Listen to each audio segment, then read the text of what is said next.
Sea Witch Comes Home, by Malcolm Saville. Foreword.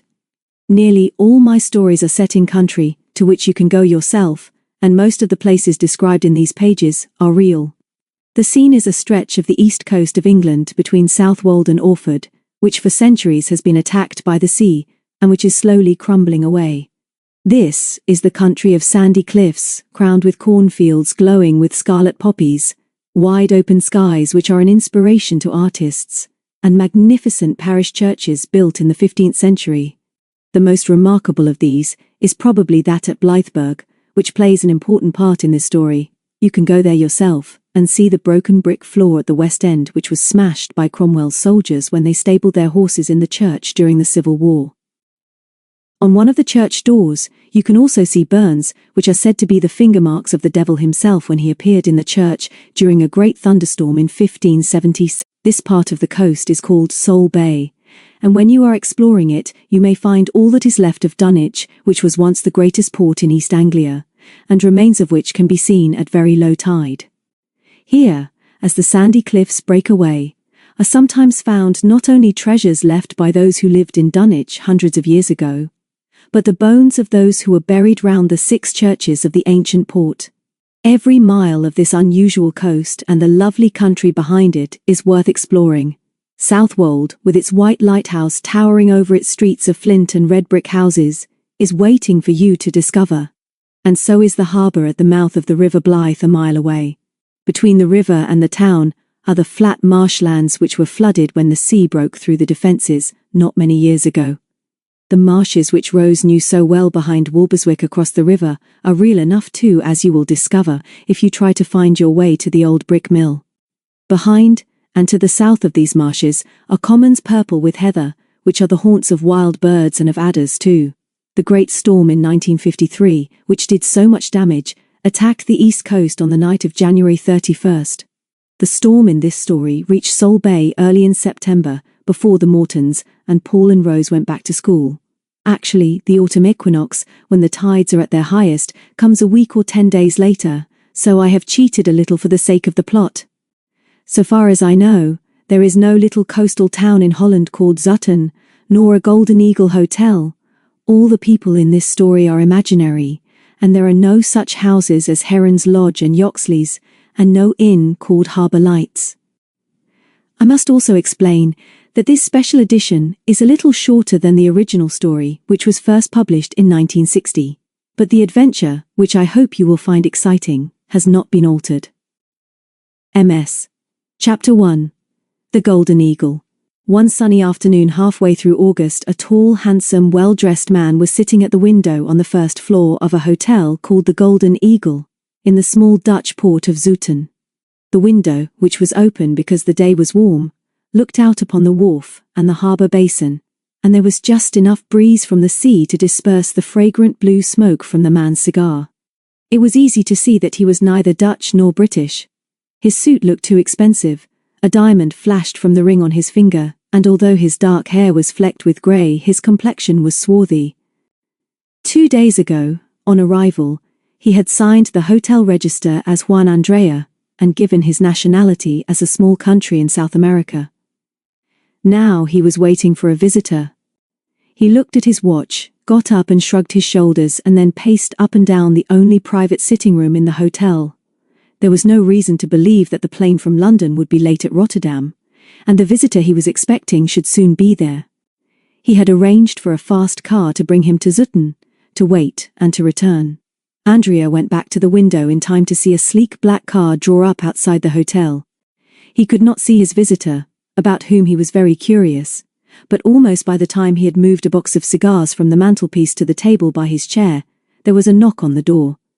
He called "Come in," and walked across to greet his guest.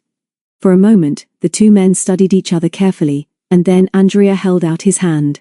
"Mr. Simon Donald? Good afternoon. I hope you have had a pleasant journey. I appreciate a visit at such short notice. Come and sit down by the window. Cigar? May I offer you other refreshment?" Donald shook his head.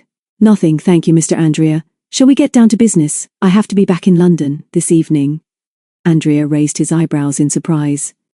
Nobody would have mistaken his visitor for anybody but an Englishman for his tweed suit, silk tie, and dark tan shoes were typical. He was short and slim, his voice was quiet, his little grey moustache neatly trimmed, and although his face and expression were unremarkable, his eyes, behind his rimless glasses, were a cold ice blue. But for those eyes it is unlikely that anyone would have looked at him twice. Andrea bowed slightly and sat down. His English was nearly faultless, and only occasionally did his accent suggest that it was not his native language. "Very well, Mr. Donald. We will waste no more time. Your reputation as a dealer in works of art has been known to me for many years. Indeed, whenever there is talk of pictures in the sale rooms of Europe and America, the name of Simon Donald is respected. I wrote to you because I believe you are the greatest living expert on British painting, and I have an important commission for you." "Thank you, Mr. Andrea. Or should I say, Signor Andrea?" "Just Andrea will do, Mr. Donald. No doubt you have been wondering why I asked you to meet me here, in this small town, rather than in London." "I have my own ideas, Mr. Andrea. I am a businessman and you have paid me well to come here. I understand you are interested in the landscape paintings of John Jackson. May I ask why?" "I have none to sell you. I'm interested because I have a very wealthy client in my country who intends to make a collection of this artist's work. I will, you see, do what you call place my cards on the table. I know a little about art, and I'm sure that Jackson's work, I have not seen more than 4 of his pictures, is going to be extremely valuable before long. Do you agree?" "I do not believe that you have asked me to come here to give you my advice, Mr. Andrea.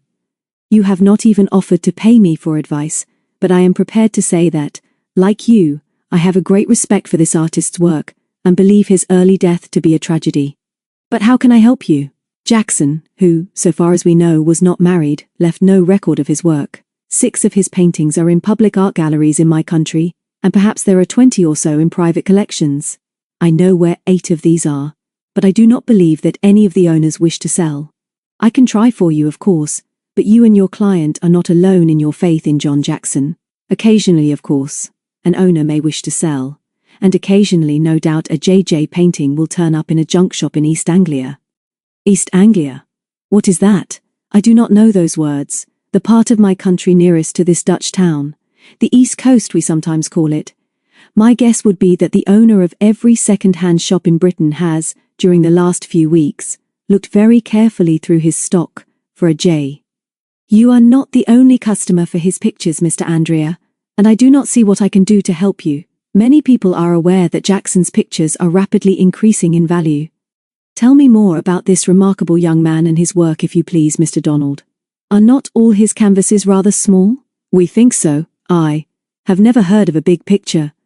Jackson was born and lived for many years in a small town called Southwold on our east coast. It is an attractive place, always much favoured by artists, and the country round, although flat, has a certain charm. But the skies and the light are magnificent, and all Jackson's work shows how much he was impressed by these qualities. Just over a year ago, some people in Southwold arranged a show of this artist's work, and borrowed some of the pictures that are privately owned. This started the fashion for JJ pictures. Although there is no doubt of their quality, all I can do is to see if I can find 1 or 2 of them for you. But I warn you that you may not like the price, and they may take a long time to get." Andrea leaned forward and took another cigar. "I would not have asked you to come here to meet me, sir, if this had not been a matter of very considerable importance," he said slowly and carefully. "Indeed, you would not be here if I had not proved to you how important I and my client believe this matter to be. Shall we say that as many John Jackson pictures as possible are wanted for investment? It would be wrong of me not to tell you now that they are required quickly. I and my friends have plenty of money to invest, but we cannot wait too long. Call it a whim if you will, but we are prepared to pay well for what we want, and we want genuine John Jackson pictures and have reason to believe that you can get them for us." The 2 men stared at each other in silence. "I see," Donald said at last. "What sort of sum are you prepared to invest in each picture?" Andrea, with a gold pencil, wrote a figure on the edge of the Times which was on the table between them. "I always read your English newspapers when I can," he said as he passed it over. "The Times of the day arrives here each morning." Donald glanced at the penciled figure, and if he was surprised he did not show it. "For quick delivery there might be an even larger investment," Andrea murmured, as he tore the marked strip from the paper and burned it in the ashtray. "I do not want to be in Europe too long, and it is not convenient for me to come to England. I shall stay here until I hear from you, if you are prepared to do business. Are you? Donald stood up and looked out at the little ships in the harbour basin. I am a businessman, he said quietly. I think it will be possible for me to please you and your clients, and this place is really very convenient for delivery. I must make it clear, Mr. Andrea, that I am not likely to repeat this trip. I am more comfortable in my own country. Again the two men regarded each other in silence. At last, how shall I know when to expect your messenger, my friend? And how shall I recognize him, or her? Donald picked up the Times. Within the next few days, he promised, I will write to you here, explaining that on the day you read in the personal column of the Times a code message, which I shall explain to you in the letter. You can expect my messenger within 24 hours. Please remember, however, that I do not care to trust valuable pictures to air travel. My messenger will be unobtrusive and trustworthy and will arrive by sea. Right here, Mr. Andrea, on your doorstep. If we cannot deliver 2 or more pictures at a time, we will deliver one as soon as possible as a sign of good faith. As you know, sir, the expenses of sending out a number of experienced picture dealers more or less at the same time is very heavy.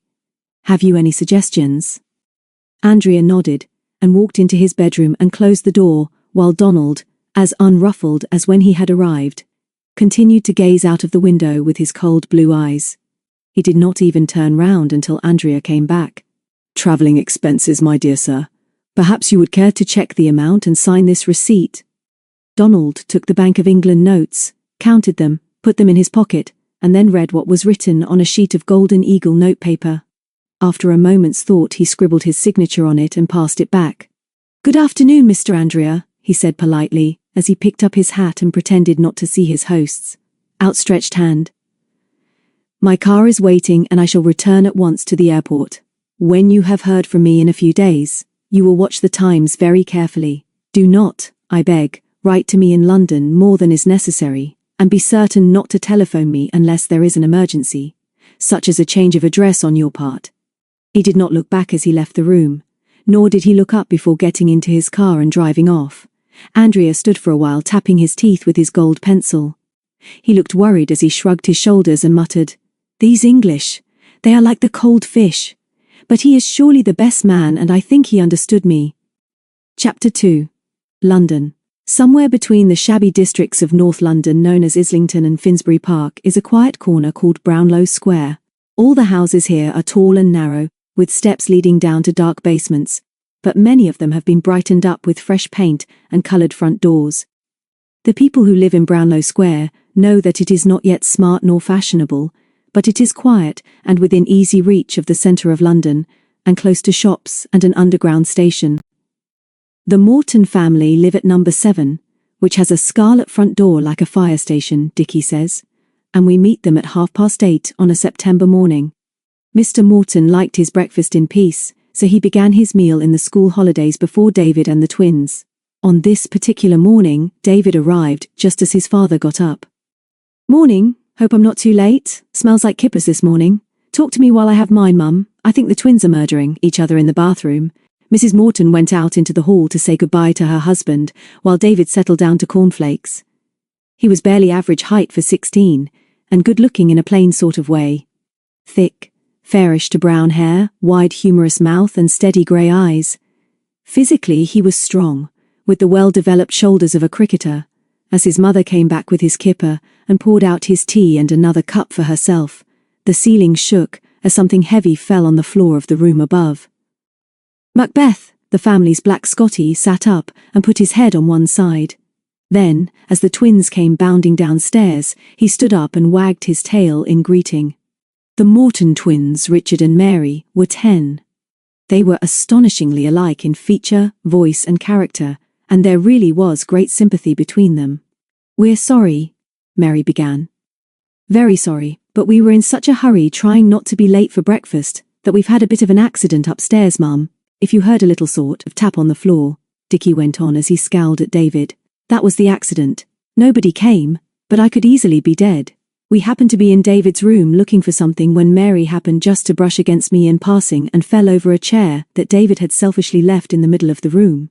And it's no use scowling like that, David, Mary said quickly. It is careless to leave furniture where people can fall over it. Dangerous, too. Dickie sat down next to his brother, I might as well tell you, Mum, that the back of the chair is a bit cracked. It wouldn't be safe to lean back in, if you know what I mean. Cornflakes, please." Mrs. Morton tried to look severe. "Is David's chair really broken, Richard? If he has broken it, he'll have to spend his pocket money to mend it," David said grimly.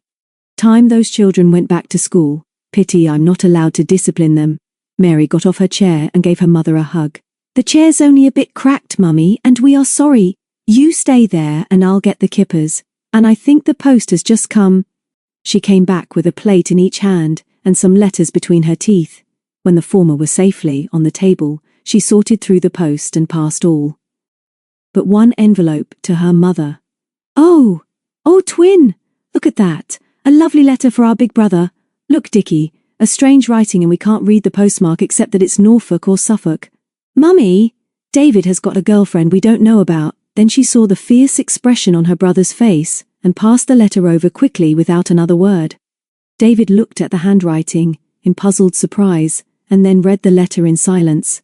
When he had finished, he folded it up, stuffed it in his pocket, and rather absent-mindedly spread some marmalade on his toast. "Bad news, David?" his mother asked. "No, Mum, not bad, just surprising. I'm puzzled about it. I'll tell you some time. Why not now?" Dickie suggested. David shook his head while Mrs. Morton said quietly, "That will do, twins. You've talked enough for one meal. What are you going to do this morning?" The twins saw David's worried face and took the hint. "We are going to Hampstead Heath," Mary said, "soon and quickly, with Mackie. We shall be back for lunch." Half an hour later, when the twins had gone, David, who was helping his mother in the kitchen, said, "I'd like to tell you about that letter, Mum. It's from Paul Channing at Walberswick." "Paul Channing, your friend at school. You went to stay there last Easter with the twins, didn't you? And he came here with his sister for a weekend." "Of course I remember them. Why is he writing to you?"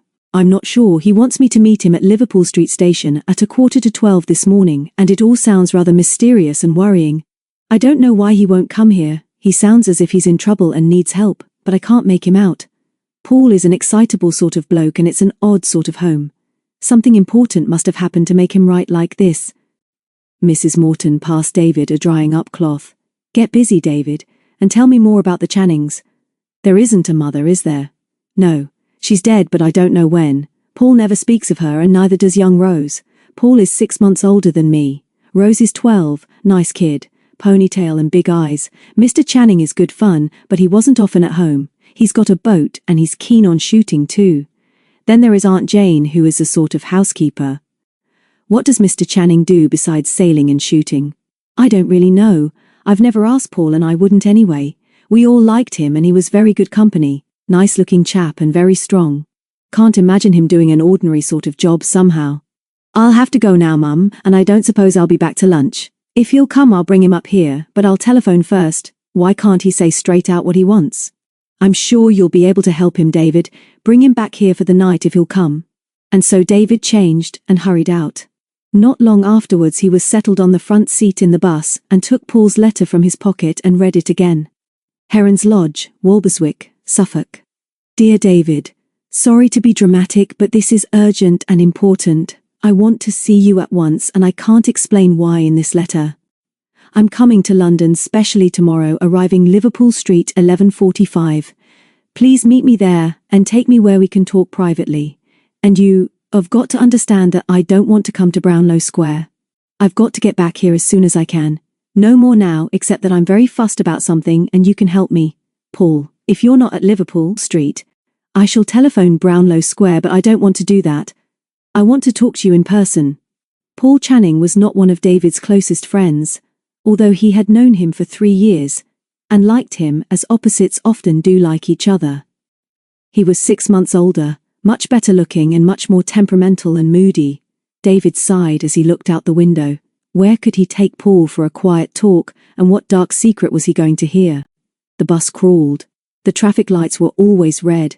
Nobody seemed to care when they got to Liverpool Street. And even David was beginning to worry when at last they stopped outside the station at 5 minutes to 12. David pushed through the crowds, and was hot, and rather bad-tempered when he reached the arrival platform. A porter found time to tell him that the Norwich train had been in for 10 minutes. When he reached the platform there was no sign of Paul, and David realized that it was typical of his, friend not to say where he expected to be met. David considered, and then had a brainwave. The telephone kiosks, of course. He was right. 8 people were waiting in various stages of impatience outside the nearest kiosks, and Paul, with the usual lock of dark hair drooping over his forehead, was fidgeting in the queue. David touched him on the shoulder. "Sorry I'm late, Paul. It was the bus. London traffic hardly moves these days. What's the trouble?" Paul grabbed his arm and pulled him away from the other waiting people. "So you've turned up after all, have you? I don't ask much of my friends, and I should have thought it was simple enough for you to get here on time." "Oh, shut up," David said. "You're making a fool of yourself, and you're lucky I'm here. What's all the mystery, and why couldn't you come to Brownlow Square? You know that you can come there when you like." With a quick change of mood, Paul flashed him a smile. Sorry. Okay, David, I'll tell you all about it. Thank you for coming. Where shall we go?" Then David remembered the Embankment Gardens, where there was a cafe with chairs and tables on a paved terrace. Paul agreed to this suggestion, and after a short bus ride they reached the gardens. The 2 boys queued for coffee and sandwiches, and then were lucky to find a vacant table.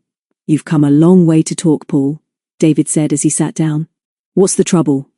"You can trust me." Paul looked up at the seagulls sailing so effortlessly overhead, and when he turned to look at David his eyes were troubled. "It's difficult to say, but I've got to do it," he began. "You've been to stay with us at Heron's Lodge, and I suppose you realize that it's not the same at home for Rose and me as it is for you at Brownlow Square." "You mean because you haven't got a mother?" David prompted. "That's got something to do with it, of course. I can remember Mother, but Rose can't." "Truth is that I'm worried about Father, David. He's disappeared and hasn't told us where he's gone or when he will be back. But he often goes away, doesn't he? He went off sailing or fishing for 3 days last time we were staying with you." "I know that, David. Trouble is that it's different this time because he hasn't told us anything. And Aunt Jane is on holiday for a month, and that doesn't make things any easier. He had a letter from London about a week ago, and came up here by car directly after breakfast. At least he said he'd been to London, and next day he was excited and rather peculiar. And although Rose can usually get anything out of him, he wouldn't tell us about his visit except to hint that everything was going to be much better for us soon." "Much better for you, Paul? What did he mean? Things aren't too bad at home, are they?" "I suppose not. It's difficult to say, but Rose doesn't seem to realize that sometimes Father seems to have plenty of money and other times he's worried, and says we can't afford new clothes, and that we'll have to sell Seawitch. Day before yesterday I'd been to Southwold with Rose, and when we came back, he'd gone and we haven't seen him since. He left a note. I haven't brought it, but he told us not to worry, that he didn't know when he would be back, but he wouldn't be away for long. And why didn't we ask you and the twins to come up for a week? He didn't say anything about Aunt Jane. I expect he'd forgotten that she was away." "But why are you so worried, Paul? You've said he often goes away. Surely that's all he's done now. He's always told us before where he'll be and when he'll be back. I know that when we're at school he's away a lot too, but I'm sure that this time it's different and I'd give anything to know where he is."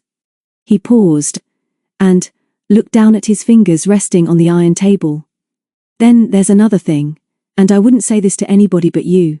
I just feel that there was something not quite right about that sudden trip to London and his excitement when he came back. It was almost as if he'd suddenly got a lot of money. He left £10 for us in the letter, by the way, but that won't last long when you arrive tomorrow." David looked at him curiously. "But why are you worrying specially? And why do you want us to come so quickly? Has something happened that you haven't told me?"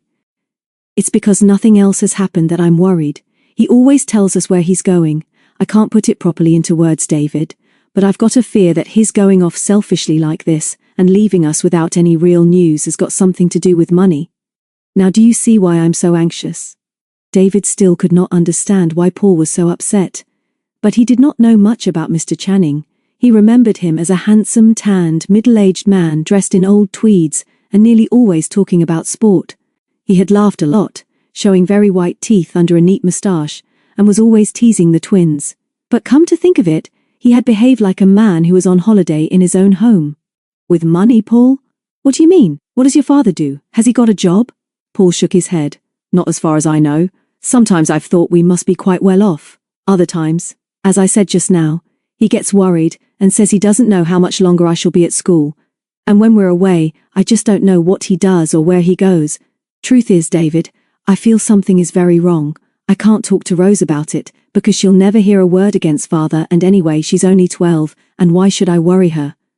You told me once that you and those friends of yours up in Shropshire, and those cousins from Rye, have had more than one adventure together. Come up to Walberswick tomorrow and stand by with me.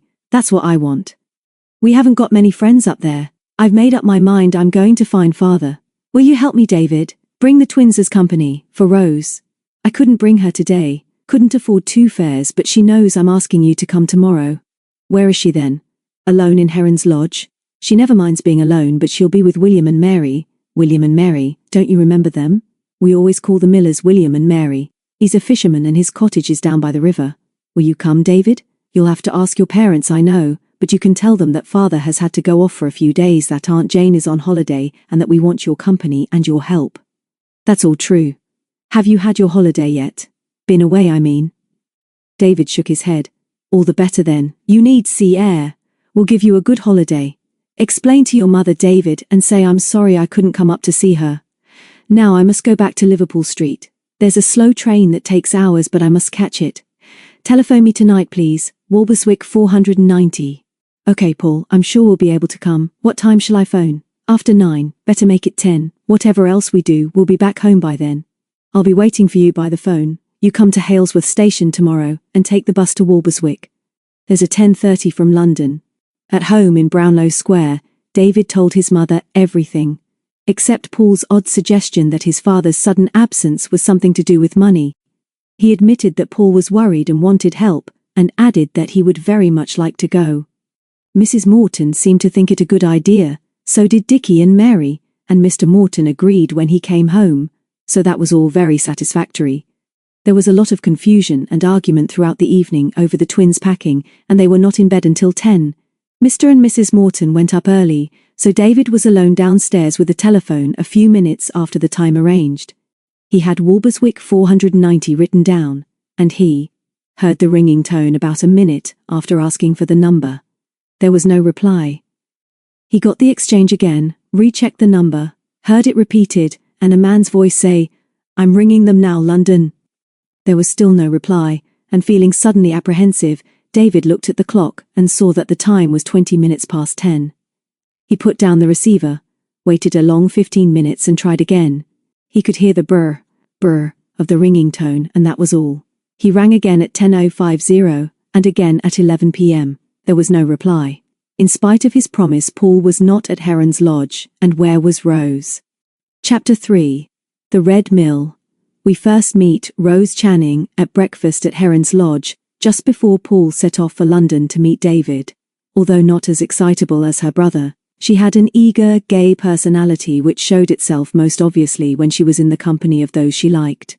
She gave her father far more love than he gave in return, only tolerated her aunt, and was prepared to put up with Paul when he did not tease her, or interfere when she wanted to go off by herself on the marshes and commons of Suffolk. Rose was not easy to know, but her affection was worth winning. When Paul came clattering downstairs for his breakfast, Rose, in jeans and a red checked shirt, was at the cooker looking with loathing at the cold fat in the frying pan. "Buck up, Rose. I'm in a hurry. Is it bacon?" "No, there isn't any. We forgot to buy it yesterday, but there's toast and marmalade and a tin of sardines.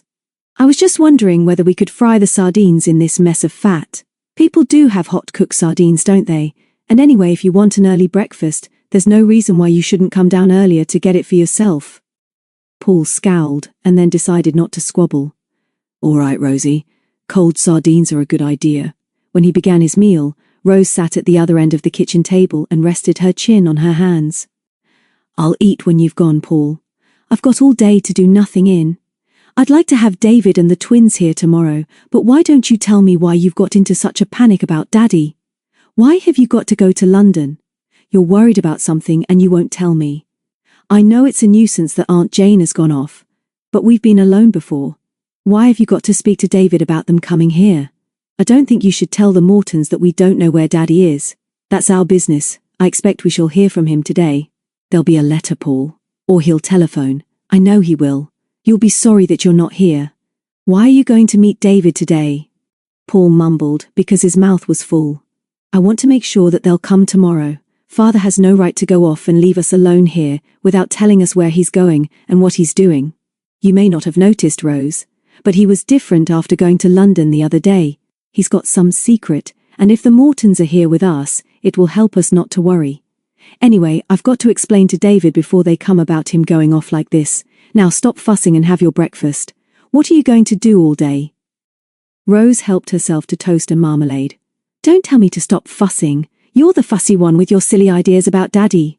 Don't say too much to the Mortons and make us both look silly. Me? I'll go and see William and Mary and have my dinner with them. You'll be on the last bus, I suppose? If I'm not here when you come, I'll leave you a note. You'd better go now. I'll see you off. Come on then," he said as he got up from the table. "Sorry to leave all this mess to you. We'll have a grand clear-up, tonight or tomorrow, before they come."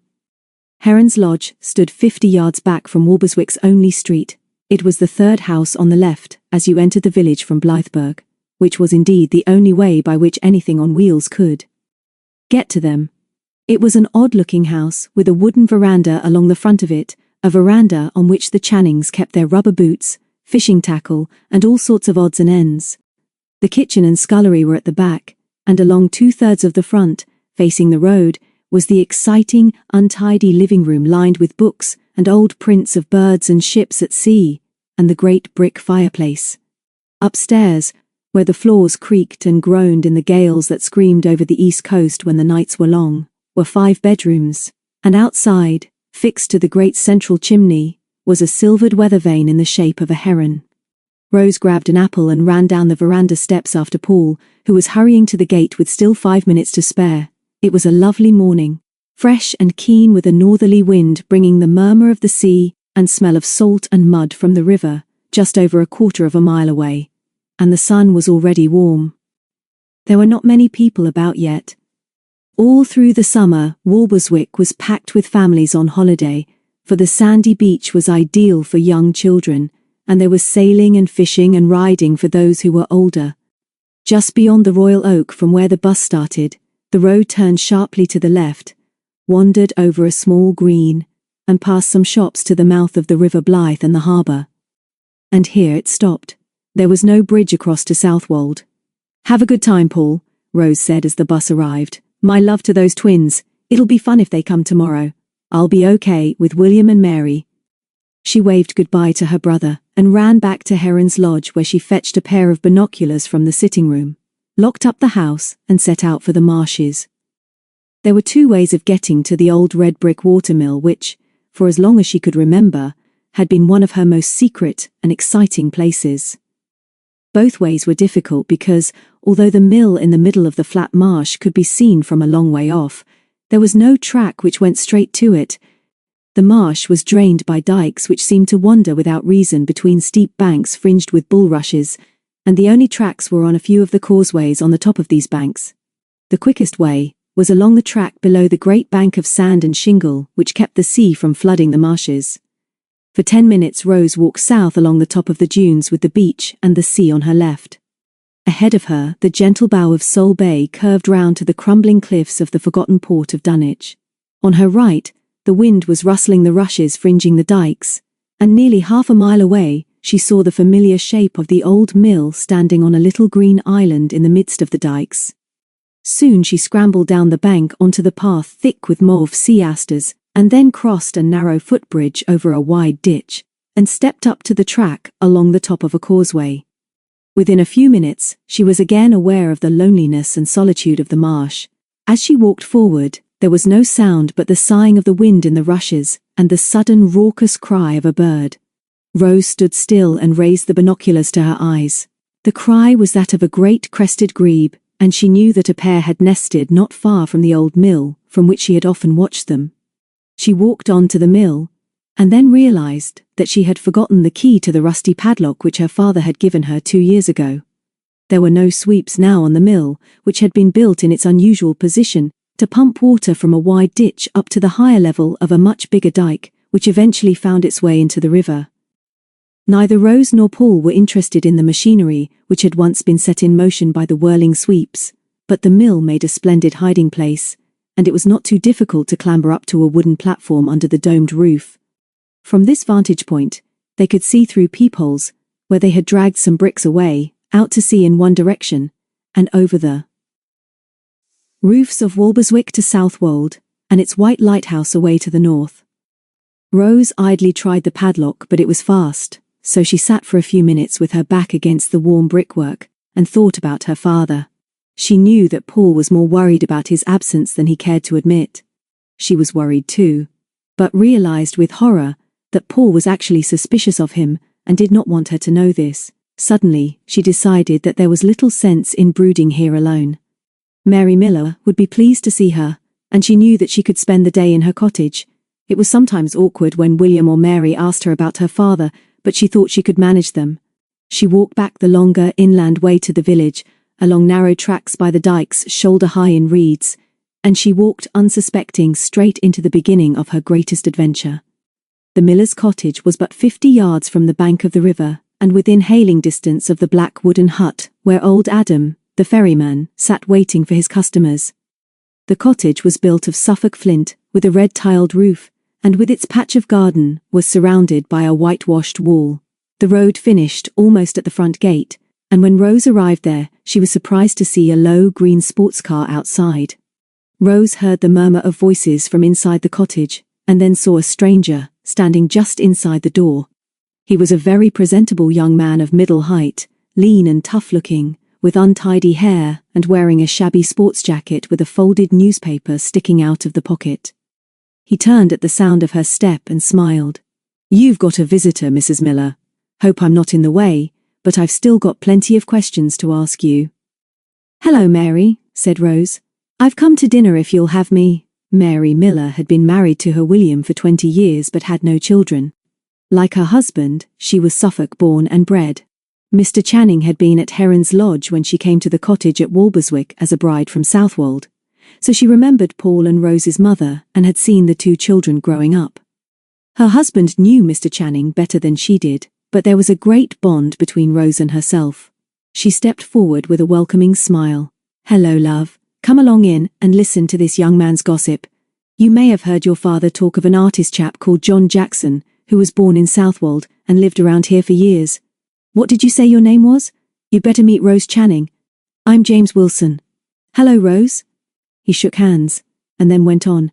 "If you're not both too busy, I suggest we sit out in the sunshine on your wall. I won't keep you long, Mrs. Miller, but I was told at the post office that you've lived in the district all your life.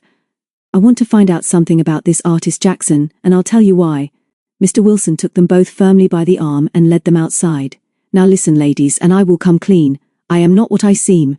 I am a reporter on the staff of the London Clarion, and I will show you why I want to find out something about John Jackson, an artist who lived round here and who, before he died about 10 years ago, painted many pictures of this part of the country.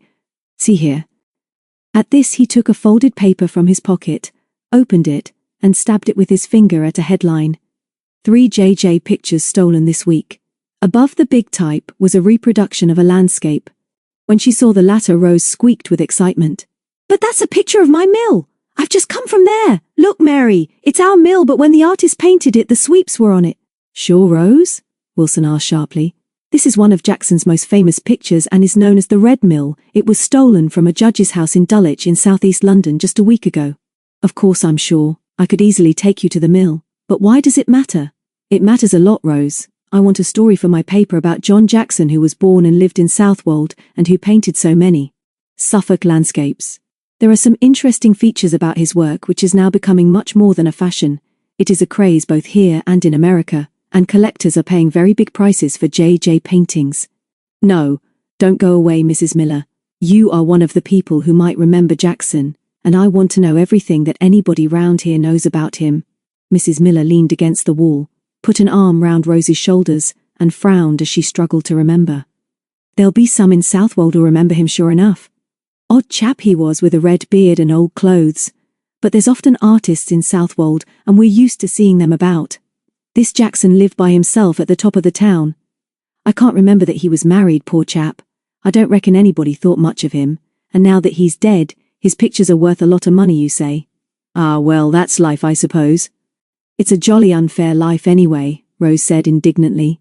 "And why are people stealing his pictures now, Mr. Wilson? And how do they know who to steal them from?" "That's a good question, Rose. Somebody very clever knows where they are, and I think that's because 2 years ago there was an exhibition of his pictures in Southwold, and many were bought then. Anyway, 3 have been stolen in a week. The JJ pictures, which were always landscapes, are quite small so they'd be easy to hide without their frames. The police are after this thief, and I want to be about when he's caught because there's a big story here. Perhaps your parents will remember something about John Jackson, Rose."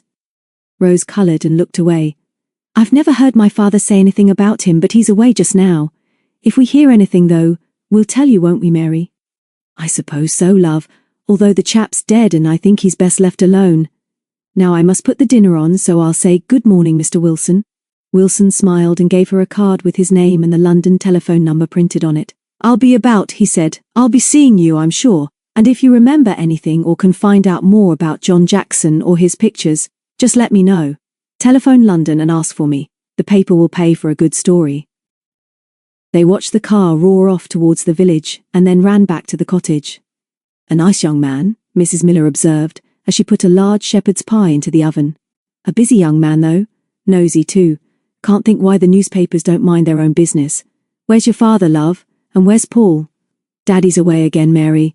Paul has gone to London to ask some friends to come and stay with us. I'll bring them to see you. David is a bit younger than Paul and the twins are 10. Perhaps you saw them when they came last year, though. They've got a little black Scotty dog called Macbeth." Mary Miller gave the girl a very straight look. "And so Paul has had to go to London to ask these friends. You're welcome to be here, dearie, as long as you like. And when's your dad coming back, Rose?" William was asking about him this very morning. "Has he gone off in Seawitch?" "We're not sure, Mary. We don't know where Daddy is or when he'll be back. He left us a note telling us not to worry, and I'm not going to. He'll come back as soon as he can, and that will be when he's ready. It was his idea that we should have some friends, and so I hope the Mortons will come. And if anybody asks you, Mary, if you know where my father is, you jolly well tell them to mind their own business. Please do that." "Yes, love, I'll do that." Mrs. Miller smiled and did not mention Mr. Channing again. After dinner, Rose went across on the ferry to Southwold and spent the afternoon there. She loved the grassy greens fringed with houses and the big common between the town and the river. She liked the shops too, and bought Mary a pot plant. William was at home when Rose returned to Walberswick, and she was very pleased to see him. William was a man of few words, but she sensed at once that Mary and he had been talking about her father and about Paul going off to London without her. It was a calm, lovely evening, and when they had finished supper, Rose went out and sat on the river bank. The brown and muddy tide was swirling up the estuary, over which the gulls were crying, and farther up the river, she could see the little boats of the sailing club, busy twisting and turning in the stream as they tried to catch the breeze. The bus from Halesworth was due at 10 minutes past 8. It connected with the train from Ipswich, and Paul would be on it. At 8, Rose said goodbye to William and Mary, promised to come and see them tomorrow, and then walked up to the Royal Oak. At 20 past 8 she was still waiting for the bus, and by 8:30 she began to worry. Why couldn't the bus come? Then she heard it, and felt a fool for beginning to panic. 4 women and 3 young men got off, and that was all. No Paul. "What's happened?" she said to the conductor. "Why are you late? Have you seen my brother?" "He was on the London train." "No London train, miss. Sorry, but we couldn't wait at Halesworth no longer. They say there's a long delay for all trains north from Ipswich." "But how will he get home? Are you going back to Halesworth to fetch the train passengers?" The driver came over and smiled at her. "Don't worry, miss. We go back to Lowestoft now, and that's our last trip. Your chap will get a lift like as not. There's been no accident." Rose nodded her thanks and ran blindly back to Heron's Lodge, without really considering what she was going to do next.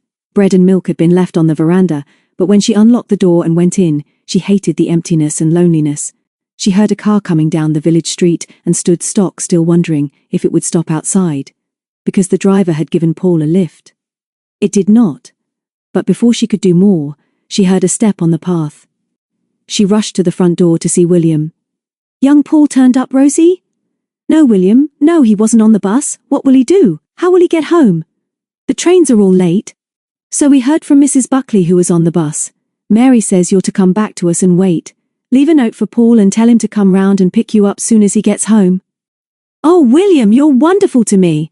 Fancy you guessing that I would be so worried. Of course I'll come home with you. And we'll leave a note for Paul under the knocker because I must lock up the house again. Are you sure Paul will be all right?" "Sure, Rosie. He's not a fool, and there'll be somebody at the station to give him a lift. Write your note and come along. Has he got a key?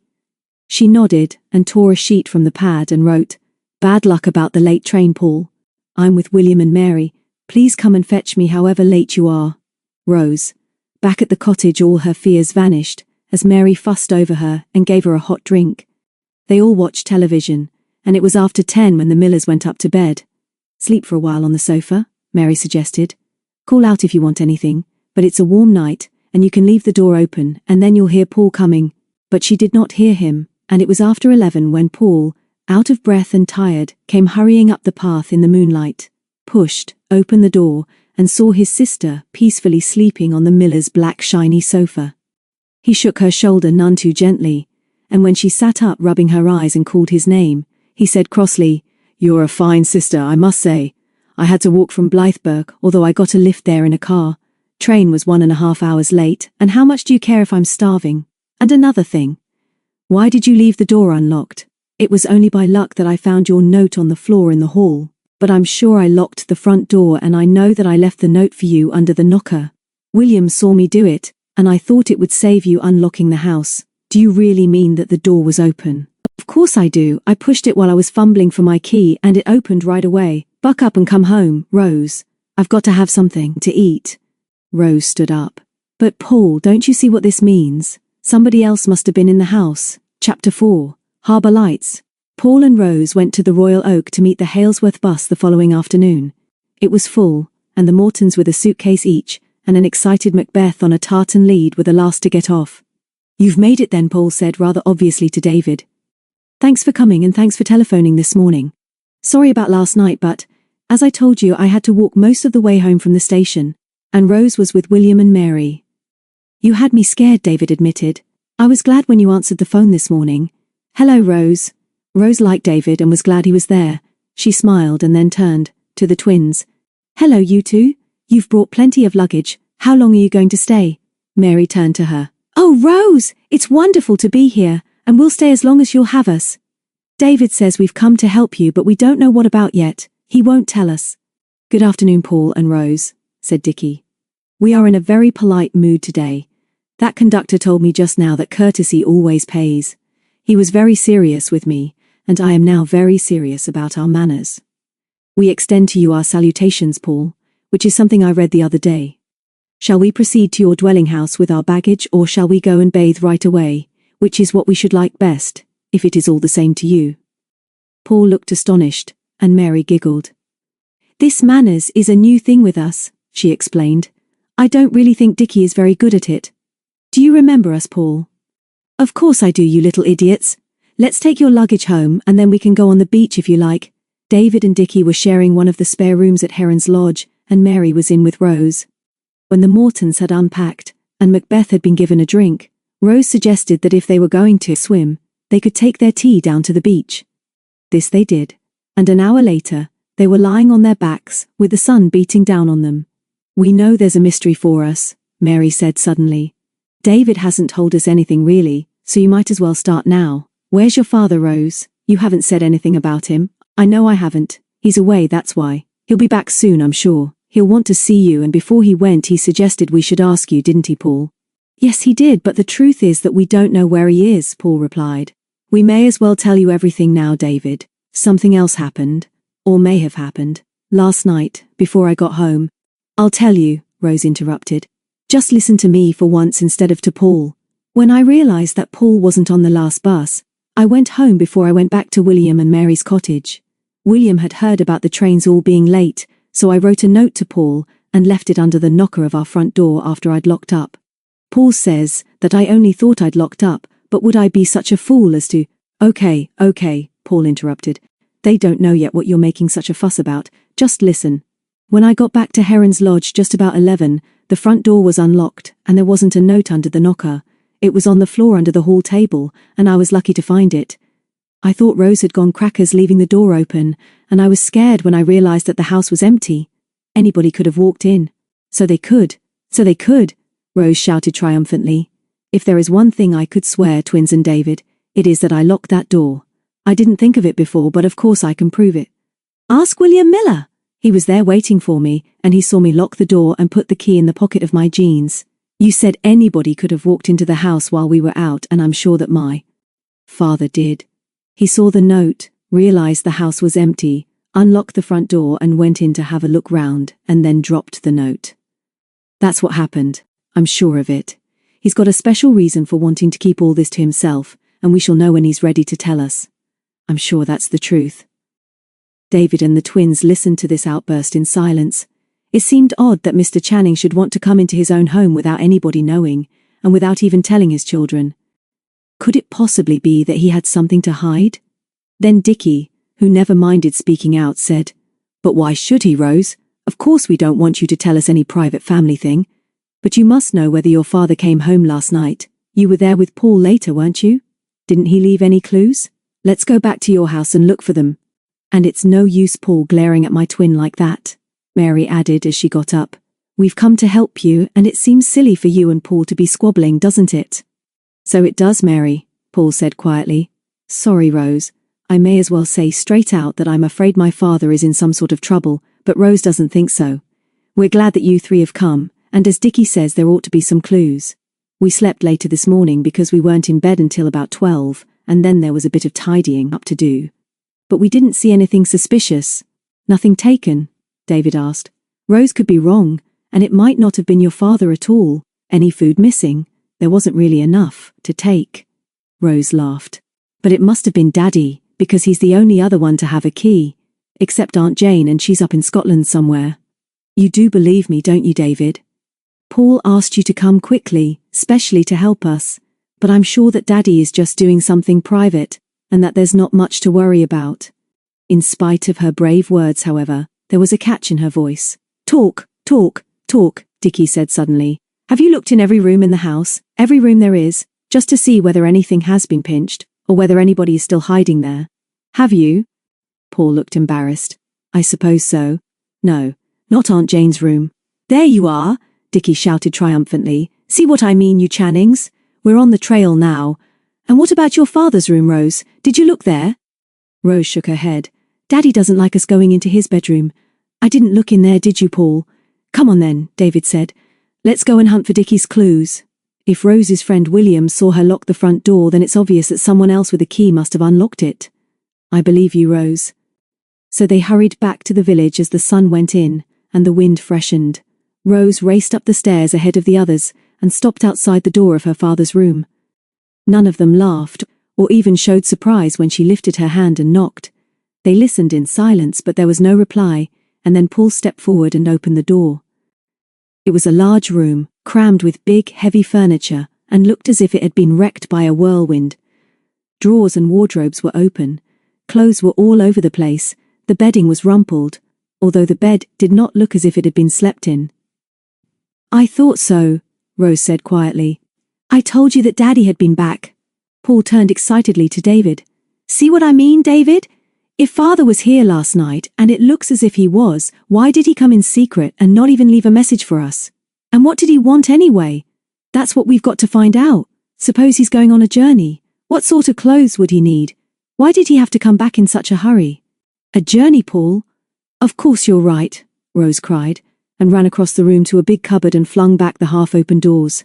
"Everything here has gone, Paul. All his sailing kit, oilies and sweaters and sea boots and everything. He came back for his own kit because he's gone to sea." "Has he gone in Sea Witch, do you think?" "Don't. You know where your boat is?" David asked. Paul then explained about their boat, Sea Witch. "You've been in her. She's a 7.5-tonner with an auxiliary engine, but the summer is nearly over, and people are already putting their boats up for the winter. Father doesn't keep Sea Witch here much, and she's at Orford now, down the coast. At least I think she is. He took her down about a fortnight ago, didn't he, Rose?" "Yes, he did. He asked me if I wanted to go with him, but something happened and I didn't. Let's go and ask William whether Daddy mentioned a special sailing trip to him. I'm sure, though, that William doesn't know because he asked me where he was only yesterday, but he might have an idea. They've done a lot of sailing together, but I don't think we ought to let William know that Daddy's sailing kit has gone."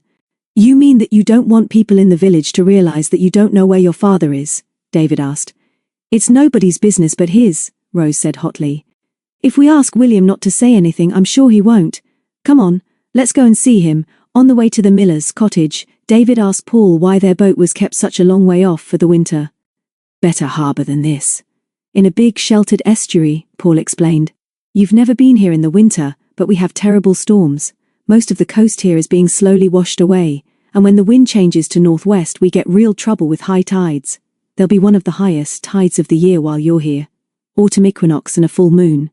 Father likes Orford anyway, and often sails there. William was at home, but although he remembered the Mortons and greeted them with his slow smile, he did not remember Mr. Channing saying anything about a special sailing trip. Rose asked him the important question, and the others saw that he was suspicious, but when she went on to ask whether he remembered her locking the door of Heron's Lodge last night, he agreed at once that she had done so and that he had seen her put the note under the knocker. But why the fuss? He asked with a puzzled smile. No news of Mr. Channing, I reckon, after all these questions? Before any of them could answer, there was a roar and a spatter of gravel as a green sports car drew up outside. It's Mr. Wilson again, Rose called to Mary Miller. This is a special friend of mine, Twins. He's on a London newspaper, and he's after a story about some stolen pictures. It's James Wilson, David shouted. Come on, we know him, and he ran down the path from the cottage door with the twins and Mackie close behind him. And so it was. Wilson, who was one of the Clarion's best reporters, had met the Lone Piners before. Can't escape from you, Mortons, he laughed, and he shook hands. Do you mean to tell me that you know my new girlfriend, Rose? Yes, of course he does, Rose laughed. Why have you come back? Wanted to see whether you or Mrs. Miller had got any more stories for me about John Jackson. Don't tell me that these twins and David are after JJ pictures too. We don't know what you are talking about, James, Mary said. We would like to know, but we too have a very great mystery to do with, if you know what we mean. Just for a moment I'd forgotten that you two talk like that. Quite quaint, but I thrive on mysteries. Tell me yours after I've said good afternoon to Mrs. Miller.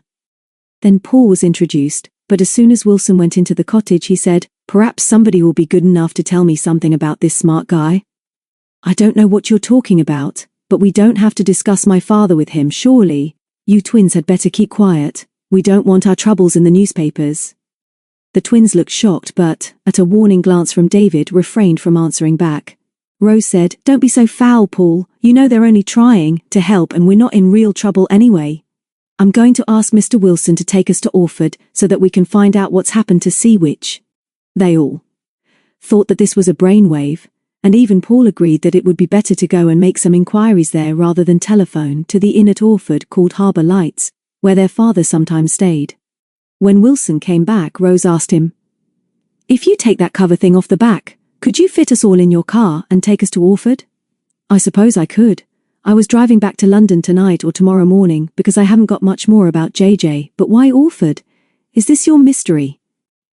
Surely it is, Mary said. Please take us, James, and we'll tell you why on the way, and you can tell us about this Jackson man you're chasing. He's dead, Mary. Wilson laughed. I'm not chasing him. Let's go for our ride then. You're all going to be uncomfortable, but we'll try to force you out when we get there. Paul and one of the twins in front with me, and David and Rose in the back with the other terror. Here's Mr. and Mrs. Miller to see us off. It was a wonderful ride. The wind tore at their hair and blew back the words when they tried to shout.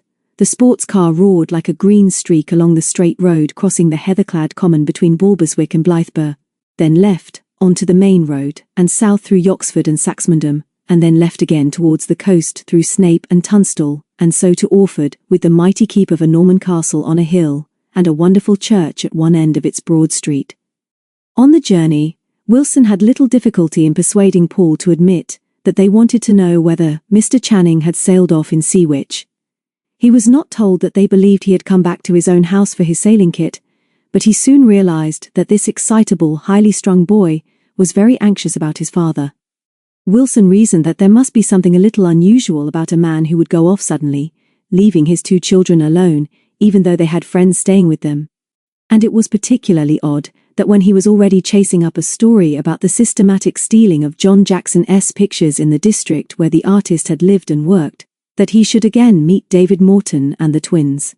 Although he had not really got anywhere yet with the JJ picture business, he still had a hunch that he was on the edge of a story, and there was something out of the ordinary about the Channing family.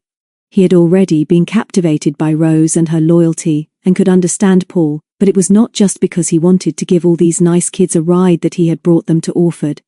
It was something more. It was that sixth sense that before now had led him to a story, and once again it was to prove right. He stopped in the central parking place in the Broad Street, and switched off the engine. "There you are," he smiled. "What next? I don't see a harbour or any sea and I'm thirsty. Where do we go now?" "You've got to turn round and take the turning to the right," Rose explained. "There isn't actually any sea at Orford, but about a mile down that road there's a harbour with lots of tidal water behind a big shingle bank. You'll see when you get there, but it's a wonderful anchorage in winter for little boats like ours. About half a mile down the road, there's an inn called Harbour Lights, and we'd like to stop there and ask Bert Hawkins whether he's seen my father. Daddy often stays there." These directions were simple enough to follow, and a few minutes later, they were neatly parked in front of the Harbour Lights, which was a fair-sized inn with a side entrance to a yard behind the house. "Bert has 4 or 5 bedrooms here, and a lounge for residents," Paul explained. "We can all go in, although I suppose none of us is allowed in the bar. Will you ask for Mr. Channing, please, Mr. Wilson? If there are other people there, we'll follow you in."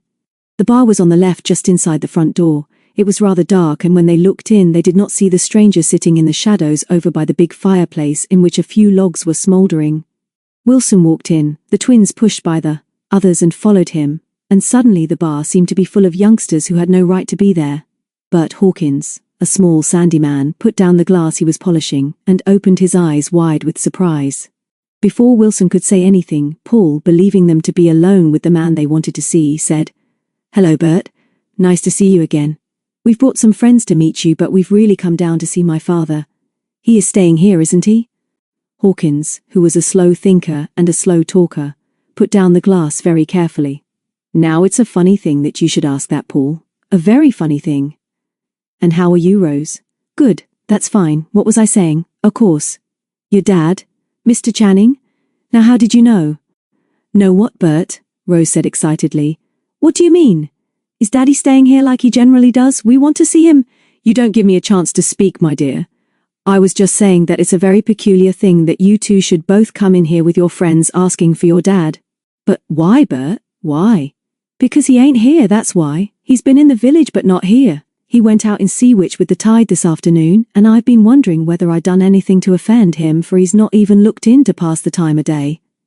"And you didn't know where he was? Too bad. Somebody did tell me that this gentleman in the corner went aboard with him." "Is that so, sir? You know Mr. Channing, don't you, sir? He's the father of these two." At this the others turned to look at the shadowy figure on the settle by the fire, but almost before Hawkins had finished speaking, the stranger got up hurriedly and went out. "We've never seen him before, and how do you know that he's been with Daddy?" Rose gasped. "Who is he?" Before Hawkins could answer, they heard the sound of a car starting up and then coming out of the yard. "Who is that chap, Bert?" Paul demanded. "Dunno his name. Okay though, he came this morning and has paid for all he had, and that's all I know." Wilson ran for the door and out into the street. The others followed and were just in time to see a big black car disappear towards Orford. Then in the silence, Mary said, "That man was very, very sinister sitting there in the corner and listening to what we were saying. He had a sort of invisible face, hadn't he? Couldn't see what he was like." "I could," Wilson said quietly. "I saw him when he hurried out. He reminds me of somebody. No, maybe he's just somebody fairly well known, and I've seen his picture. I think he's been in the news, and I must find out who he is. He ran off when he realized that Mr. Channing was your father, didn't he, Rose? Very odd. I've an idea that he's something to do with pictures, and that's very, very interesting. I'll find out. Is your father interested in pictures, Paul?" Paul shook his head. "Not at all. But let's go down to the harbour now and see whether Sea Witch has really sailed, and if she has gone, we'd like to know where, wouldn't we?" Chapter 5. Bless you, John. On the morning after the events described in the last chapter, the man known as Juan Andrea was once again standing at the open window of his private sitting room in the Golden Eagle Hotel in Zutton. Many local citizens were becoming interested in this overdressed, smooth-looking man who seemed rather out of place in their busy little town. He never went far and was never away from the hotel for more than an hour or so. But he was well looked after, because he paid well. The few questions he asked were in good English, and he expected and got good service. Every day he received several London newspapers, including the Times. It was just after 10 o'clock on this particular morning, when Andrea saw a small boat coming into the harbour. A smile twitched at the corners of his thin mouth as he read the words, Sea Witch, on her bows. Andrea fetched a pair of binoculars from the mantelpiece and focused them on the man in the boat. Slowly Sea Witch chugged up the harbour, and the skipper waved cheerfully to the harbour master, who had just come out of his tiny office on the quay, to direct him to a suitable berth. The little boat was brought in beautifully and made fast, and then the harbour master, in his blue reefer jacket, peaked cap and clogs, went aboard. He was quickly followed by Zutten's customs officer, dressed rather more officially in a grey-green uniform. When the three men had gone below, Andrea put down the glasses. He was no longer smiling. This was an anxious moment, for he did not like customs officials, and although he was as sure as he could be that this was the messenger from Donald for whom he was waiting, it was vital at present that there should be no obvious connection between the Englishman in Sea Witch and himself, particularly if there was to be any trouble between the visitor and the Dutch customs. He had not liked all that he had read in the British papers recently, although there was also some remarkably good news. Oh well, he could do nothing now but wait in patience, so he sat down, relit his cigar, and picked up a copy of the Times, which was of particular interest to him. He looked first at the column of advertisements, in small print, headed Personal on the back page. The sixth announcement was very short, and read, Bless you, John. Many happy returns of the 10th. This was the code message he had been waiting for so impatiently. Today was September 10th, and if all went well, it was going to be a very important day for him. Then he picked up another more popular newspaper called The Clarion, and read, not for the first time, a story headed, 3 JJ pictures stolen this week. It was a pity that the British newspapers were making such a fuss about these pictures. Donald was certainly working efficiently and quickly, but perhaps he was too quick. 3 JJs already was impressive, but the police of all countries would be on the alert now. How, he wondered, would Donald's messenger, if he could satisfy the customs, deliver the goods quickly to him? The arrangement was that he should come to the Golden Eagle and ask for him in the code arranged. He must be patient, although it might be better to wait downstairs in the lounge rather than up here in his room. He got up and stubbed out his cigar, surprised to realize that he was feeling nervous.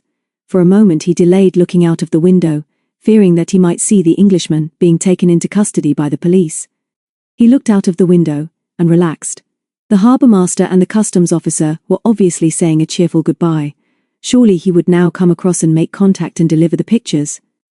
Andrea decided to wait for his visitor in the lounge and went downstairs after locking the door of his room behind him. There were only a few people there, and the old waiter in his short white coat approached Andrea as he sat down near the door. Good morning. Good day to you, sir. A fine day. May I bring you coffee, sir? Andrea nodded. Upstairs, in my room shortly. Coffee for 2, I am waiting for a friend. Old Jan tried not to show his surprise that this guest should at last have a visitor, and hurried into the kitchen to share this remarkable news. But Andrea's friend did not come, and after a quarter of an hour he got up irritably and went out into the sunshine. He strolled up the quay, well aware that he was looking out of place but determined to discover why Donald's messenger had not kept his appointment. He was not long in doubt, for the skipper of the Sea Witch was sleeping peacefully in the sunshine, on the deck of his little boat. Andrea shuddered at the thought that if this man was indeed Donald's messenger, many thousands of pounds worth of pictures were almost certainly unguarded somewhere aboard. But perhaps the fool had no idea what he was bringing. He looked at him carefully from the distance of a few yards, and was surprised to see that he was rather distinguished-looking, and not at all the sort of man whom he thought Donald might have chosen. Merely to be a carrier and a smuggler of stolen pictures. Andrea wiped the palms of his hands on a handkerchief of purple silk, and walked up and down the quay like a sentry for half an hour, until Channing woke, stood up, stretched, glanced at the hotel, and then went below. Andrea was a trifle breathless when old Jan welcomed him again in the lounge. My friend comes soon, Jan, he gasped. Make the coffee. Bring it up to my room as soon as we have gone up, and he sat down thankfully again near the door. He was only just in time, for no sooner had Jan shambled off to the kitchen than Channing came in. He had changed his sailing gear and was now wearing a blue shirt and a tweed jacket. But what was much more important to Andrea, he was carrying a black japanned metal case about 3 feet long and 8 inches in diameter. This was, in fact, a case used generally for carrying rolled-up charts. Andrea got up to greet him and said quietly, "Good morning. Many happy returns of the day." Channing looked him up and down as if he did not like him very much, and then, with rather a sheepish grin, replied, "Bless you, John. Upstairs to my room if you please," Andrea said. "At once, Jan. Bring coffee now." The waiter plodded up the stairs behind the men and put the tray down on the table. After a curious look at the Englishman, he went out, and Andrea locked the door behind him. "Now to business, my friend. I think it wise for us to deal with this matter quickly. How many have you brought? If you want coffee, pour it out for yourself." Channing raised his eyebrows. "Who did this chap think he was? Come along, my man, come along. Hand over that case and I will give you a receipt for them." "Now listen," Channing said quietly. "I don't know your name, and I don't like the way you're speaking to me, but I know you're the chap who wants these charts, and the sooner I get out of here the better I shall like it. I've been paid to bring this to you, neither to ask nor answer any questions, and to get a receipt. I want some sleep, so I'm in favor of your suggestion that we waste no time. Where's your receipt? It will be handed over when I am satisfied with what I have received.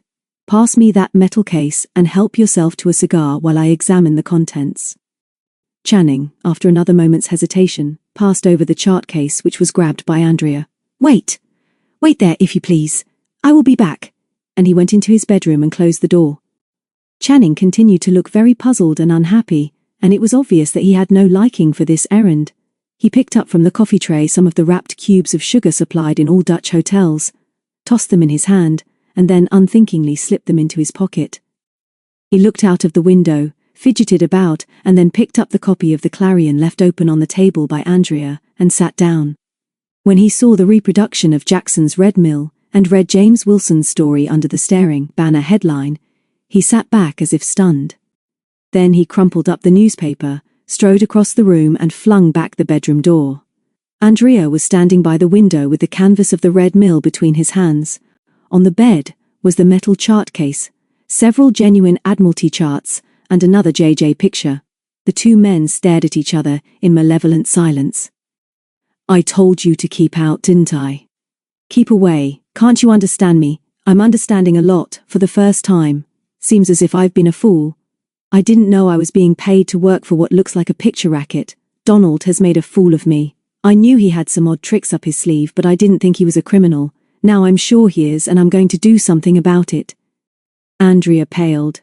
"Don't be a fool, man, don't be a fool. Donald trusts you, he told me so himself. You're in this as much as we are, so just try to be sensible and listen to me." "I don't want to listen to you. I don't know your name, but I don't like you. You wouldn't understand, but I knew that crazy chap Jackson who painted those pictures. He was a great man, and that mill is near my home. I've a good mind to knock you down, but maybe it's not quite the time. I've got to think what's the best thing to do." Andrea pulled a thick leather wallet from his pocket. "Now listen. Just be sensible. Maybe Donald didn't pay you enough? Let us do a little deal together. I'm going to ask you to accept a little present, and then you will forget that you ever saw inside this metal case with the, what do you call them, the maps. Of course. You can go back to England, give Mr. Donald the receipt that I have here for you, and forget the pictures.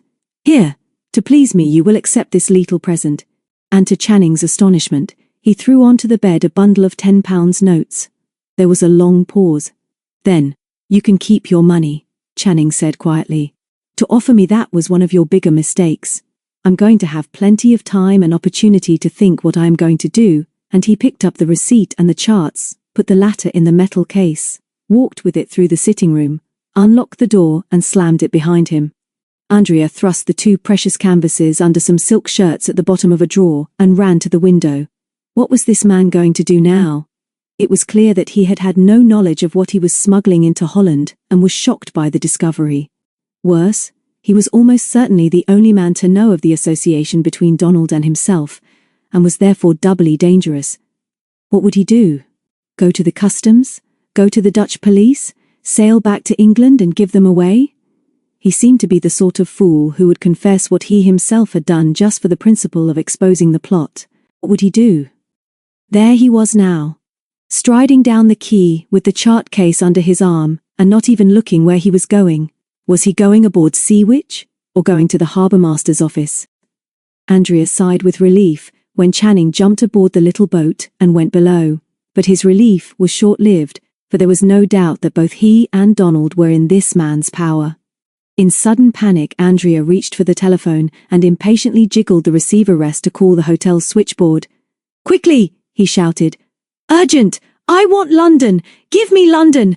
The Chestnuts, where the northern suburbs of London sprawl out between the hills of Highgate and Barnet, is the area known as Finchley, and the most respectable of all Finchley's avenues is probably that called Hastings Avenue. The fourth house on the right-hand side coming from the main road is the Chestnuts. There is nothing remarkable about its appearance, but its owner could probably buy up every other house in the avenue. His name is Simon Donald, and he lives here alone with an elderly housekeeper named Mrs. Bryan, and is something of a mystery to his neighbours. Although Donald has an office and a picture gallery in the West End of London, he often works in his study at the Chestnuts when he does not wish to be disturbed. The Mr. Donald of Finchley is somehow not quite the same man as the picture dealer of Bond Street. Those who know his reputation as an art expert would be amazed if they could see the Chestnuts, an ordinary detached villa in an unexciting suburb. But perhaps that is why Mr. Donald lives there. At the same time that Juan Andrea was grabbing the telephone in his hotel at Zutton, Mr. Simon Donald was sitting at his desk in his study. The desk had nothing on it but a pad of pink blotting paper and the telephone, and the most unusual thing in the room besides a framed landscape on the wall was a big green safe. Mr. Donald looked just as ordinary as when we first met him in Holland, and was glancing at his wristwatch when the telephone rang. Donald rarely raised his voice, and when the operator had confirmed his number and said, "Hold on, please, Holland wants you," all he said was, "Thank you. Put them through, if you please." Then, "This is Simon Donald. Who wants him?" Such a torrent of sound followed that Donald held the instrument distastefully a few inches from his ear. "Listen, Donald. This is Bless You John speaking. Can you hear me? This is what you call urgent and private. Are you there? I am here. Calm yourself. I told you not to telephone unless there was an emergency. What has happened? And be guarded in what you say. Has my messenger arrived?" Yes, he has come. That is the trouble." "Well, tell me. Have you got what he brought?" Yes, I have them. That is well enough, but the man is what you call crazy. He threatens us. He did not know what he was doing, but now he find out." Donald frowned. There was no doubt that Andrea was excited because he was losing his command of English. It was going to be difficult to keep him to the point. And what was this nonsense about Channing? "Tell me quickly what you mean, Andrea. Where is my messenger now?" "On his boat. It is called Sea Witch and I can see it from my window here. Listen. Now that he knows what he was carrying, he is very angry. He threatens you and me too. All I know is that he has not yet gone to the police, but he may do so. You will be wise to be the first to meet your messenger on his return to England. It will be important for him to speak to nobody but you. Nobody at all. He might go to the police in your country. You will know best what to do because he is your man and not mine, but do not let him go to the police and do not send anything more for me until I say. I will write to tell you where you will find me if I stay no longer here. You will not forget. Now I go." There was a click, and Donald found himself for once without words to reply, even if it had been possible to do so. Was it likely that he had really misjudged Channing? He knew him as a happy-go-lucky, lazy man, whom he had once got out of some trivial trouble and who, since then, had always been ready to help him for payment. Donald had people working for him in all parts of Britain, and in many European countries too. Not one living person besides Donald knew what was in the big safe in this room. Pictures were not his only business, and Channing had previously been useful to him in getting introductions to important people in East Anglia, and occasionally by acting as an unsuspecting carrier of stolen goods. In this matter of the JJ pictures, Donald had offered him a big fee for delivering a case of charts to Zutton, knowing that Channing would almost certainly rise to the bait of an exciting one-man trip across the North Sea. This was a risk he had been prepared to take. Channing, with his free and easy manner, could get away with anything if he did not know the truth. But now he had found out, and Donald saw at once that Andrea was right in suggesting how dangerous Channing could be. And what was it he had said? "You will know best what to do because he is your man and not mine." Donald pressed a bell push in the wall. An elderly woman came quietly into the room and stood just inside the door. She looked like a prosperous countrywoman with rosy cheeks and smoothly parted white hair. "Ah, Mrs. Bryan, thank you. I will have my lunch here, on a tray if you please. Then for at least 2 hours I shall be busy on the telephone and am not to be disturbed. Later this evening I shall be travelling to Suffolk by car, and shall be glad if you will pack suitable clothes for a visit to the country. Certainly, Mr. Donald. Can you suggest how long your stay will be? He looked up at her without speaking. What an excellent woman she was. Never, since she had come to the Chestnuts 6 years ago, had she given him or anybody else the slightest hint that he was anything more than a respected picture dealer with a West End gallery. She was, indeed, the perfect housekeeper, but she was paid just 4 times as much as an ordinary housekeeper. Pack for a fortnight's stay, please, Mrs. Bryan, Donald replied. When he had finished his meal, and Mrs. Bryan had left him with his coffee, he took from the shelves a big atlas, and opened it at the page showing France with the Low Countries, and the southern and eastern coasts of Britain. Zutton was opposite Felixstowe. He then turned to a bigger map of the east coast, and tried to put himself in the place of Channing, who might, even now, be on his way back to England. It seemed likely that he would return to Orford, for he could not have had much sleep in the last 24 hours, and so would choose the shortest route. All depended on the wind and tide, of course, but he could soon get news of those. Donald looked carefully at the map, and with a pencil wrote down a list of those places where Channing might land. Great Yarmouth seemed too far north, but Lowestoft was possible. Southwold and Walberswick, sharing the same little harbour up the River Blythe, were probable. Then Aldeburgh to the north of Orford might have attractions, but if he sailed farther south to Bardsey, or Felixstowe, or Harwich, or even Brightlingsea, or Burnham, he would be difficult to welcome. This was going to be a more exacting task than he had first thought. And time was short. He put away the atlas, unlocked the big safe and brought from it a thin, leather-bound address book. With this before him he sat at his desk and began to use the telephone. He was still using it 1.5 hours later, quietly and decisively giving his orders to a number of men and women in his pay. It was not possible, at such short notice, to cover every port on the East Coast. But before he had finished, members of his organization were already converging on those places most likely to be used by Channing. Donald's orders were clear.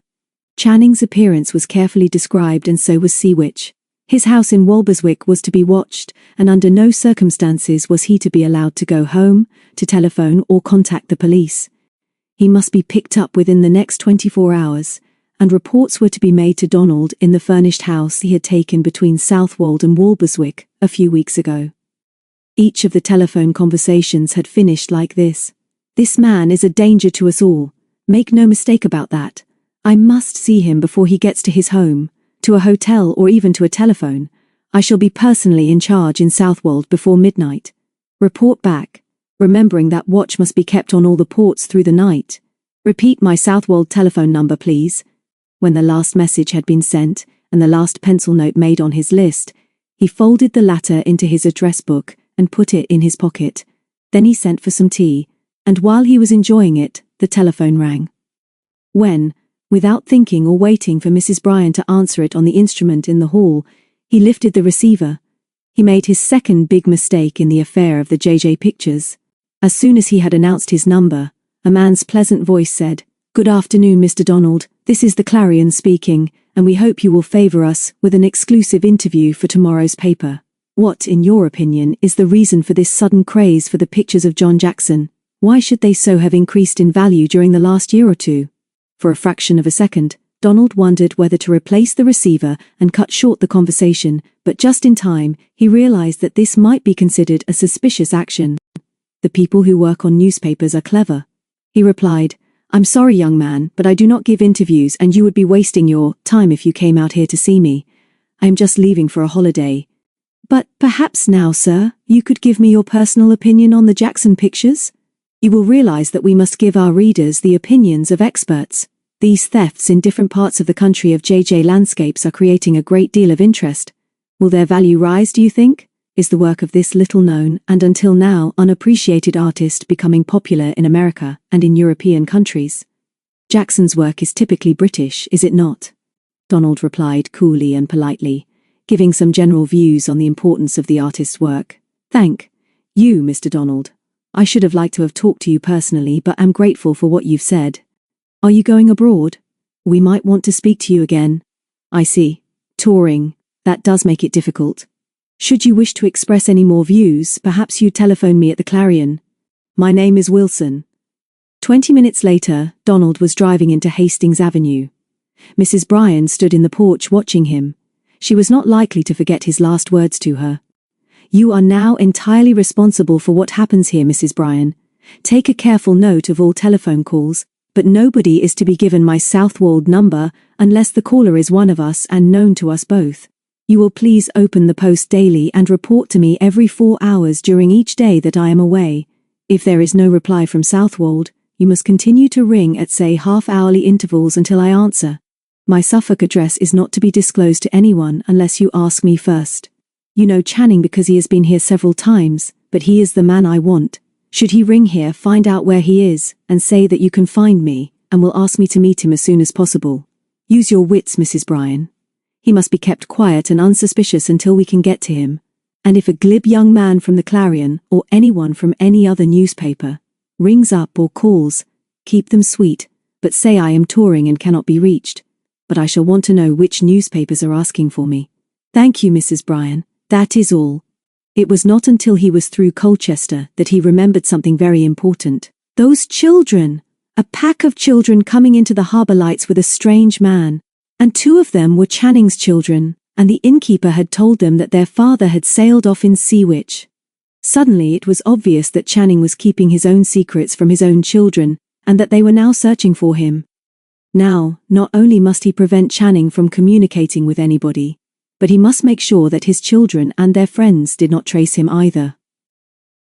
Chapter 7. Seawitch comes home.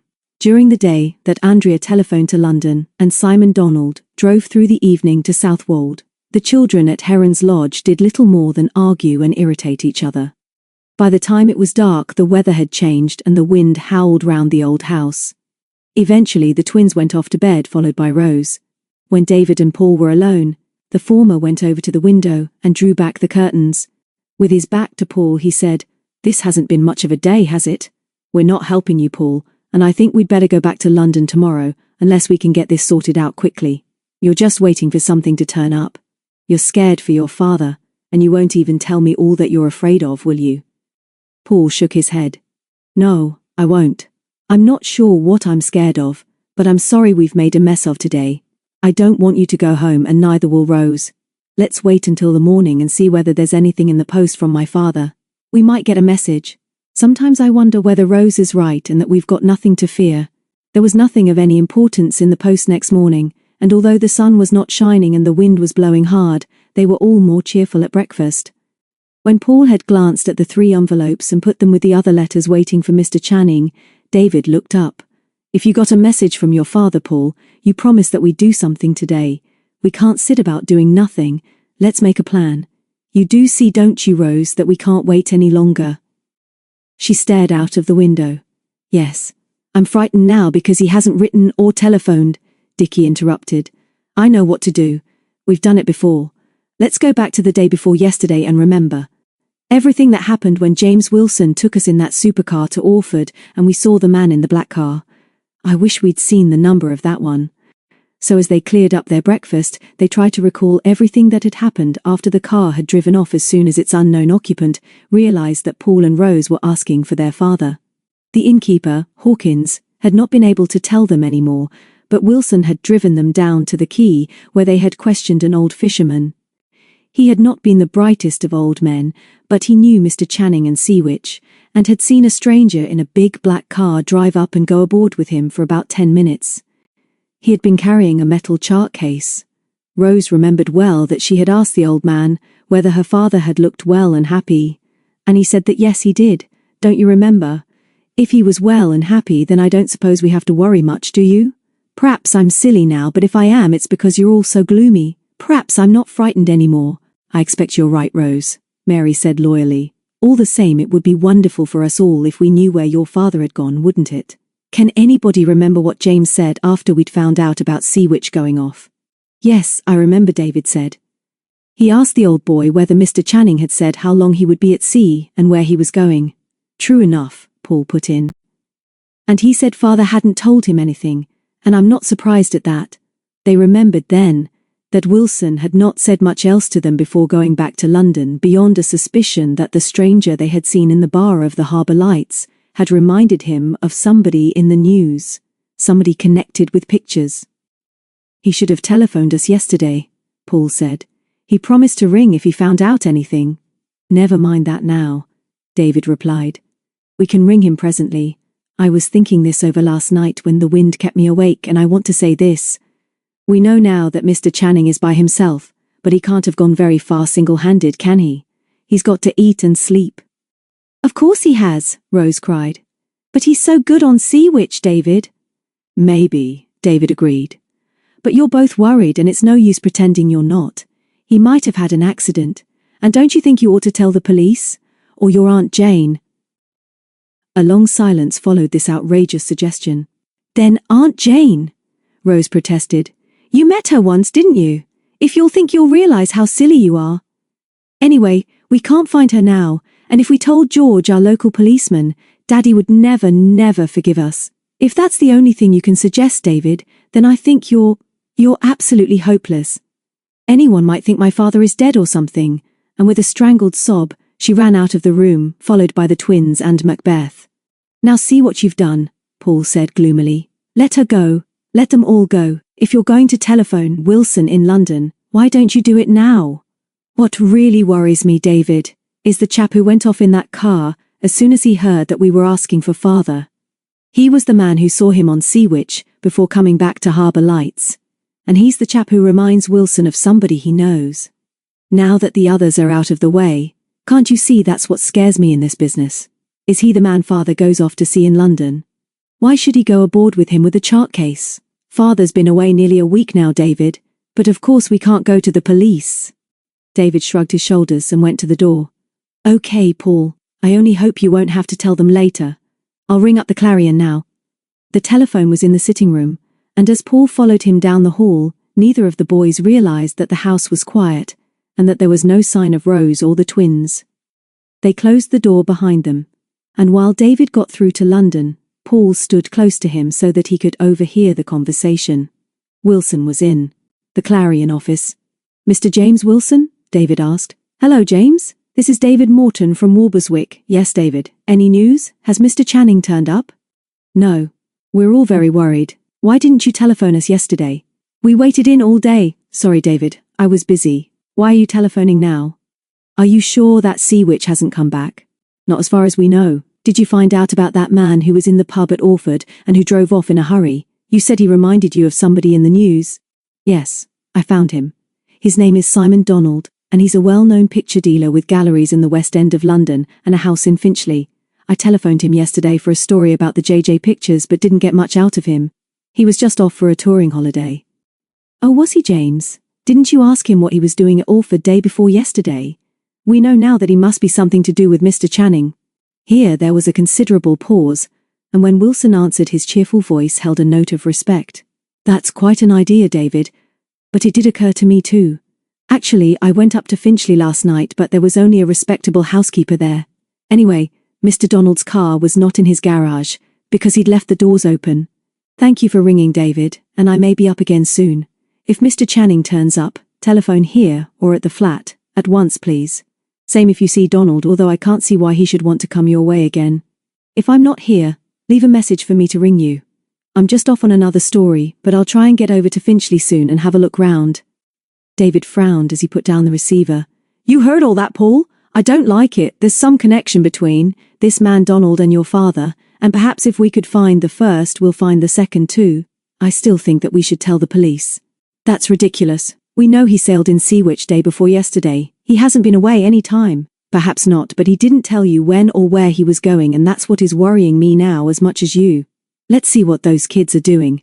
But a scribbled note on the hall table told them that Rose and the twins had gone. "Don't worry about us. We are fed up with you not doing anything and have gone to Orford. Rose is very unhappy and we are helping her. You two don't do anything but talk. Let them go," Paul said. "They won't find out anything there." But he was wrong. Rose, Dickie and Mary, with Macbeth racing excitedly beside them, ran for the bus as soon as David began to use the telephone. They did not notice a young red-headed woman in a belted raincoat watching them from the other side of the road. Why should they? She looked just like any other holidaymaker on this cool and stormy morning. They only just caught the bus, and it was several minutes before they recovered enough breath to speak to each other.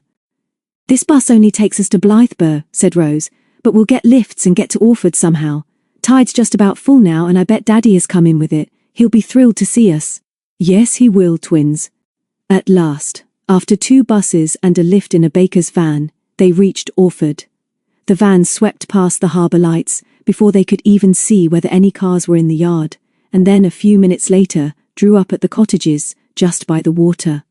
Almost before the driver had stopped, Rose jumped out, and as the others followed, after shouting their thanks, she stopped and pointed to a boat moored to the quay. "He's home," she whispered. "He's come home. That's Sea Witch. Now everything will be all right, but there was nobody aboard, and it did not take long to be sure of that." But in the tiny cabin, there was a smell of pipe tobacco, a muddle of dirty dishes, and every sign that Channing, or some other man, had been there not long ago. "But where has he gone?" Rose cried. "Someone must have seen him. Let's find Adam." As they jumped ashore, the old fisherman came out of his cottage and waved to them. "Please, Adam, please, have you seen my father?" Rose begged. "When did Sea Witch come in?" "Not more 'n hour ago, miss. I seen your dad. He was a-yawning his head off. Reckon he's gone up to Harbour Lights for a snooze. I can't hear as well as some, and folk talk softer these days, but he asked me to keep an eye on her." "Thank you, Adam. We'll go and find Daddy now."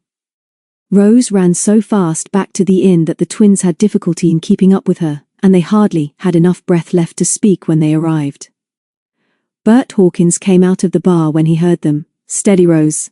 Steady, girl," he said when she clung to his hand. "What's fussing you now? How did you get here?" "In a baker's van," Mary said. "Sea Witch has come home, and we want to know if Mr. Channing is here." "Sure he is. Upstairs in number 3 and fast asleep by now." "Not to be disturbed," he said. "And you'd best let him have his sleep out, Rose. He was whacked and you must give him an hour or 2. "But is he all right? Did he say where he'd been? Did he telephone us at home? Did he ask for us?" "No, Rosie, no he didn't. Just said he wanted a room and a bed and wasn't to be disturbed." "Shall I give him a message from you when he comes down?" "Of course not, Bert. We'll soon be back so that we're here when he wakes up. We'll go back now and tidy up Sea Witch so that he doesn't have to do any more than collect his gear when he's ready to go. If he does come down before we're back, of course you can tell him where we are." "Bye, Bert, and thank you." They walked back slowly to the quay, feeling very much more cheerful. Mary let Macbeth off his lead, and the little dog frisked along happily, sniffing the wind which was blowing strongly from the sea. It was Mary who made the important discovery 5 minutes later, when helping Rose to clear up the muddle on the folding table in Sea Witch's cabin. Beside a thick white china mug containing the dregs of cold coffee were some little packets of cube sugar, enclosed in printed paper wrappings. Nearby were 2 other rumpled papers from which the sugar had been taken. Mary picked them up curiously. There were words in a strange language and a drawing of what looked like a bird's head on each paper. "Look, Rose! Come down here, Dickie, and see the clue I've found.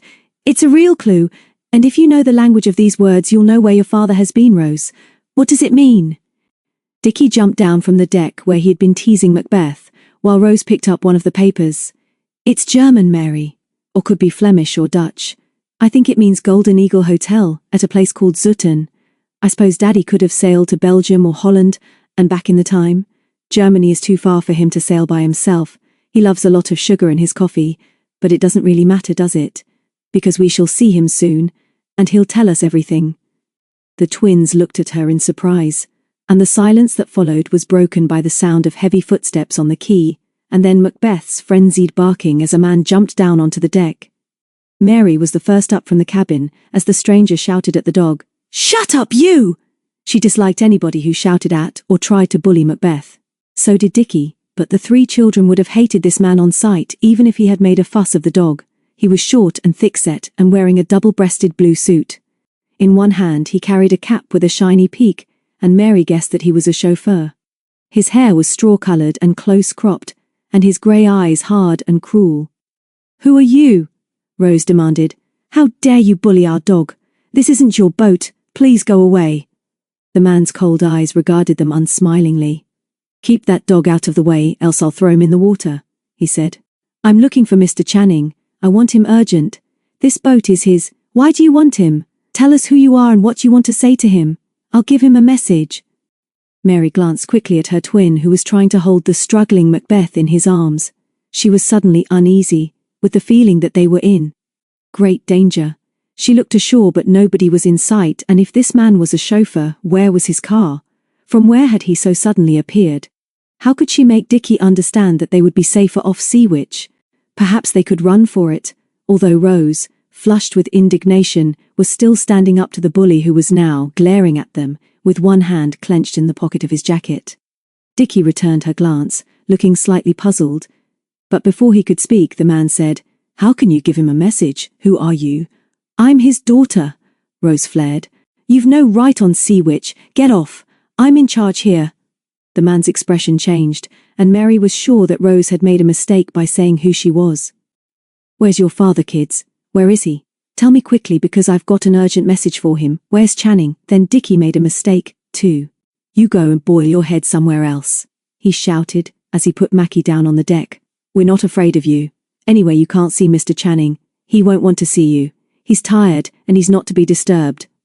There was a long silence, broken first by Mackie, who crouched with his head on his forepaws and growled menacingly. Mary bent down and grabbed him by the collar. Then she dragged him backwards, so that she was between the man and the quay, which was now about 2 feet above her, because the tide was ebbing fast.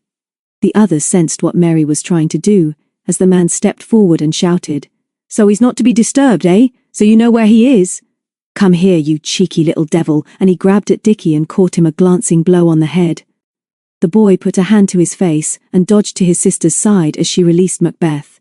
"At him, boy," she whispered. "See him off," and then to Rose, "We've got to run, Rose. Get ashore and help us up." Macbeth, a snarling, bristling little black fury, went into battle. Their enemy backed and lashed out again at the dog with his foot. Then he brought something that gleamed in his clenched hand out of his jacket pocket. But before he could strike, Mackie bit him on the ankle. With a curse, the man backed into the gunwales, stumbled, waved his arms wildly, and then disappeared over the side of Seawitch with a resounding splosh. Macbeth, with triumphantly waving tail and a bark of victory, tried to follow him, but Mary grabbed him back. Over her shoulder she saw that Rose was now on the quay helping Dickie up beside her. Then she looked down and saw below her the pink-faced bully floundering and swearing in 2 feet of water and black slimy mud. "Quick, Mary! Quickly! Hand up Mackie!" 2 minutes later, the three of them, with Macbeth gambling at their heels, were racing up the road towards the inn. Twice they looked back over their shoulders, but there was no sign of the chauffeur. No pursuit. They trotted on together, and 3 minutes later, when they turned the corner, they were in time to see a big black car turn out of the yard of the harbour lights, accelerate quickly and disappear round the corner. "Wonder who that is," Dickie puffed. "I bet our chauffeur wishes he was in that. Bet he wishes he wasn't drowned."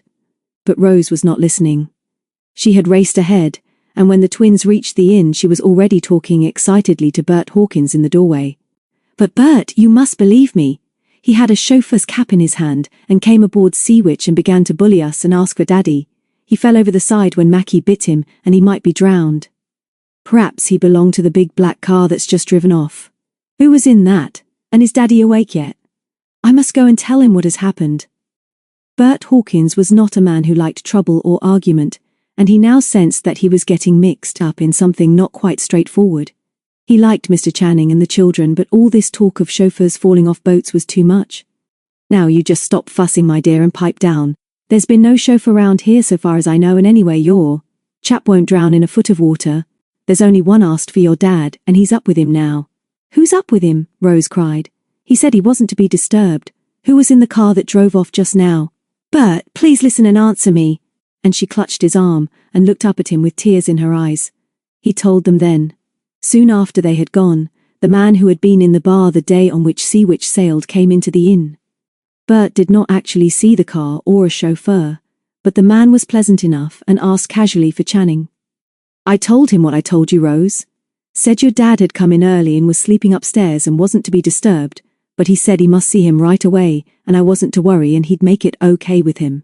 So what was I to do?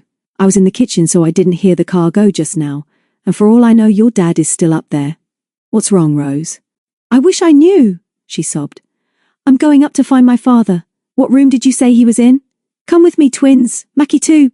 Bert shrugged his shoulders in despair. First on the right on the first landing, number 3. And don't blame me if he's mad with you. Dickie looked back at him from halfway up the stairs. If that drowned chauffeur comes here asking for us, you must jolly well swear that you've never seen us, until we've told Mr. Channing all about it. By now, Rose was knocking at the door of number 3. There was no reply and no sound from within the room. She opened the door, remembering as she did so how only 2 days ago she had knocked on the door of her father's bedroom, at home in Heron's Lodge. This room was empty too, although the bedclothes were tumbled. Rose wheeled on the others standing in the doorway, and they saw the tears on her face. He's gone again, twins. I can never find him. Why doesn't he tell us where he is? Then she saw the landlord, standing behind the twins. Tell me the truth, Bert! Did he ask for me? Did you tell him we'd been here and were coming back for him because we didn't want to disturb him? Did you tell him? No, my dear, I didn't see him go, so I couldn't tell him. And what about the man who came to see him? Did you tell him we'd been here? Bert shook his head, and then, before he could answer, they all heard an angry voice shouting from downstairs. Isn't there anybody to give service in this place? I want a hot bath in a hurry. And where's the car I brought here? And has anybody here seen 3 saucy kids with a dog? Coming, sir, Bert called, and then in a whisper to the children, quietly down this passage. Through the closed door at the end you'll find stairs leading down to the kitchen. Tell the missus what I said, and that I'm looking after that chap. Don't worry, Rosie, I'll see you through this. Come back later if I can help. Or ring up. There's a bus in 10 minutes. Macbeth growled softly, and Mary begged him to keep quiet as she picked him up. Then together they left the empty room and tiptoed down the passage, and opened the door leading to the kitchen stairs. Pity, Dickie whispered hoarsely as he closed it gently behind him. Pity he didn't drown. Chapter 8. The Girl with Red Hair. David laughed as he put down the note scribbled by Rose before she had gone off to Orford with the twins. I don't really blame them, Paul. Anyway, we can't do much about it. I suppose a bus has just gone, and Rose knew we couldn't catch them. Why don't we go to Southwold? If we stay here we shall only get on each other's nerves. Haven't you got a dinghy down at the harbour? We needn't be away for long, and you can always ring up here from Southwold to see if any of them have come back. Paul nodded. Good idea. If father is coming home today, like as not he'll be in on this tide. Let's go down to the harbour now. They were halfway to the front gate when they heard the telephone ringing. Paul ran back, unlocked the front door and went into the sitting room while David waited in the road. He returned looking worried. Your friend James Wilson again. He was in a hurry and asked me to tell you that he's coming back here to Walberswick tonight. Says he's telephoned that chap Donald's house at Finchley again. Was Donald there? Why didn't you call me, Paul? I've told you, he was in a hurry. Donald's housekeeper said that he was away, that she didn't know where he was or when he would be back. Wilson says he's now sure that Donald is the man we saw at the pub in Orford. But why should a picture dealer know your father, Paul? And why is James coming back here in such a hurry? He didn't say. Come on, let's go. They continued along the road, but on their way to the river were stopped by Mrs. Miller at her cottage gate. Good morning to you both. I was thinking of coming along to Heron's Lodge to see if any of you were about. Have you any news of your father, Paul? Not a word, Mary. Has Seawitch come in on the tide? Mrs. Miller buttoned up her cardigan against the wind. No, Paul, she said quietly. Seawitch hasn't come in with the tide. I'd like you 2 boys to come inside for a minute, for I've something to tell you. Have you spoken to any strangers since you've been out this morning? They both shook their heads and then looked at each other wonderingly as they followed her indoors. She closed the door and then looked out of the window towards the river before she spoke. Maybe I'm wrong to be as worried about your father as you are, Paul. Tell me straight now, do you know when he's coming back or where he is? No, I do not. You know I don't, and I'm sick and tired of this mystery. Why are you worried, Mary? What's happened now? What do you want to tell us? There's too many strangers round here interested in Mr. Channing, Mrs. Miller said soberly. There was that newspaper rascal, and this morning, not more than an hour since, there's this red-headed girl. Girl? What girl? Paul asked. Give me a chance and I'll tell you, Paul. She's pretty in a bold sort of way. About 20 maybe, but it is difficult to tell these days. I reckoned at first she was a holiday visitor from Southwold, but she came over alone in the ferry, and visitors aren't often alone. I watched her come up the path from the river, and as this is the first house in Walberswick, she walks up and knocks on the door. She paused for breath, and David asked, Sure you've never seen her before? No, I'm sure of that. pretty she was, and wishes me time of day civil enough, and then asks straight out whether I've seen a little boat called Sea Witch come into harbour last 2 days. You can guess I was surprised at this, and you'd be right. No, I said. Sea Witch hadn't been in, and why did she want to know? Then she said that she had an urgent message for Mr. Channing, and did I know when he'd be back? Of course I didn't. And having got my wits again, I asked why she thought I should know. At that she gave me rather a saucy smile, and said she'd go on up to Heron's Lodge to see if anyone there knew anything about him. That's why I asked whether you'd seen any strangers this morning. Has she been to Heron's Lodge? It's more than an hour ago since she was here, and she went up to the village and came back about 10 minutes before you. She's either gone on the ferry or is down by the river. Have you seen her, Paul? He shook his head. Don't think so. There are visitors about, of course. We didn't see anybody special at home. I don't know anybody like this girl. How does she know about father? I don't know, Paul. I don't know.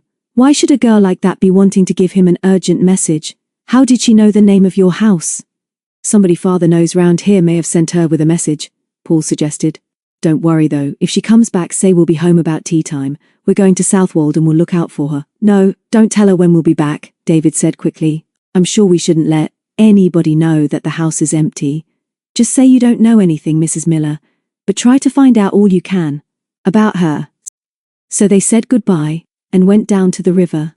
Below them, 3 dinghies were moored to the narrow, ramshackle landing stage used by the ferry, but the actual ferry boat was on the other side of the river, and sitting on the shore end of the little stage was a red-headed girl.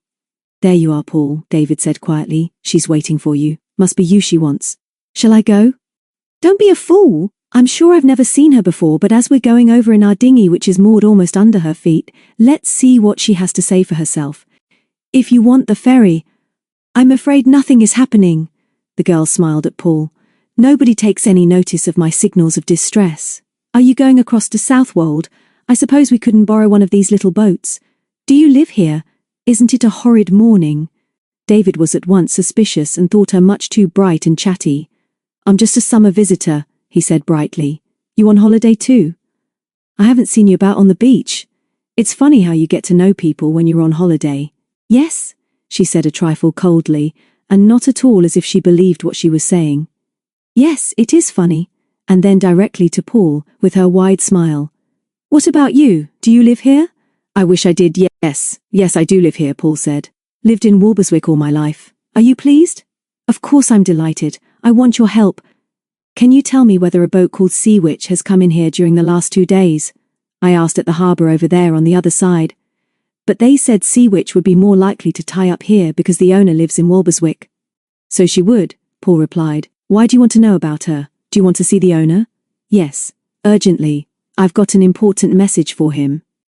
The owner is my father, Paul said quietly. You can give me the message. But who are you? I've never seen you before. Do you know my father? David, watching her carefully while Paul was speaking, realized why Mrs. Miller had not liked her. There was a cold gleam in her eye when Paul confessed who he was, and he saw how quickly this changed to an eager, excited smile. Oh no, I don't actually know your father, but what fun meeting you. You mustn't be angry and upset, but I promised that I wouldn't give this message to anybody but Mr. Channing himself. It's from somebody who knows him well, and as I was coming over here for the day, I promised to see him if I could. You live at Heron's Lodge, don't you? I've been there, but there was nobody at home. And haven't you got a sister? This is fun, isn't it? David put in sarcastically. My name is David Morton, friend of Paul's. May we ask who you are? She had a tinkling sort of laugh, and directed it now at Paul. It was obvious that she did not care for David. My name doesn't really matter. My friends call me Molly, so you can call me that, Paul. Are you expecting your father today? He has been out in Sea Witch, hasn't he? Don't be silly, Paul. There's no reason why you shouldn't tell me, is there? I do so want to deliver this message to him personally. A promise is a promise, isn't it? Yes, of course, but I don't know exactly when my father will be back, and if you won't give me the message, the best thing for you to do is to give me your full name and where you're staying, and then we'll telephone you when he's back. That will be the best thing, won't it? There's no need for you to hang about here. This suggestion seemed to surprise her as much as it pleased David. Her gay little laugh tinkled out again, but instead of answering the question she asked one. You have got a younger sister, haven't you, Paul? Somebody told me that she went off early on the bus this morning with your young friends. Where have they gone? Paul realized at last that he had probably said too much. All his old doubts, fears and suspicions came flooding back, and, as he stared at her pretty face, while trying to think of an answer to her question, he realized that David was climbing into their dinghy and trying with clumsy fingers to loosen the painter. Just realize the time, Paul. We must get across. Now. You'd never forgive yourself if you were late for this special appointment in Southwold, would you? Nothing to do with me, of course, but if I were you, I should resent all these questions about my father. Anyway, they won't mean so much soon, will they? Get in, Paul. You better take the oars in this tide. Too strong for me. Cheerio, Molly. For a moment Paul showed his astonishment and nearly asked more about their urgent appointment. Then he saw David's set face below him in the boat as he struggled with the oars and the current swung the dinghy against the supports of the little pier. Then he jumped into the boat as Molly grabbed for his hand, missed and nearly fell into the swirling water. "Wait for me," she shouted. "I want to go to Southwold." By now David, with one oar, was struggling frantically to push the dinghy away from the pier. The tide was on the turn, but the water was very rough and the little boat was soon out of control. "Give me the oars," Paul yelled. "Get her away from this pier! Give me the oars!" David slipped back off the seat and passed the oars to Paul. Then he looked up at Molly, and when he saw the fury on her face, he knew that his suspicions were correct. "Sorry!" he shouted as Paul controlled the dinghy and edged her away from the wooden piles of the landing stage. "Sorry, Molly, we can't pick you up now. Too rough. We'll send the ferry over." "Sorry and all that, but we're in a hurry." "What was all that in aid of, you idiot?" Paul gasped as he strained at the oars. "Lucky you chose this dinghy as it happens to be ours. What's all this about an appointment and why couldn't we give her a lift? She's spying on us, and I'm sure she wants to spy on your father. She's mixed up in this rotten business, Paul, and she thought she could get round you, and so she would have done if I hadn't been here, you poor boob. Can't you see that we're not the only ones who want to know when and where your father is coming back? Somebody wants him quickly, and I suddenly had a brainwave and I think it worked. Do you want any help?" Paul, now scarlet in the face with his efforts to keep the dinghy from being swept out to sea, grunted. "Of course I want help, you idiot. You nearly wrecked us just now, so I'm sure we'll be safer if I struggle alone. Tell me about your brainwave." They were in the middle of the river now, with Paul struggling well against the current, so that after a few more strokes they would be carried down with the tide to the ferry landing stage on the Southwold shore. Meanwhile David went on, "I thought I'd try to make her believe that we were going to meet your father in Southwold this afternoon, and I'm sure she fell for it. I believe that she dare not let us out of her sight now. Soon as we get over we can hide somewhere and then follow her. I've an idea that she can lead us somewhere very interesting. I don't like what's going on, Paul, and I'm glad now that those kids are out of the way at Orford." "We're coming in now," Paul gasped. "Grab the ferry boat or one of those posts. I'm checking her all I can." Paul was skillful on the water and brought his dinghy in very well, and 2 minutes later they were ashore. Then they looked back and saw Molly still waving excitedly on the opposite landing stage. "Maybe it's as well that we can't hear what she's saying," Paul grinned. "I think you're right about her, David. I know where we can hide, but if she goes straight to Southwold along Ferry Road, it will be difficult to keep out of sight. Anyway, let's see what happens." The two boys waved cheerfully, and then climbed up the shingly slope to the rough track leading in one direction to the harbour and the sailing club, and to their right to the beach, the sea, and the mouth of the river. Sitting out of the wind just inside a tarred wooden hut was the ferryman. He nodded gloomily at Paul. "Hello, Harry," Paul said. "There's a girl over the other side getting hysterical. You'll have to fetch her, but don't hurry too much. She's after my friend here." The man gave not even a flicker of a smile, and as they moved away David said, "That's fine, but I hope he's not too long else we shall get cold hanging about. I suppose we've got 10 minutes before she gets over the river? There is no place in Britain quite like Southwold, and there is no better view of it than from where the boys were hurrying down to Ferry Road, which stopped by a caravan camp, 2 cafes, and a little general store. The town itself was a mile away to the north, on their left, a jumble of red roofs and grey flint walls, towering above which was a great lighthouse as white as alabaster. Farther inland, a mighty church, almost as big as a cathedral, dominated all else. Between the river and the town on its little hill was a great stretch of flat pasture intersected by dikes and dotted with cattle. A narrow road ran inland, weather-beaten for about half a mile, to an old farmhouse of grey stone. When the boys had bought some sandwiches from the cafe, they dodged past some empty caravans and climbed the bank so that they were looking down onto the beach and where the river ran out to the sea. The wind was roaring down from the north, and the sea tumbled on the sand, swirling hungrily against the timbers at the entrance to the harbour, and meeting the muddy waters of the river in such a frenzy of frustration that Paul turned to his friend and said, "No little boat could live in that. It's worse than I thought down here, and it will be worse still for the next 1 or 2 flood tides. If we lie on the top of the dune here, Molly will never see us when she comes down the road. I wonder what she'll do." They had not long to wait. They were too far off to see her face, but she walked as if she was furious. As soon as she was round the corner into Ferry Road and so out of sight, they ran down to the shelter of the caravans again, and moved forward cautiously. After all, it was not so very difficult to follow her without being seen if they kept just below the crest of the bank between the beach and the road. It was hard going through the loose sand and shingle as the wind was in their faces, and twice they flopped down when Molly turned round. But she only looked back along the straight road to the caravan camp, although she also stopped once, as if trying to make up her mind where the narrower road turned off at right angles across the marsh to the grey farmhouse. "That's a lonely house," David whispered. "Rum sort of place to build it. Molly isn't going visiting, is she?" "Shouldn't think so. It's called Yoxley's and belongs to 2 old ladies. I've never been there, but I believe Father knows them. I'm as curious about this girl now as you are, David. Doesn't fit in here, does she?" The boys got up and walked on again behind the shelter of the dunes, and David was just remarking that the marsh beyond the road must be at least 6 feet below the level of the sea, when something unforeseen happened. The driver of a car coming from the harbour on the way to Southwold saw Molly struggling against the wind, stopped and offered her a lift. She looked back once along the road, and then gratefully got into the car. "That's done it," Paul said. "And there's not another car in sight, so we shall have to walk the rest. Wait until she's out of sight and then we can get on the road. We'll be lucky if we find her in Southwold now that she's got such a start. Remember that she's almost certainly looking for us, and I hope she believes that we're meeting your father," David answered. "We might as well spend the rest of the afternoon dodging each other. You just show me Southwold, Paul." It was while they were looking around the magnificent old church that David saw Molly again.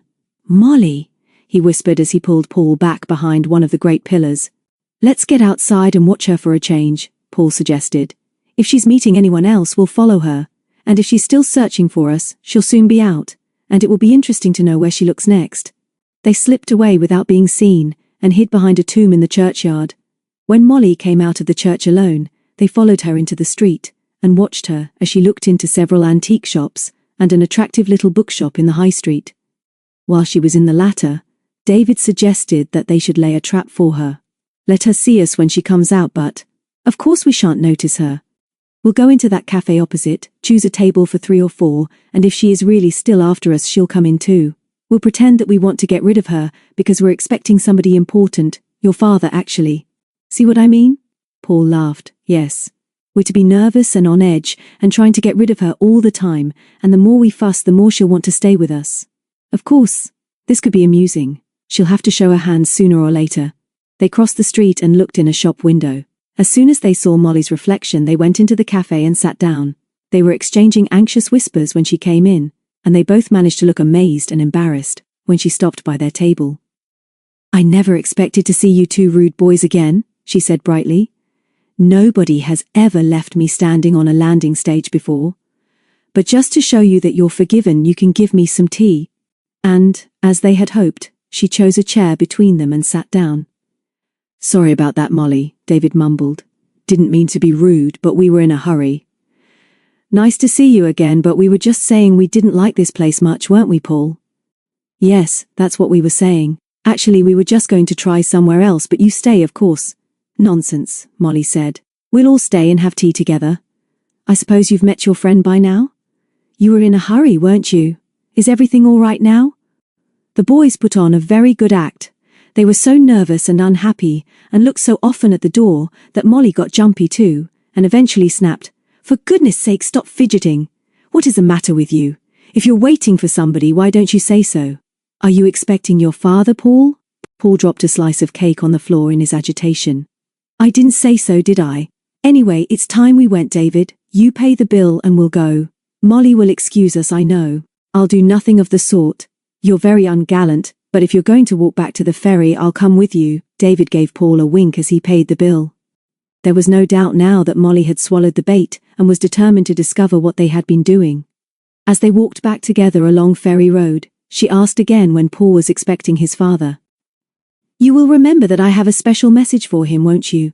Were you waiting for him in Southwold? We've done all we wanted to do in Southwold, thanks, David said shortly. Why don't you give Paul this mysterious message and be done with it? Molly was now almost as short of temper as she was of breath. She was not very tall, and the boys walked fast with long strides. She decided not to answer his last question. Every vestige of summer had now fled. The wind roared over the bank, which kept the sea back from Ferry Road, and they could hear the waves thundering on the beach. They had just passed the turning of the narrow road, which led across the marsh to Yoxley's, when she looked back over her shoulder and stopped without explanation. The boys turned too, and were just in time to see a large black car swing out of Ferry Road up towards the old house. David turned to Molly and realized that she was genuinely surprised, almost shocked at something she had just seen. Friends of yours, Molly? David asked, and she turned on him in a fury. Don't be a fool. How should I know who they are? Are you two crossing in your dinghy? Isn't it too rough? We'll go and see, Paul said. You coming too? I doubt if I can row 3 over. I'll see what I'll do when we get there, she said.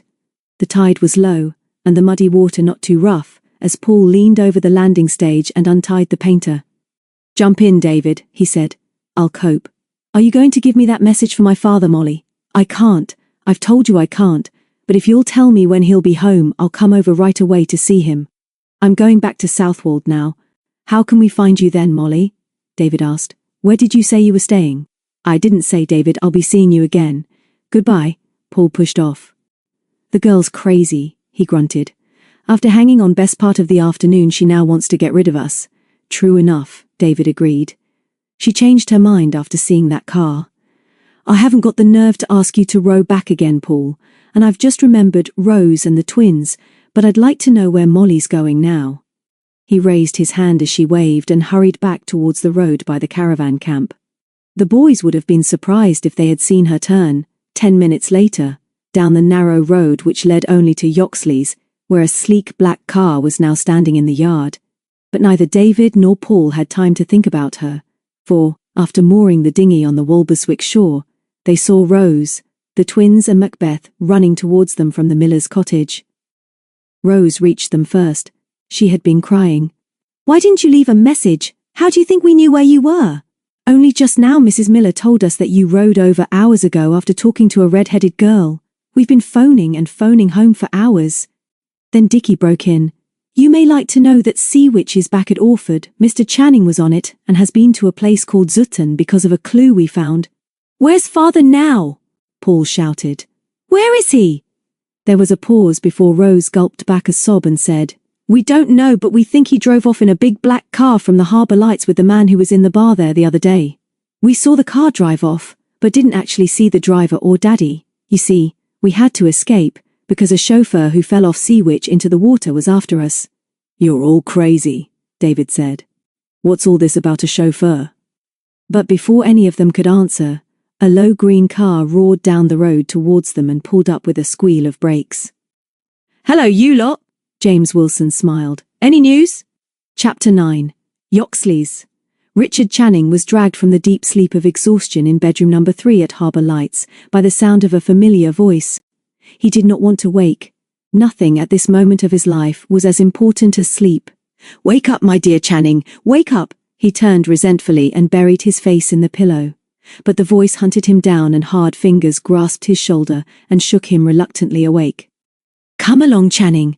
I have news for you. Wake up.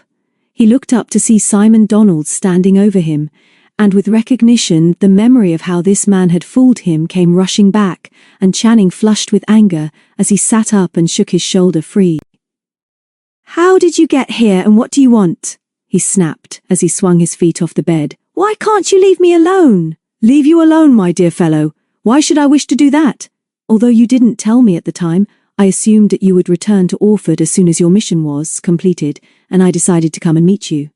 Have you been successful, Channing? You have been so quick that I feel sure I can congratulate you. I should like you to tell me all about it, and then of course when you have handed over the receipt for the charts, there is some finance to settle. As Channing watched his enemy, he was sure that something was amiss. Donald's face and eyes told him nothing, but they never had, and in that moment he realized that they never would. He was cold and calculating, and Channing decided that, with a little patience, he might discover more about this evil man. It would be wise to let him do the talking for a while. Although, above all else, he now wanted to get away once and for all from Donald and his temptations of easy money, the break must be such that Rose and Paul would never know what had been going on. And as he thought of his deception of his 2 children, he knew for certain that he must make no mistake now. Don't worry, Donald, he yawned. I've got the receipt, but I'd rather sleep now than take the money unless you've got it in your pocket. I don't know how you got in here, but you can get out as soon as you like. I want some more sleep. Donald's features relaxed. It was because I was so sure that you would be successful, and because I realized how tired you would be, that I came here today on the chance of meeting you, my dear fellow. I think you deserve more comfort than this inn can offer you, Channing, and that is why I woke you. What's that got to do with it? This place is good enough for me until I get home. I've known it for years and it suits me, and I don't believe you came in here just to welcome me home. Here's the receipt, but you'll read it from that side of the bed, if you please, and I'll hang on to it until you pass over the money. You've brought it, I suppose? He took his wallet from his pocket and produced the scrap of paper signed by Andrea about 24 hours ago. He was surprised that Donald barely glanced at it, and even more surprised when he said, I knew I could rely on you, Channing. I have enjoyed our business contacts, and hope this won't be the last. The truth is that I was passing this way, and hoping that you might be back, called in here to ask if you had been seen. No doubt you'll be surprised to know that I'm to be a fairly close neighbor of yours, for I've taken a house in your district. I'd like to show it to you, and ask your advice about some matters. My car is here so we can start at once, and we can settle our business there. Keep the receipt, my dear fellow, until we can settle up. I really am delighted that you were able to deliver those charts with comparatively so little trouble. There was plenty of trouble coming back, Channing said, as he tried to work out the information he had just been given. What possible reason could Donald have for taking a house in the Southwold district? Then he remembered that John Jackson had lived and worked at Southwold, and that the most famous of his pictures was the red mill which had been stolen, presumably by Donald, and which he himself had just carried to the unpleasant Andrea in Zutton. Perhaps Donald was on the trail of more JJ pictures. Channing then remembered the article in the Clarion on this subject, and realized how deeply he was concerned in this wretched business. It would perhaps be wiser to go with Donald now, and find out where he was living and what he was up to. He was determined not to take any money for this last trip now that he knew what he had been doing, but before he finally broke free, he must be certain that Paul and Rose would never find out what part he had been playing. I had plenty of trouble coming back, he repeated. I was single-handed, tired, and there's bad weather on the way. I want to go home and finish my sleep, but if you've got your car and are going my way, I'll be glad of a lift. I think we'll get back to my place first, if you don't mind. This has all turned out splendidly, and I'm much looking forward to showing you my little place. No need now to settle up with Hawkins. I'll do that when I next see him. Let's go at once. Channing pulled a jersey over his head, put on his jacket, and followed Donald out of the room. Donald waited for a moment at the top of the stairs, but there was no sound from below. Quickly and quietly, Channing, he whispered urgently. Follow me without question, please. I do not want either of us to give anybody any explanations just now. You can come back tomorrow. Channing was at once suspicious. Why all the secrecy? But he said nothing and followed Donald out through the back of the inn into the yard. He had seen the big black Wolseley before, but he had never ridden in it. It was extremely comfortable, but before he had settled down next to the driving seat, they had swung out into the road and were accelerating fast. If he had looked into the mirror, he would have seen Rose, the twins, and Macbeth running round the bend in the road on the way from the harbour. But he did not, and long afterwards he confessed that he never knew whether Donald had seen them either. What he was sure of, however, was that Donald drove fast and recklessly. Never before had he seen him so excitable. But it was not until they passed the Walberswick turning that Donald said, "You will be glad to be home and united with your family. I have never seen Heron's Lodge, but now that I am living so close to you I must call and see you soon. I should like to meet your family, Channing. That would indeed be a pleasure." Channing made no answer to the suggestion that Donald should meet his family. There was no doubting the threat behind his words, and perhaps for the first time Channing fully realized the danger of this man sitting beside him. They were on the main road now, running north through the village of Blythburgh, which once had been a great port. On their left, crowning a little hill, was the magnificent church, and soon they crossed the River Blythe, which ran out to the sea between Southwold and Walberswick, about 5 miles away. Turning right, they saw the church tower and white lighthouse of Southwold showing clearly against the skyline, and Channing was wondering whether he had been a fool to leave Orford so hurriedly, when he realized that they had turned into Ferry Road. "Perhaps you know the little house I have taken," Donald said suddenly. "We turn off here to the right." "So you've taken Yoxley's?" "I've been in the house several times," Channing replied. "I think it would be as well to get our business talk over as soon as possible, Donald. I don't like the look of the weather and I want to get home." Donald smiled grimly without reply, while Channing wondered what possible reason his enemy could have for taking such an isolated, inconvenient old farmhouse. What game was he playing? Ferry Road was deserted, but for 3 young people walking ahead of them towards the harbour, about 100 yards past the turning. As Donald braked to turn sharply to the right, and the car swung round towards Yoxley's, the young woman turned quickly at the sound of the car. Channing idly noted that she was red-haired, and that the back view of one of the 2 young men with her reminded him vaguely of Paul. The outhouses and barns of Yoxley's were shabby and neglected, but Channing had little time to look around him when his companion drove into the yard. "Welcome to Yoxley's, my dear fellow," Donald said as he grasped Channing's arm, led him into the porch and unlocked the front door. "A cup of tea will be welcome. Come in here and I will order it." Channing remembered the sitting room, which was not unlike his own at Heron's Lodge, long and low but with windows facing south across the marsh towards the river, and French windows opening onto the garden at the side of the house. He knew that the 2 old sisters who owned Yoxley's were always ready to rent it furnished, and as they were poor, a let to somebody with money, like Donald, in mid-September would mean much to them both. Although Donald was a crook, he certainly was not a fake picture dealer, and Channing was surprised that he could live in a house so cluttered up with useless furniture and knickknacks. As Channing dodged round one of the tables on his way to the window, he heard Donald's voice in the hall and wondered who he had got to work for him in such an isolated house. Then he came back, invited Channing to sit down near the smoking fire, and switched on one of the lamps. He then crossed to the French windows, tried them to see if they were locked, and drew the curtains across them. "Cozy little place this," he said, as he stood with his back to the fire and looked down on Channing, who was not feeling at all comfortable.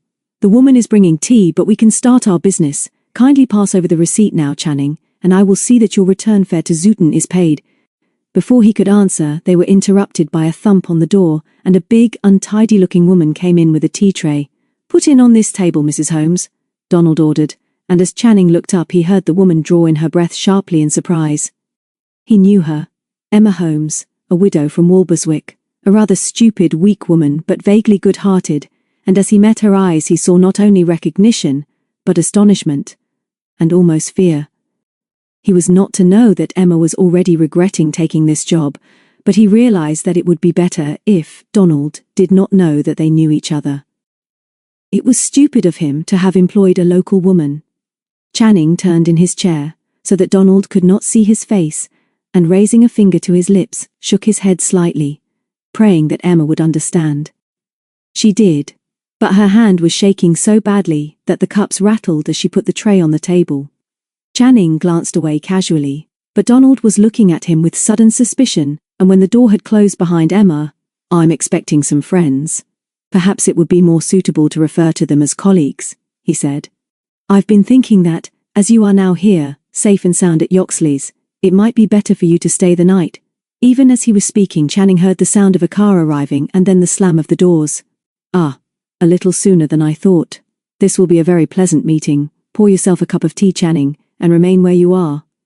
He crossed the room and was out of the door before Channing could rise. As he got up he heard the click of the lock as the key was turned from the other side. He was locked in. Donald must be far more suspicious of him than he had suspected. Perhaps he had been fooling him all the time. He knelt down with his ear to the keyhole and heard the deep, rough voice of a man say, "I've got the JJ from Derbyshire, Governor, but it's going to cost you a lot. Wasn't far from trouble on this job, and I've got to lay low." "Nice work, Brown," came Donald's quieter voice. "You can give me a full report shortly and hand over the picture." "I see you've picked up Molly. I have an idea that you have been wasting your time, my dear. We have an important visitor in there. I'm sure you'll be interested to meet him." "Yes, Molly. Mr. Channing is enjoying a cup of tea in there, but we have to make sure that he does not leave us." Channing needed to hear no more. He had been a simpleton and was now trapped. He got up stiffly from his knees, at last positive that he must escape from Yoxley's at once. The French windows would probably be easiest, but as he turned and ran towards them he blundered into one of the little tables. As he stumbled forward he clutched at the standard lamp and brought it crashing to the floor. The bulb smashed as he fell, and as he picked himself up, the door behind him opened and he saw an enormous man rushing at him with Donald just behind. He had about a 2-yard start and flung himself in despair at the curtained French windows. They burst open under his weight with a crash and tinkle of breaking glass, but he tripped over the sill and fell heavily onto the paving stones outside. For a moment he lay there, more than half stunned, and from far, far away heard Donald's hateful voice saying, "He knows too much and is trying to run away." Dear, dear, how noisy and tiresome of Mr. Channing. "Make sure that he stays with us as a guest, Mr. Brown." Like a beaten boxer, Channing tried to stand up and escape to freedom, but he was so weak and dizzy that he hardly felt the force of the big man's fist as it cracked against his jaw. Chapter 10. Night at Heron's Lodge. When the sun went down on that same September evening, the wind died with it. Darkness came soon, and although the moon was nearly full, she showed only a hint of her pale radiance behind the clouds. Without the sound of the wind, the boom of the breakers on the flat beaches of East Anglia became more obvious, and fishermen all down the coast, suspicious of the lull, helped each other to drag their boats up beyond the steep ridges of shingle left by the high tides. All up the coasts from Scotland to the Thames estuary anxious men were watching the sea, ready to warn the authorities, and the police of danger. In Heron's Lodge, David, Paul, Rose and the twins finished their supper and tried to pretend that they were not all on edge, waiting for the telephone to ring, or for Richard Channing to come home. James Wilson had come back with them, and they had told him their respective stories. He had listened in silence, asked a few questions, and then gone off in his car after promising to telephone them with any news. But there was no telephone call, and James had still not returned when they all went to bed. Mary was sharing Rose's room on the first floor, while Dickie and David were together across the landing. Paul's room was under the roof on the top floor. The two girls were tired, and did not say much as they undressed. Soon after the light was out, Mary sat up suddenly and said, "I want Mackie, Rose. I know he isn't supposed to sleep on beds, but I want him tonight. The wind is blowing hard again, and I'm sure Mackie is lonely in the kitchen." "But he always sleeps in the kitchen by the stove, Mary. Why do you want him specially tonight?" As Mary scrambled into her dressing gown, she said, "I didn't think you'd ask me to explain why I want him, Rose. I just know that I do, and I'm sure he wants me."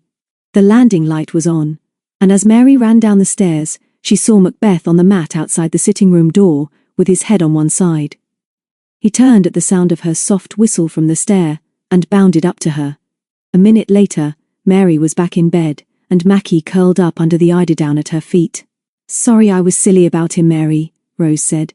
"I like him here too. I'm tired now, so God bless." But Rose could not sleep. The wind was coming up with the tide again. The window began to rattle and she wondered whether to get out and try to wedge it with a wad of paper. But it always did rattle, and she was warm and comfortable in bed.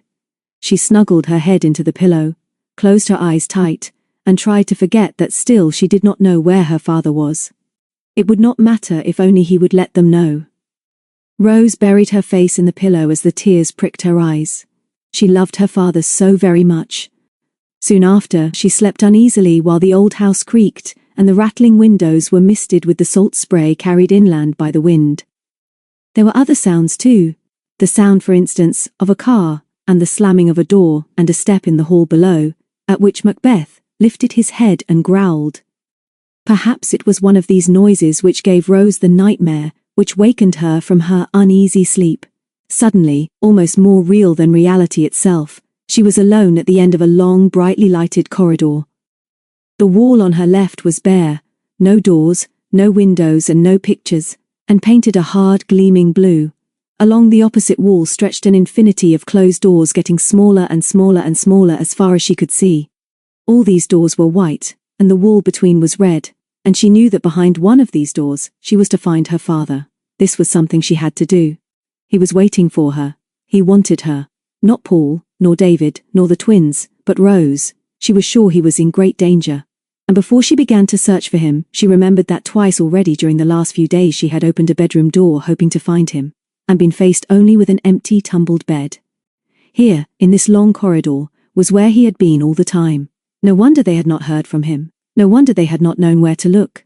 She was probably now in the house of the man with the big black car, the man in whom James Wilson was interested, and her father was waiting for her in one of these rooms. She stepped forward and opened the first door. The room was empty and unfurnished, not even a tumbled bed. She tried the next, the same, except that the room was smaller and the window bigger. The next and the next and the next were the same, only each room was smaller than the last, and the windows larger and closer to the door. And yet she was still sure that her father was near and was waiting for her. But if the rooms got much smaller, there would soon be no room for him. And then, with her fingers on the handle of the next door, she paused. This was the room, she was sure. This must be the one. And though something warned her that if she opened this door there would be no floor but just a space beyond the door, she was still certain that her father needed her and was waiting for her to come to him. She turned the handle, but the door was locked. She struggled, screamed, and woke. "Rose, Rose, wake up, Rose, what's happened?" It was Mary's voice, and with a sense of glorious relief, Rose realized that she was in her own bed at home. She sat up with the tears still wet on her face, and switched on the bedside light. Mary was sitting up too, and clutching Macbeth. "What is it, Rose? You were crying and calling out. Was it a horrid dream?" "I'm sorry, Mary, really I am. I suppose I woke you up. It was a nightmare about my father. He wants me, Mary. I know he does. I know that he's in trouble. I was afraid before because I didn't know, but now I'm sure that something awful has happened. I don't know what to do, Mary," and with that she switched out the light and slipped under the bedclothes again. For half a minute Mary, sitting up in bed, said nothing. Macbeth's rough coat was against her face, and twice he turned to lick her cheek. She knew that Rose was frightened, but she was also sure that it would be silly and wrong to upset her by pretending that she was not scared. To her distress, Mary then realized that her friend was trying to stifle sobs. "A nightmare is never as bad when you wake up, Rose," she whispered. "You're awake now. Do you know what my twin calls a nightmare? A night horse. Isn't he silly? Don't cry any more, Rose, I hate it. Talk to me until you go to sleep again." Before Rose could answer, Macbeth growled, gave his warning bark, and then jumped off Mary's bed. "Quiet, Mackie!" Mary hissed, and then, hearing the scratch of his claws on the door, she realized that the wind had died down again, and that the house was comparatively quiet. "Mackie can hear something," she whispered. They strained their ears, but there was only the thudding of their own hearts and Macbeth's soft growl. "Perhaps Daddy has come home," Rose whispered. "Shall we go down and see?" "You stay here and I'll go and wake my brothers," Mary replied. "On the way I'll listen at the top of the stairs." "No, Rose, I'm not scared really. I'll leave the door open, and I'll know you're here, but we must tell the boys before one of us goes down. I'll take Mackie with me, else he'll make a noise." "You're very brave, Mary, and if you'll come with me, I'd like us to go down together to see whether my father is there. Or perhaps he's already in his room." And then, at the thought of once again opening a door to see if he had come home, she covered her face with her hands. Mary clenched her teeth to stop them from chattering, got out of bed, slipped on her dressing gown, and with one hand on Macbeth's collar opened the door. The landing and the stairs were in darkness, and she stood for a moment in a pool of yellow light from the room behind her. She stood quite still with Macbeth quivering at her side. Another gust of wind rattled the windows while the floorboards creaked in sympathy. Upstairs, the door of Paul's big room was fidgeting, and from the hall, she heard the steady ticking of the grandfather clock. Thud, thud, thud went Mary's heart. Her brother's room was only a few paces away, but, just for a moment, she could not find the courage to cross the landing. Then, the wind died down, and in the sudden quiet, she heard the murmur of a man's voice from somewhere below. The hair bristled on Mackie's back, and he growled again. Mary turned and waved to Rose, who was sitting up in bed, then ran across the landing and was in the boys' room, with Macbeth at her heels in a few seconds. She stood with her back to the door and switched on the light. Both boys were asleep and neither stirred. Macbeth ran across the room, took a flying leap onto Dickie's bed and began to lick his face while Mary shook David's shoulder till he yawned and turned over. "Where is it? Go away! It's too late!" he growled. And then, seeing his sister's anxious face within a few inches of his own, he sat up and said, "What's wrong, Mary?" "Oh, David! Rose had a nightmare and is in a terrible fuss about her father, and Mackie knows there's something wrong, and I've just heard men talking downstairs. Rose wonders whether Mr. Channing has come home, but she doesn't dare to go down by herself to see." David groped under the pillow for his watch. "It's just on 1 o'clock. Wake Dickie properly so that he doesn't shout the house down and keep as quiet as you can. I'll go down and see what's happening. It's probably James Wilson. He said he might come back very late and we told him he could sleep in Mr. Channing's room." "You're shivering, Mary. Not really scared, are you? Take Dickie with you and go back to Rose. I'll go downstairs. Up the Lone Piners. Up the Lone Piners," Dickie echoed from the next bed. "I don't know what this is about, but if my twin has discovered a dastardly plot or something, then I'm on her side."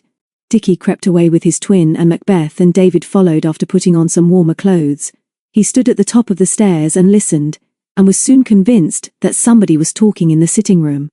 Next he tried the door of Mr. Channing's room, and it opened at once. Nobody there, and no sign of James either. Surely Channing had not come home with a friend at this time in the morning without announcing himself? Perhaps, though, just because it was so late, he had decided not to disturb them.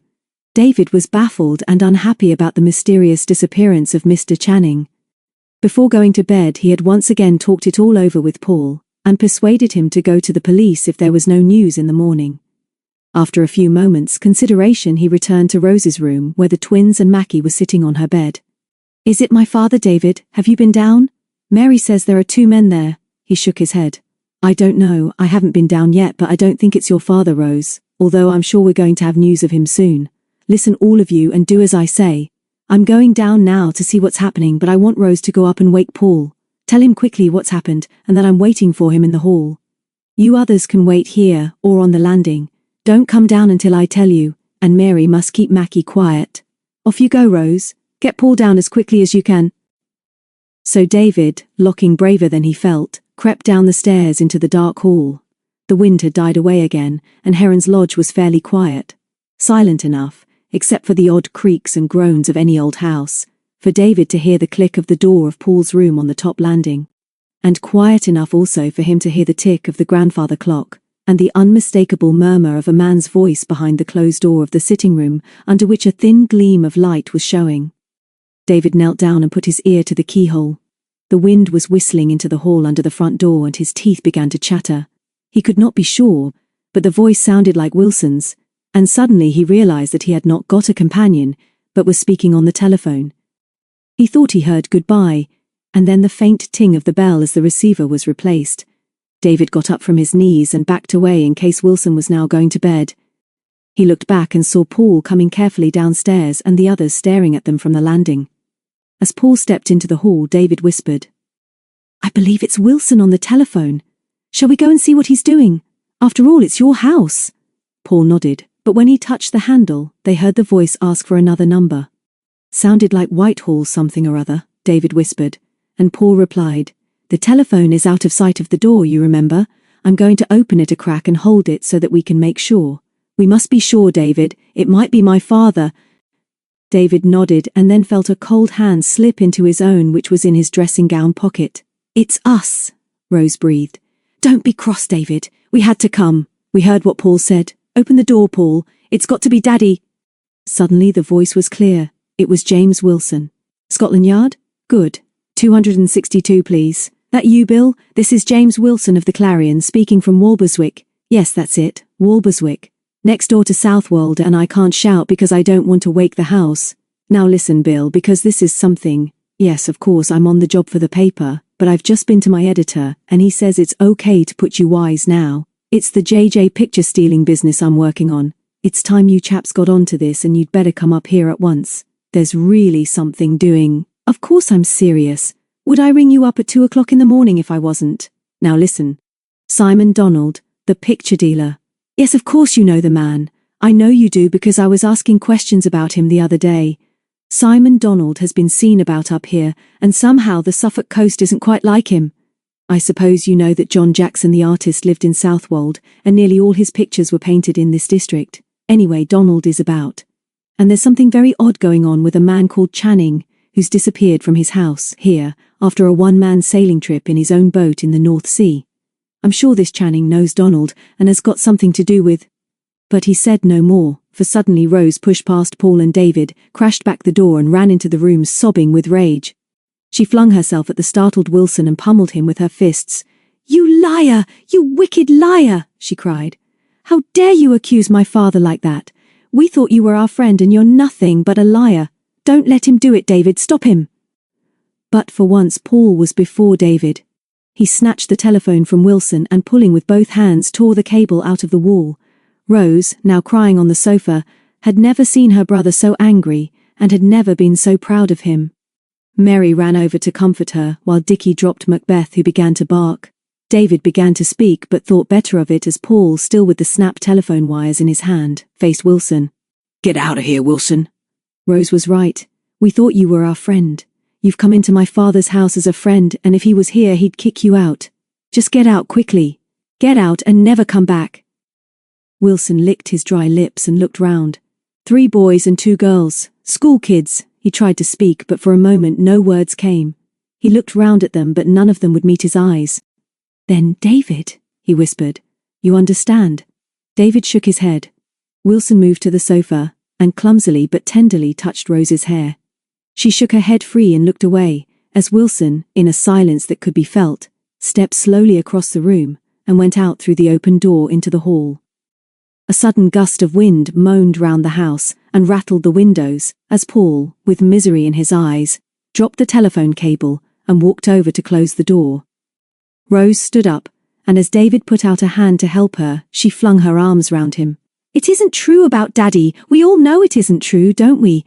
We've got to find him now ourselves, before Wilson or anybody else. Promise you'll all help." Chapter 11. The Prisoner. It was nearly 2 hours before Richard Channing recovered his senses after being knocked down by the big man in the living room of Yoxley's, and it took him 10 minutes to realize that he was in an old wicker chair which creaked when he moved. He was very cold, his head and jaw ached and he felt sick. When he tried to sit up he found that he was covered with an old rug. There was a curious smell too, and after a little he guessed that it must be coal and that he was a prisoner in a cellar. He opened his eyes and clenched his teeth to still a cry of pain as he turned his head to the left. A few feet away, and presumably at the level of the ceiling, was a greyish rectangle of light which must be the window, and as he became more used to the gloom of his prison, he realized that it was unglazed and barred. Then he became aware of the moaning of a great wind and the distant roar of the sea. He sat still until his head cleared, and memories of the last few hours came flooding back. He remembered the last words he had heard before the big man had knocked him unconscious. "He knows too much," Donald had said in his quiet, sinister voice. "He's trying to run away. Dear, dear, how noisy and tiresome of Mr. Channing. Make sure that he stays with us as a guest, Mr. Brown." Anyway, there was now no doubt that Donald had suspected him, and, for the first time, Channing realized that Andrea in Zutton might well have telephoned his suspicions to Donald in London, or indeed to Yoxley's. He raised his wrist to see the time, but his watch had gone. He moved himself painfully in the chair and felt in his pockets. He had not been carrying much of value, but neither his wallet nor his fountain pen was there. Then he got unsteadily to his feet. For a moment he was so dizzy that he stumbled, and a stab of pain nearly split his head. Then the wave of sickness passed, and he stood upright and fumbled in his pocket for matches. With shaking fingers he struck one, and as the little yellow flame spluttered into life, he saw that the cellar was only about 12 feet square. He stepped cautiously towards the window and stumbled and fell over a piece of coal. When he got to his feet, he was shaking with childish fury at the unkindness of fate. He tried again and realized that there was a pile of coal under the window, and that he must scramble up if he wanted to test the strength of the bars. Very carefully he trod on the coal and brought several large lumps crashing down about his ankles. He cursed but persevered, and then, by reaching up, he grasped the iron bars. There were 5 of these, and they were all firm. Although he tugged and shook with all his strength, not one of them moved a fraction of an inch. He slid down the pile of coal again, realizing that, foolishly, he had not yet tried the cellar door, but by now, in the darkness, he had lost his sense of direction. He struck another match with his back to the window and saw the door. He stumbled forward to it and could feel that it was an old-fashioned, solid affair crossed with iron bands. It was locked from the outside. Then he sat down again in the chair and tried to consider calmly what was the best thing to do. If indeed he had been deserted and was still in Yoxley's, his chances of escape were slender. Nobody would hear him if he banged on the door, and there was no way of signaling through the barred window, which was apparently at ground level. Even if he broke up the chair and tried to make a torch from the lengths of wicker, the chances were that the wind would blow out the flames. And even if it did not, nobody was likely to be prowling round Yoxley's at this time of night. As he knew well, few people came along the lonely road that led only to the farmhouse, and no doubt that was one of the reasons why Donald had rented it. Anyway, there seemed no sense in staying here in silence. Get out he must, but if he could not use the door or window, he had better find out whether anyone was in the house. If his captors were still in Yoxley's, they must open the cellar door sometime, and once it had been opened there might be a chance of escape. It seemed worth trying to see if anybody was upstairs, so he picked up a heavy lump of coal and crashed it against the lock again and again until it split his hands. Then he put his ear to the door and listened, but could hear nothing. He tried again with another chunk of coal, but had the sense not to waste his breath shouting. Then as he moved back to find another lump of coal, he heard the rasp of a key in the lock, and when he looked down, he saw a thin line of light across the floor. Suddenly, he wondered if there would be a chance of escape if he hid behind the door as it opened. The lock clicked, and as he slipped back behind the opening door, a hated but familiar voice said quietly, "Just behave yourself, Channing. There are 3 of us, and you haven't a chance." Then the beam of a torch slashed through the darkness, with the door not more than 6 inches ajar. The light searched every corner of the cellar, and then Donald spoke again. "The foolish fellow is behind the door, Brown," and even as he spoke he pushed the heavy door back with all his strength. Channing was not ready for this, and the door struck him on the shoulder so that he stumbled back against the wall as 3 men stepped into the cellar. Brown, who was first, swung his torch round. The beam dazzled Channing as Brown jumped forward and aimed a blow at him, but the former had the satisfaction of hitting him on the ear and was delighted to hear his curse of surprise. Then the second man flung himself at Channing's knees and brought him down in a rugged tackle amongst the broken coal just inside the door. Brown hauled him up and flung him back into the chair. "Don't be a fool, Channing," Donald said testily. "I told you to behave yourself.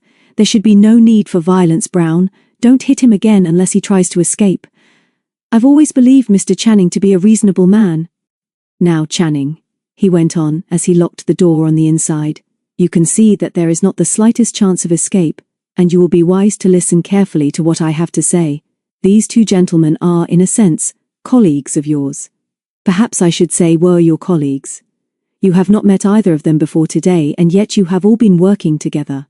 Mr. Brown you already know.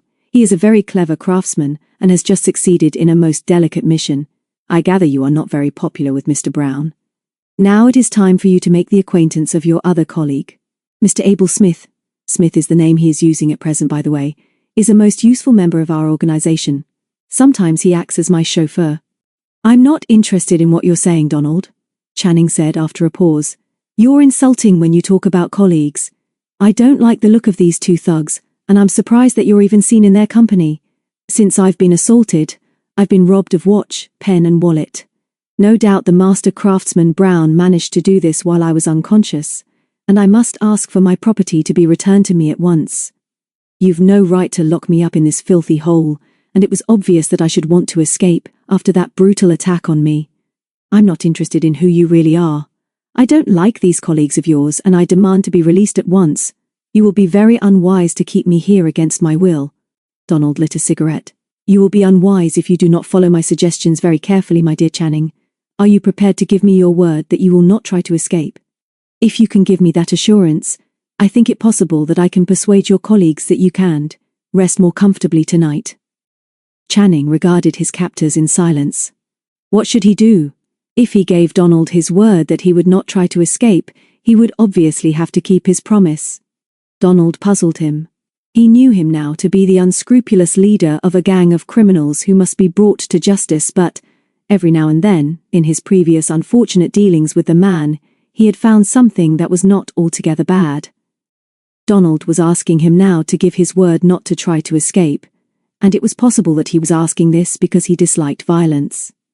Channing, without moving in the chair, looked up at him. The light of the torch gleamed on his rimless glasses so that Channing could not see his eyes, and the tip of his cigarette between his lips suddenly glowed more brightly as he drew in his breath to speak. Donald never knew what a mistake he made by not giving Channing more time to consider his answer.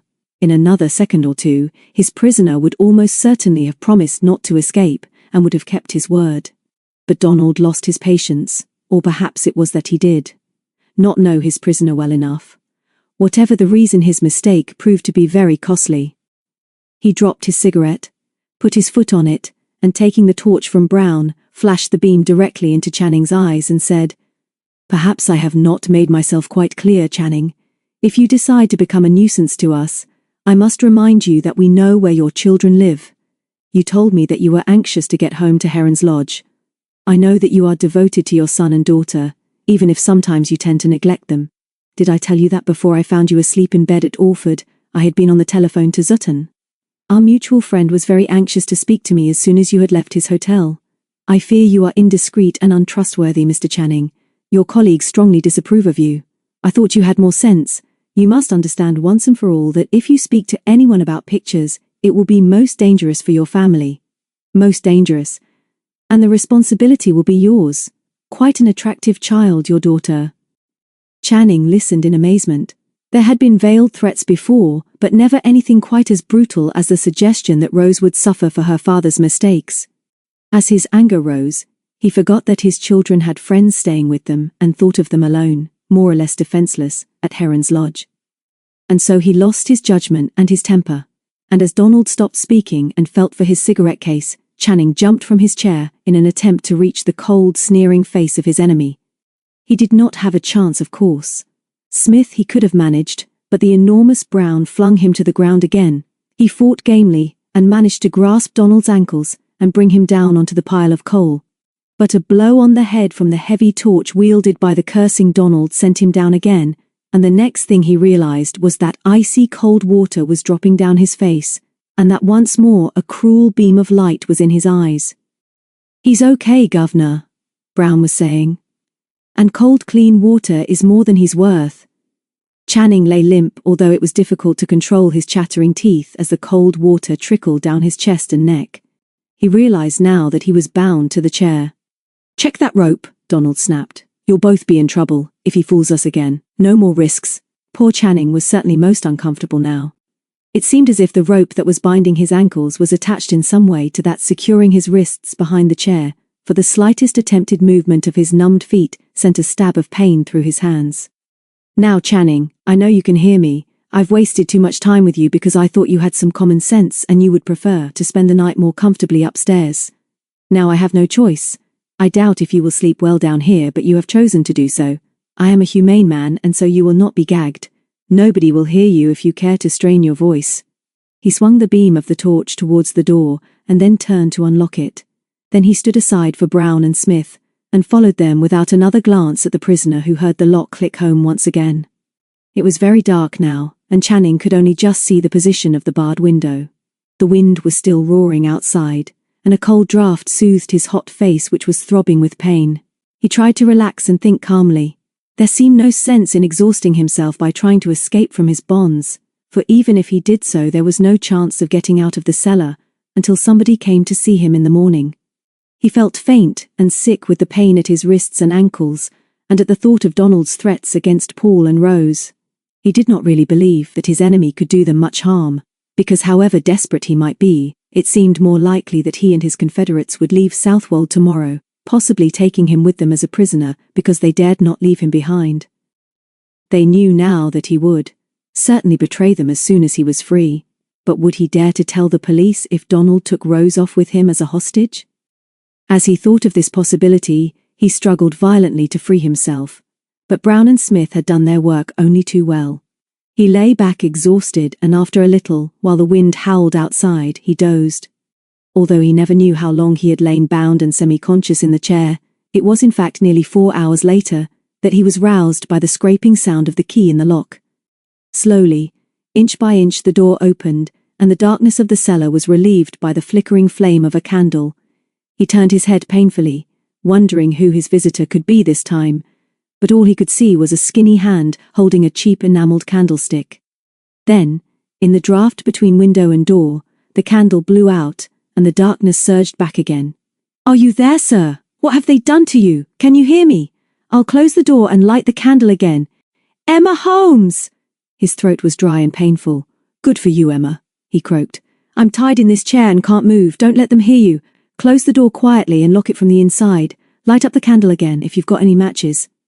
He heard the lock click again, and then knew that she was fumbling and moving about a few feet away.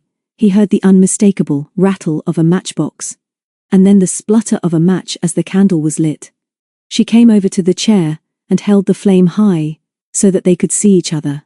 "They're a lot of devils, sir," she whispered hoarsely. "That's what they are. They're a bad, wicked lot, and I'm clearing out. I've had enough. Never mind about the good money, I says to myself. This is no place for Emma Holmes, I says. That Donald with his slimy cold ways and his shiny glasses so that you can't see his eyes. He's a bad one."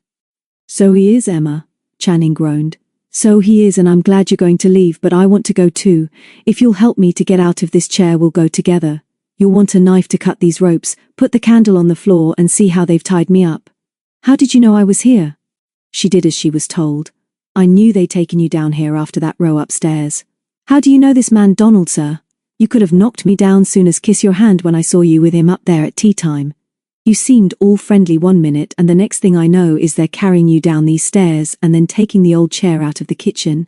"Yes, Emma, I understand all that. I don't like Mr. Donald any more than you do, and I've got to get out of here as quickly as I can. Go and get a knife and cut me free if you please." She lifted the candle again and looked at him carefully. "They've hit you about bad, Mr. Channing. This lot's up to no good. I found out a thing or two, I can tell you. And there's that red-headed Molly too. She's a bad girl, I'll be bound." "I know, Emma, I know. Are you going to help me to get out of here or not? If you don't cut these ropes soon, I shan't be able to stand." "That's what I came for, isn't it?" she muttered sulkily. "Easy enough for me to clear out by myself. I've got my bag packed ready in the kitchen, and they're all asleep upstairs, I hope. I knew they'd got you down here, and when I took him in a drink just before he went up to bed, I saw him put a big key in a drawer of his desk. So why are you asking if I'm going to help you?" "That's why I'm here. I hope you're all right, Mr. Channing. You seem a bit queer to me." By now Channing really did feel queer. He was cold, hungry, and in considerable pain, and this ridiculous woman seemed to be as stupid as she was talkative. He was almost too tired now to care, but he made one more effort. "Listen, Emma. If you'll cut these ropes and set me free, we can be out of the house in 10 minutes, and if there's a dinghy at the ferry, I'll row you over. Now will you go and get a knife?" At this plea, Emma quickly unlocked the door and went out. Only the ceaseless roar of the wind and the rattle of some window shutter outside broke the silence, and all he could do now was to wait in patience. After what seemed an interminable time, the door opened quietly and Emma came back. In the dim light, it looked as if she was carrying a basket. "I'd like to be going now," she whispered. "All's quiet upstairs, but I don't trust 'em." "Emma," he pleaded, "have you brought a knife? Please will you cut these ropes?" "Of course I will, and I've brought you a bottle of milk and some bread and cheese because you look real bad." She put the basket on the dirty floor, and from it produced a carving knife. Next she kneeled beside him, and muttering and grumbling, she first cut the rope binding his ankles, and then went behind him and freed his wrists, so that his numbed arms chopped to his sides. Gradually feeling, and then agonizing pain, came back as the blood began to flow again to hands and feet. He stooped forward and tried to rub his ankles but was too dizzy to reach them, and then Emma rather clumsily put her arm round his shoulders and pushed him back into the chair. "They've treated you hard, sir. They're a wicked lot, and though I don't know what this Mr. Donald is to you, I couldn't stand by and let them lock up a gentleman from Walberswick, could I? Now take it easy for a minute and drink this milk, and then take a bite of food. Get something inside you, and you'll soon feel better." And so he did. He gulped nearly a pint of milk from the bottle, and then chewed hungrily at some bread and cheese. His arms and legs were still tingling with pins and needles when he sat up, whispered his thanks to Emma, and then tried to stand. This effort was not very successful, but she helped him to walk a few steps, and he was soon ready to try the stairs. Thanks, Emma. What's the best way out? Is the front door locked? Yes, sir. Locked and bolted. Quieter to use the kitchen door. Take it easy up these stairs, Mr. Channing, and not a sound. We don't want no trouble from that lot upstairs. He was struggling for breath when she pushed back the door at the top of the cellar steps and shielded the flickering flame of the candle with her hand. There was now more sensation in his hands and feet, and he was feeling stronger. For half a minute they stood in silence, broken only by the roar of the wind and the ticking of a clock in the hall. He put his mouth close to her ear. Show me the kitchen now, and put the cellar key back in the drawer of his desk. She moved quietly, and after gently closing the door at the top of the cellar steps, led him along a stone-paved corridor to the kitchen. Now we can talk, sir. You'll be all right here for a bit. We can have some real light now. He dragged her hand down from the switch. You can't do that unless your windows are shuttered. The light could be seen from an upstairs window. Let me be, sir. The shutters are up. I always put 'em up in bad weather. The light went on and they blinked in the sudden glare. Sit down again and rest for a minute, sir. I'll be back when I've put the key away, and she went out again. He sat at the table with his head in his hands, trying to think calmly and to make a decision. His duty was to inform the police and to protect his children at the same time, but he would not be able to do either if he did not escape from here quickly. When his captors realized that he had escaped, they would probably go to Heron's Lodge, and if his children did not know where he was, they would probably be safer. Emma returned. He must decide quickly what to do. Now, Emma, he said, so briskly that she looked surprised at the authority in his voice. Just listen to me. Put away the basket, the carving knife and the milk bottle where they belong. May as well keep them guessing in the morning. And can you find me some paper? I've got to write a note, and you'll have to deliver it tomorrow. Not here, sir. I won't come back here. No, not here. In Walberswick, but I'll tell you about it presently when we've got away. But I've got to write it now, in the light. Find me a pencil and paper, and then cut me some more food, and put it in a bag. She looked surprised but did as she was told. The note did not take long to write, and after folding it and putting it in an inside pocket, he picked up Emma's suitcase. Off we go, Emma. If the back door has a key, lock it on the outside and give me the key. Might be useful. 3 minutes later they were in the yard with the kitchen door locked behind them. Channing was thankful to feel the wind in his face and to know that he was free. It was not quite dark, for there was a gleam of moonlight behind the scudding clouds. As they stepped out together on the road, they could just see the darker line of the great shingle bank beyond Ferry Road, and hear the raging of the sea breaking on the beach over half a mile away. And all the while the wind, roaring in from the northwest, was cold on their faces as they trudged forward. Channing could not hurry and found Emma's suitcase surprisingly heavy. I've forgotten the tides, Emma. Should be right up about now, shouldn't it? Do you know the time? Heard it strike 2 when I put the key in the desk, sir. Tide's about full now, and this wind is going to bring real trouble. Tomorrow is the danger, I reckon. Highest tides of the year, but you know all about that, sir. Channing did indeed know all about the danger of the high tides at the times of the spring and autumn equinox on this coast. He knew too that a northwester was the one wind to fear at these times, and this brute had been blowing a gale for over 2 days and nights. You don't think he'll come after me in the morning, do you, sir? That Donald, I mean. You'll help me if he does, won't you, sir? I've got a right to leave when I want, haven't I? Nobody can keep me in a place I don't like, can they? If it hadn't been for you, Emma, somebody would have kept me in a place I didn't like, and I'm grateful, as I'll show you when we're safe over the river. No, I don't think any of that lot will come after you, but they'll want to find me in a hurry. You do as I say, and you'll be all right. I've got a lot of questions to ask you.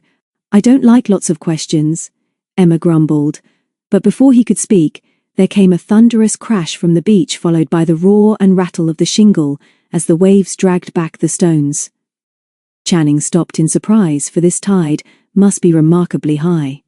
Then, taking a fresh grip on the handle of the old suitcase, he strode forward, wondering whether they would find a boat moored at the landing stage. Chapter: The Message. At Heron's Lodge, Rose was the first to wake next morning, and as memories of the most miserable night of her life came rushing back, she sat up in bed and ran her fingers through her hair. How wonderful it would be, she thought, if I could wake up one day and know that there was nothing else for us to worry about. For a few moments she sat still, reluctant to wake Mary, who had proved to be such a good friend to her. She thought of the misery and confusion following their discovery of Wilson telephoning to Scotland Yard. and of how Paul had backed her furious accusation of Wilson. She remembered how the reporter, after Paul had torn the telephone from the wall, had appealed to David, and how, before leaving the room, he had touched her with unexpected compassion. They had all stayed together without speaking in that room until they heard the front door slam and the sound of Wilson's car starting. After that, there was nothing much that they could do. Paul, for once, had made a fuss of her, and although David had not said much, he was obviously upset by what Wilson had done. "Better get back to bed and sleep if we can," he had suggested. "I'm wondering now whether Scotland Yard will telephone the police up here and send somebody round to see what is happening. They might. Anyway, nothing will seem quite as bad in the morning. The more we talk about it now, the worse it will be." And because she felt better this morning, Rose determined to be more cheerful and to start the day well. She slipped out of bed and into her dressing gown and slippers and tiptoed to the door. Mary did not even stir. Macbeth raised his head, cocked his ears, moved his tail gently in greeting and then settled down again. His night had also been disturbed. Rose ran down to the hall, noticing that the time was a few minutes to 7. It would be a splendid surprise if she made some tea and took it upstairs to them all. But before she did this, she opened the front door to see what it was like outside. The sky was dull, but the wind still strong enough to tear the leaves from the trees before their time. And as she stood on the threshold, a flurry of still green leaves from the big lilac in the garden scurried across the veranda and tickled her bare ankles. On the way back to the kitchen, she looked in the sitting room. It was in its usual disorder, and the telephone with its broken cords reminded her again of what had actually happened only a few hours ago, and which she wished had been another nightmare. She closed the door thoughtfully and went in to make the tea. 10 minutes later, she put down the heavy tray on the landing outside the boys' room because she had one more thing to do before she woke the others. She was stepping quietly towards her father's door, trying to forget the nightmare of the long corridor, when she saw Paul, in his pajamas, watching her from halfway down the stairs leading to the top floor. He put his finger to his lips and came quietly down to her. "What are you up to, Rose? Did you go to sleep quickly?" "I did," and then unexpectedly he put his fingers under her chin, lifted her face and looked down at her. "All right this morning?" She gulped and nodded as her eyes filled with tears. "Yes, Paul. We soon went to sleep and now I've made tea for all. I was just going to look in Dad's room again without telling the others." "So was I," he smiled. "I'm sure he hasn't come back, but we'll look together." He opened the door, but the room was empty. "Don't let the others see how worried we are, Rosie," he said. "We'll get through all this together." "I'm sure we will, and I've got a hunch that something is going to happen today. Now where's that tea?" Paul was right. Something did happen, and much more quickly than either of them had dared to hope. It was during breakfast that there came a thunderous knocking on the front door. "I'll go," Dickie said. "It may be Scotland Yard." It was William Miller. He was wearing long rubber boots over his trousers, a blue jersey and cloth cap, and carrying a roll of paper that looked like a poster. "Morning, young fella. I want Paul if you please. Quick." Paul came into the hall at a shout from Dickie. "Hello, William. What's happened?" "We'd better talk private, Paul. What I've got to say is for you and nobody else. How's Rose?" "Okay, thanks. Come on then." And he led William into the sitting room and closed the door behind them. Dickie looked at it longingly. He was not the sort to listen at keyholes, but he was tempted. Reluctantly, he went back to the kitchen. Paul, looking very worried, came back a few minutes later. He was carrying the rolled poster. "Dickie says that was the fisherman, your friend Miller," David said. "Is there any news?" "Of a sort," Paul replied. "Not too good. Look at this. I've got to put it on our fence." He unrolled it on one end of the kitchen table, keeping the top corners in place with the marmalade jar and the butter dish. They crowded round and read, "Police notice flood warning.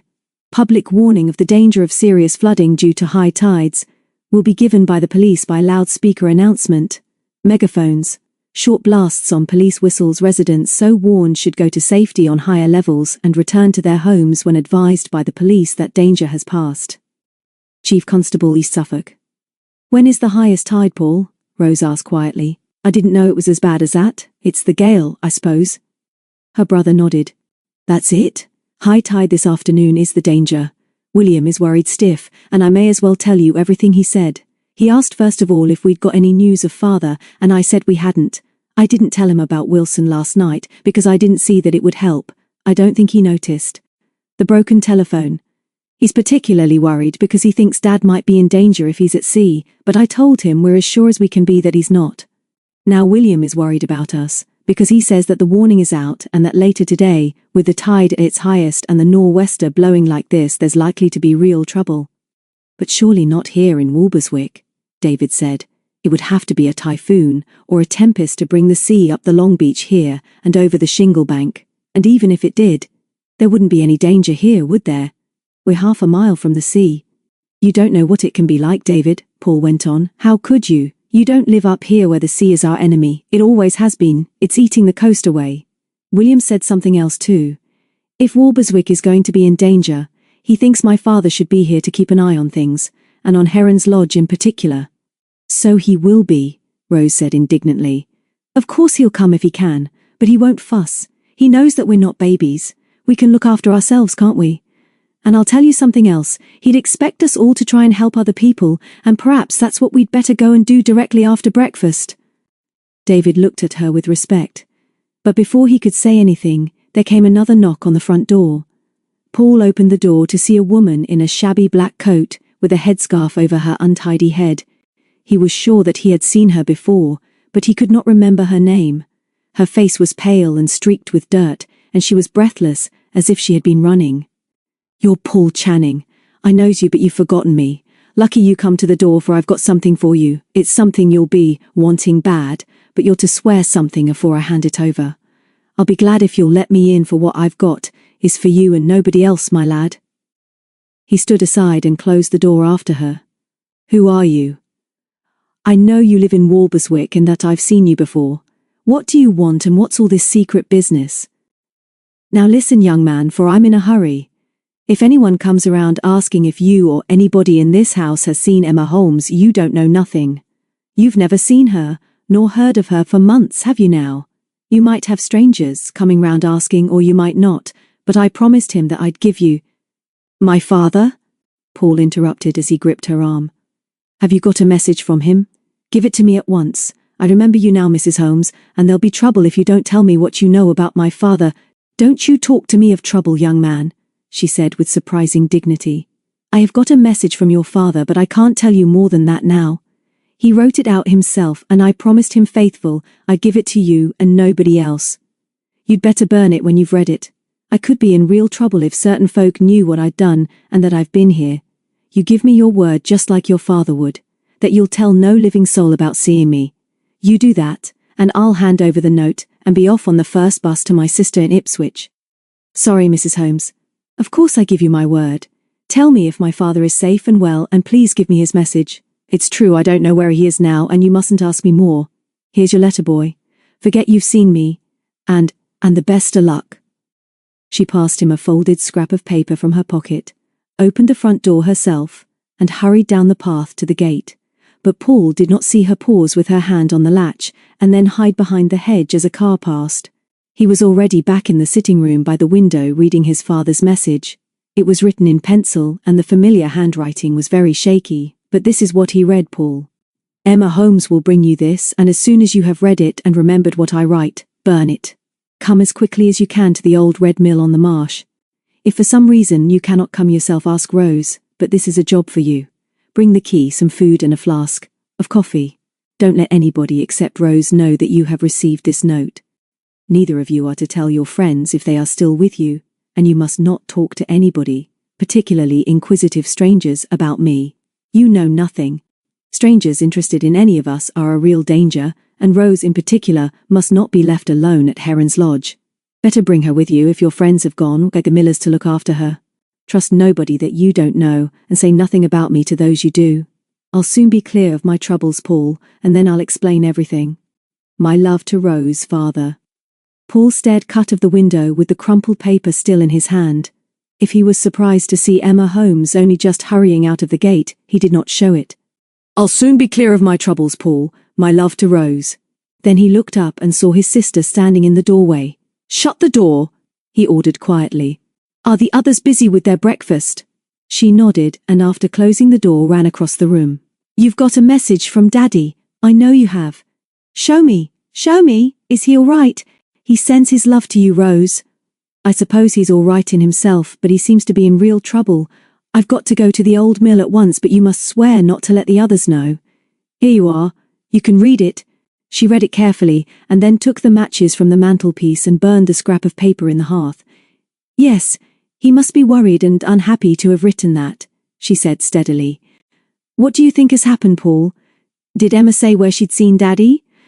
No, of course she didn't. The whole crazy business is secret, but I must go now, Rose. You keep the others busy, but I know we can't pack up food and fill flasks without them knowing that something has happened. I mean, I can't wait until you take them out. I'd like to tell them, but you can't possibly do that. Daddy asks us not to.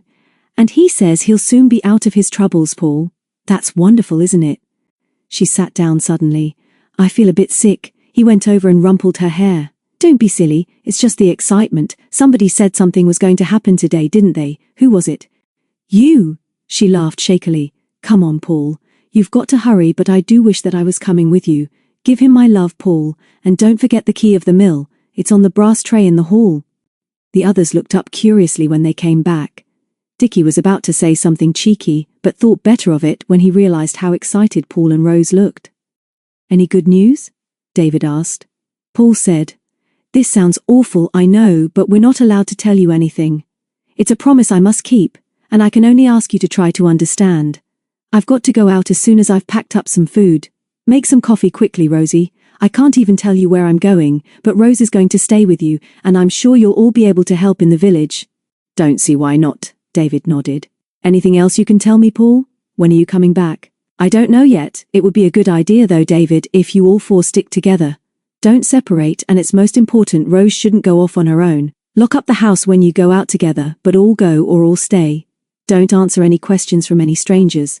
Personal questions, I mean, about my father, or where I've gone. That won't be difficult, Dickie said quickly.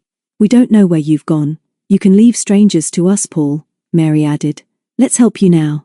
What do you want to eat? Between them they made some sandwiches. Rose added a hunk of cheese and 3 bananas and packed all the food, with 2 flasks of sweet coffee, in an old rucksack, and then they all went to the front door with Paul. The wind was very strong again, and as they stood on the veranda they could hear the distant roar of the sea. There were quite a lot of people hurrying up and down the village street now, and people rarely hurried in Walberswick. Paul drew David a few paces away from the others. See, the flood warning poster is put up on the fence. Please, David. The dangerous tide is this afternoon, and if there's trouble in Walberswick you're not to wait for me, but leave a note under the knocker or under the mat to tell me where you've gone.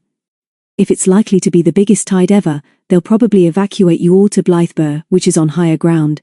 But don't worry about me, I'll be all right, I promise you, and please don't answer any questions from anybody. And that goes specially for James Wilson, if he ever has the nerve to turn up again. Cheerio! Good luck! David smiled as if he was in the secret. I'll look after this lot. Then Rose ran forward and whispered, Give Father my love and tell him why I couldn't come. We'll be all right, Paul, but bring him home soon. Paul was not sure which way to approach the old mill. Although it was unlikely that anybody would be out on the marshes today, he did not want to be seen or followed. There was a way inland, along a narrow path by the side of a big dike, but the quicker way, although longer in distance, was that used by Rose on the day he had gone to London. He chose this route along the track under the great bank, which stretched from the mouth of the river at Walberswick, almost as far as Dunwich in the south. He climbed the great bank, and, at the top, was nearly blown backwards by the wind. He had never known anything like this, and for the first time was scared of what might happen. The sky was grey as lead without any clouds. Away on the northeastern horizon there was an odd sort of cold light above the line of the sea, but it seemed as if there was nothing in the world but roaring wind. 200 yards away the turning tide was a crazy tumult of foam-capped waves the colour of weak coffee and cream. From where he was standing, he could taste the salt on his lips, and above the beach was a haze of spray and blowing sand. Paul turned and ran down the steps and along the path sheltered by the great bank. It seemed likely now that the next high tide, reckoned to be the highest of the year, could bring disaster, and yet his father was apparently hiding, from he knew not what, in the Red Mill. He began to run, the rucksack with its awkward flasks of coffee bumping on his back. Soon he saw on his right the lonely, crumbling sentinel of the Red Mill itself. It seemed as if there must be a way straight across to it from where he now stood, But he knew there was not. Many a time in high summer, Rose and he had tried to cross the innocent-looking marsh from here to the ruined mill. They had never succeeded, for bogs, ditches and deep dikes had barred their way. From the shore, there was only the one route along a narrow causeway built above a winding dike. This way was only possible in daylight. In fog or in the dark, just one full step would have meant the sinister dark waters of the dike, and a slender chance of scrambling out of the black mud through the reeds which could cut the hands like sharp knives. So Paul, desperate now to find his father as soon as possible, hurried forward again. So certain was he that he was alone that he did not trouble to look behind him until he had turned off the path and crossed a wide ditch by a shaky footbridge onto the causeway. About 300 yards away, a man was leaning against the great bank. He seemed to be watching him, but he neither moved nor made any sign. He was too far off for Paul to see his face against the dark background. It was absurd, of course, but Paul suddenly had the feeling that he was being followed. His father had warned him of strangers who were to be avoided and feared. Why, on this of all mornings in this sort of weather, should a man choose such a place for a solitary walk? Perhaps he was a bird watcher. Paul strained his eyes in vain to see whether the stranger was using binoculars. For a crazy moment Paul wondered whether the mysterious stranger was indeed a man. It might be a woman in trousers, and it might be Molly who had been so interested in them yesterday. What was he to do? Stay where he was to see whether the stranger moved first? He knew that he could easily be seen standing on the causeway outlined against the sky. But he could not stay where he was all day when his father was waiting for him, so he moved forward and for 100 yards resisted the temptation to look back.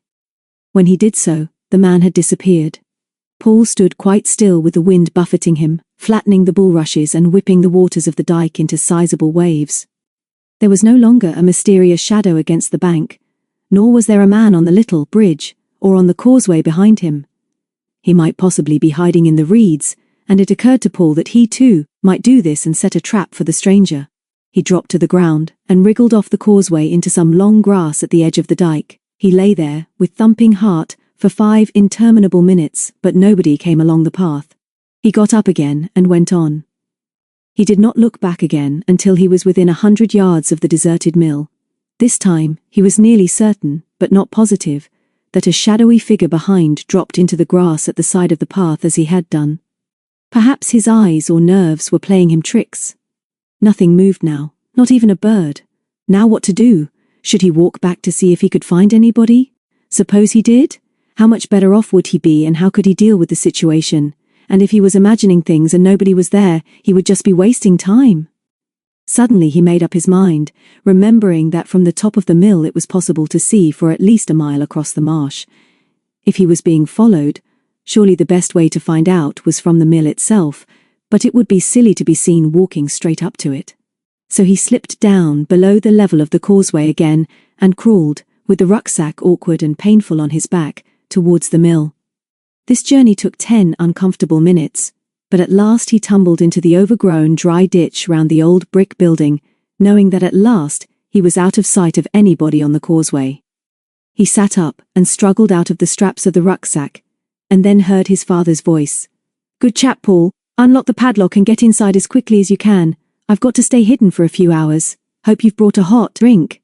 He must have been hiding on the other side of the mill, but for a moment Paul was so shocked by the sight of him that he could not speak.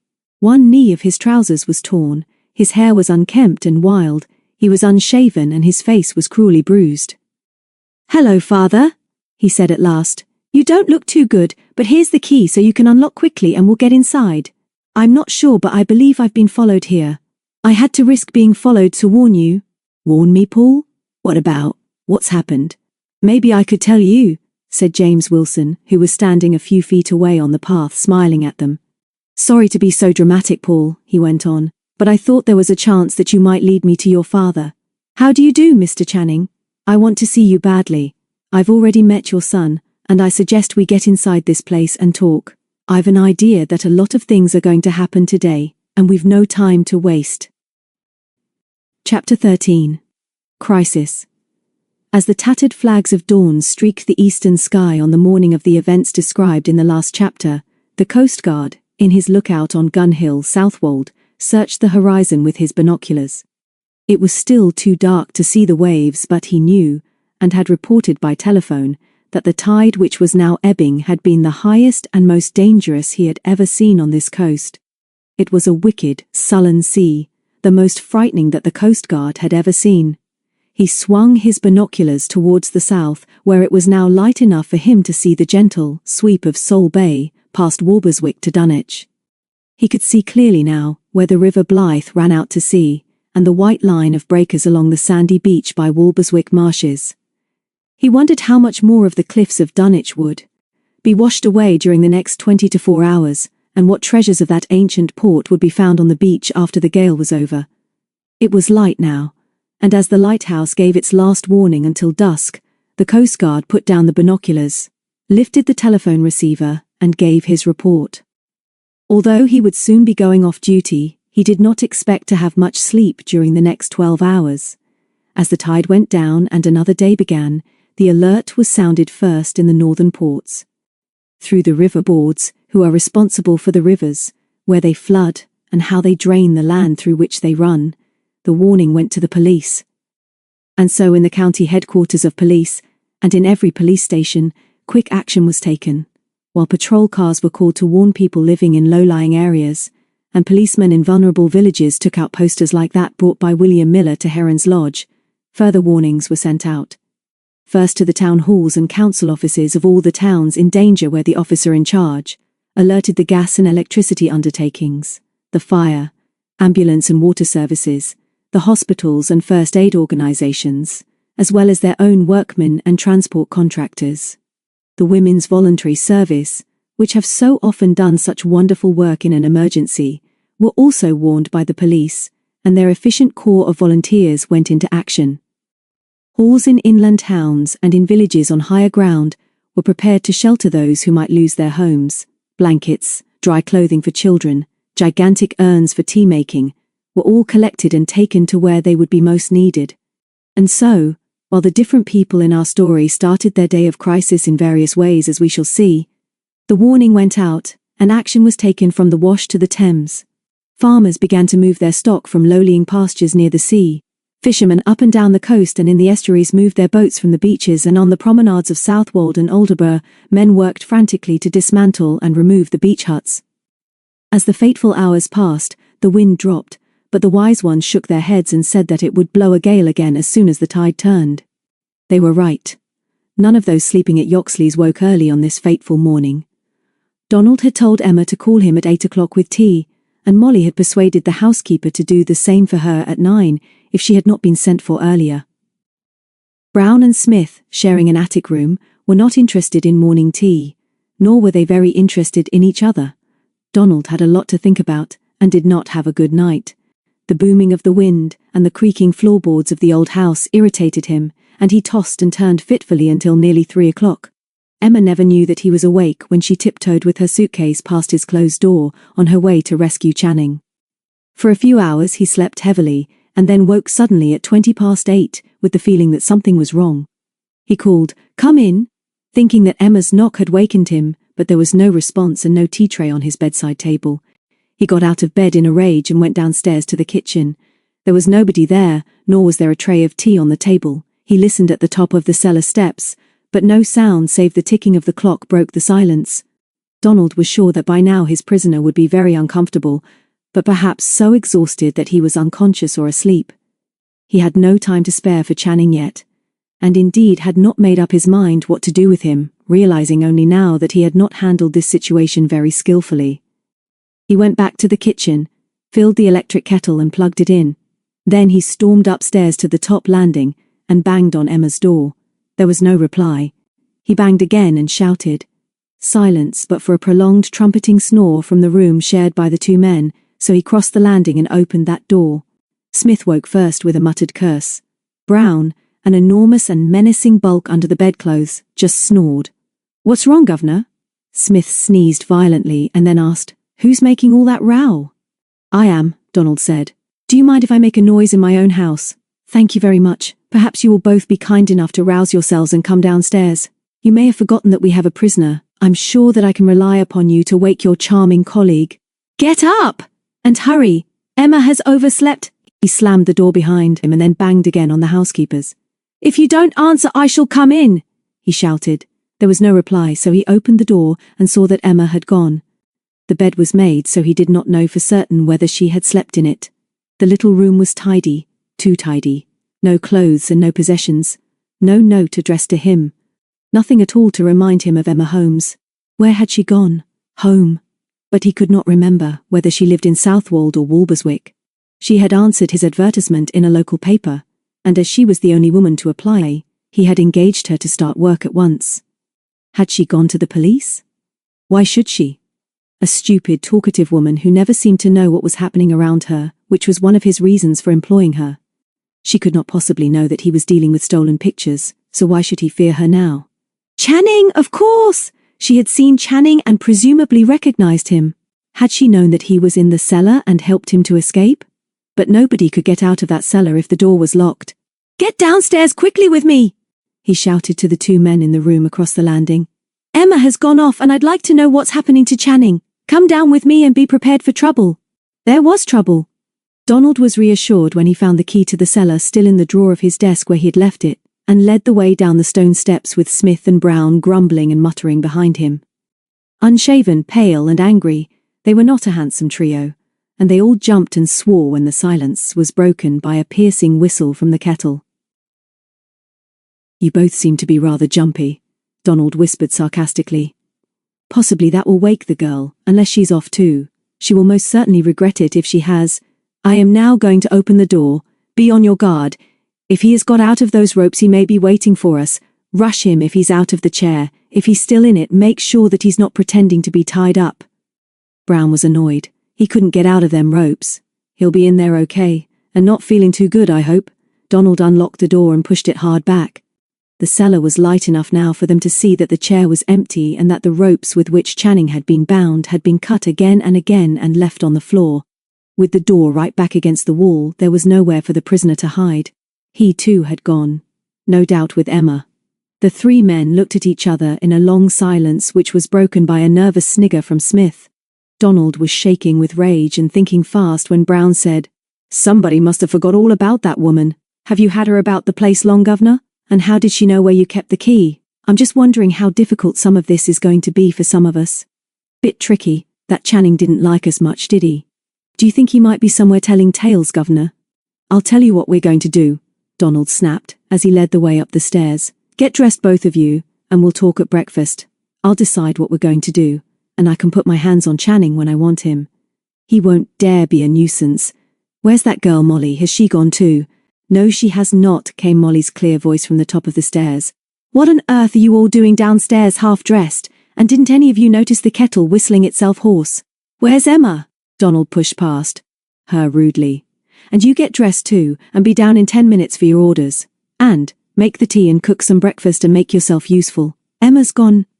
Molly gave him an angry look. And Channing? 3 men to tie him up and lock him in, and he's fooled you all. You're a bright lot, I must say. On this note of bitterness, they went upstairs to their rooms. Brown and Smith were down first, and made some tea, and cut some hunks of bread. They eyed each other furtively, and had little to say. Neither really trusted the other, and as they had not yet been paid, they wanted their money before anything else was decided. Donald was next down, looking as well shaved and groomed as usual. He was calm and looked with distaste at his unshaven, grubby colleagues. While you are my guests, he said quietly, I shall be glad if you will try to behave in a civilized way. You must be very hungry, Brown.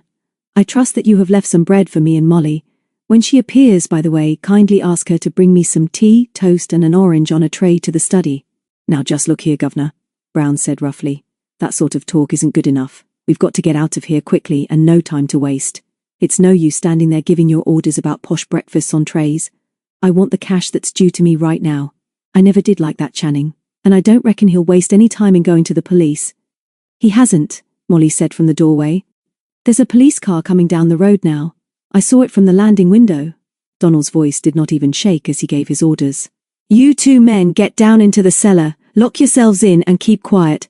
I'll manage this if you don't all lose your heads. Molly, into the sitting room. And remember that you're my daughter. I've been very ill and have taken this house for 2 months' convalescence. Use your wits, Molly. Follow my lead and we'll get by, but we shall be in trouble if they search the house. Molly nodded and gave him a quick smile of appreciation as there came a thunderous knock on the door. Brown and Smith ran for the cellar steps as Donald picked up the half-eaten slices of bread on the table and tossed them into the pail under the sink. Then, with a nod to Molly, who went ahead of him into the sitting room, he closed the door at the head of the cellar steps and walked with dignity to the front door, just as the knocking again shattered the silence in the house. He took a deep breath to steady his nerves, and then put his fingers on the latch. A howling gust of wind flung the door back as he looked up at the biggest policeman he had ever seen. Beyond him he saw the police car turning in the yard, proving that there were at least 2 officers, and possibly more. "Good morning, officer," he shouted above the roar of the wind. "Will you step inside and tell me if there is anything I can do for you? Is there anything wrong?" "Yes, sir, there is, and I won't come in." "How many in this house?"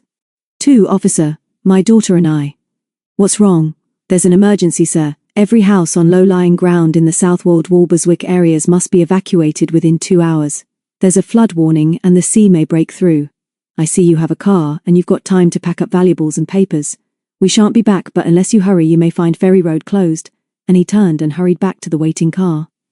Donald watched the car drive off, hardly believing in his good luck. Now the way was open for their escape. Nobody would be surprised or ask any questions when they drove off. In the confusion of an evacuation, nobody would care or even notice them or know where they had gone. Yoxley's had served its turn, and with the stolen JJ masterpiece safe in his pocket, he would soon be in London again and able to make new plans. It might be advisable to go abroad for a while, South America perhaps, and even if Channing told his story to the police, Donald was sure that he had a very good chance of getting away, although it might be advisable to hide the picture for a while. All the same, there was no time to waste, so he shut the front door and walked back along the hall. Molly was standing on the threshold of the sitting room. "No trouble, Molly. They're not suspicious and I have dealt with the situation. We've been warned to move out quickly and nothing could suit us better. Fetch the others in here if you please, and I will give you your orders." He was standing on the hearthrug when the 3 came back. "She says it's all okay, Governor," Brown said at once. "Says the police don't know a thing, but we've got to clear out. I want my money now, right now. So does Smithy, and Molly would be a fool if she doesn't take her whack right away. Let's have the money and we'll know where we are. See what we mean, Governor?" "Indeed I do," Donald said grimly. "But I do not like your manners. Your wages are ready for you," and from the inside pocket of his jacket, he took 3 sealed, bulky envelopes and put them on the mantelpiece. "Molly has told you what has happened, and I will now give you your orders. We leave together in the car in half an hour. We shall not be questioned by the police, as we have been ordered to leave the district. We drive to Blythburgh on the main London road, and there we shall separate. You will realise that it would be foolish to be seen together after we have left here. I will give you further instructions in the car. Leave nothing of value or anything of interest to the police here in the house. Please be packed up and ready as soon as you can." He passed over the envelopes in silence and then walked out of the room. Upstairs he took from under the mattress of his bed the precious JJ canvas which had been neatly cut from its frame by Brown. He rolled it carefully in a plastic bag and put it in the inside pocket of his jacket. It spoiled the appearance of his suit, but he preferred to carry the picture actually on his person in this way. His bag was already packed, but as he crossed to the dressing table to check that he had left nothing of importance, he glanced out of the window. His own car, driven by Smith, and with Brown and Molly in the back, was moving out of the yard. He struggled in vain to open the window. He shouted in sudden rage and then, realizing how he had been betrayed, he sat on the unmade bed with his head in his hands. The official warning came to Walberswick about half an hour after Paul had gone off by himself to the Red Mill. Rose was sure that David had guessed that they had heard from her father by the sympathetic smile he had given her when she had said, "Let's all go out together and see what's happening. We may be able to help and I'm too excited to clear up now. What do you think, twins?" "I never think about washing up," Mary said. "Twins loathe washing up much more than ordinary people. Let's go out. Mackie needs exercise, and although nobody except me ever thinks of it, our dog has had a very disturbed night." David agreed. So they locked up the house and went out into the wind. Rose suggested that they go first to the miller's cottage and look at the river. As they hurried through the village, they saw that people were taking the preliminary warning seriously, and some were already piling suitcases and belongings into their cars. Rose led them past the miller's cottage to the muddy banks of the river by the ferry. The tide was out, and although they could not see the sea from where they were standing, they could hear its roar over a quarter of a mile away. As Rose had suspected, there were many more boats than usual moored to the opposite bank. "There are a lot of cars over by the caravan camp," Dickie said suddenly. "What's happening?" Rose led them away to the right, where they scrambled up to a higher part of the bank. From here they could see the caravan camp and the end of Ferry Road. "The camp is being evacuated," David said. "Everybody is clearing out. Looks like a police car over there too." "Yes, it is," Rose agreed. "There won't be many holidaymakers left there now anyway, but they're towing away as many caravans as they can." She looked anxiously at David. "This isn't too good, is it?" Dickie answered. "You may as well tell us the truth, Rose. We can see that you're excited and worried too, but do you really mean that they are moving all those caravans and making all that fuss over here because they think that the sea is going to come rushing over the top of the beach this afternoon and drown us all like Noah nearly was, if you know what I mean? It couldn't really get over the top, could it? And smash all those houses kablimp kablomp? What will happen here? I'd like to see the sea come rushing up the river, although we'd be all right here, wouldn't we?" "No, you wouldn't," Rose explained. "That's just it, Dickie. The sea has broken through once before, and when the tide came up, William told me that it came higher than we are now and rushed into the street and over the marshes in the middle of the night. His cottage was flooded." "Did Paul think it could happen again?" David asked as he turned his back to the wind and looked out over Walberswick. "If he's not back soon, we'd better go home and get ready to get out. I suppose they'll make us go anyway." Before Rose could answer, they heard a booming voice through a loudspeaker and saw a police car pulling up by the miller's cottage. "Grave danger this afternoon. All children, invalids and women not doing official work must leave Walberswick. Transport will be here in 2 hours. 1 piece of hand luggage only to each person. Evacuees will be taken to the reception centre at Blythburgh. 2 hours only. Volunteer helpers to report to the Royal Oak." The car turned and went slowly back the way it had come while the speaker repeated his message. "Come on," David ordered, remembering what Paul had said to him just before he went off.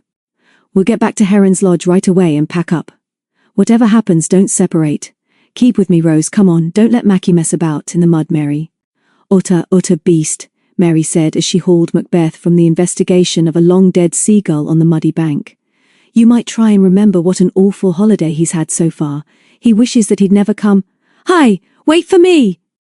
They ran back to the road just in time to see William Miller locking the door of his cottage. "What are you lot doing down here?" he snapped. "I warned you once this morning. Where's Paul?" "He'll be back soon," Rose answered quickly. "We heard the police and we're going back now to Heron's Lodge to pack up. You'll not only pack up but you must get out of here with the first lot. We reckon there'll be plenty of buses, lorries and private cars to help." He turned to David.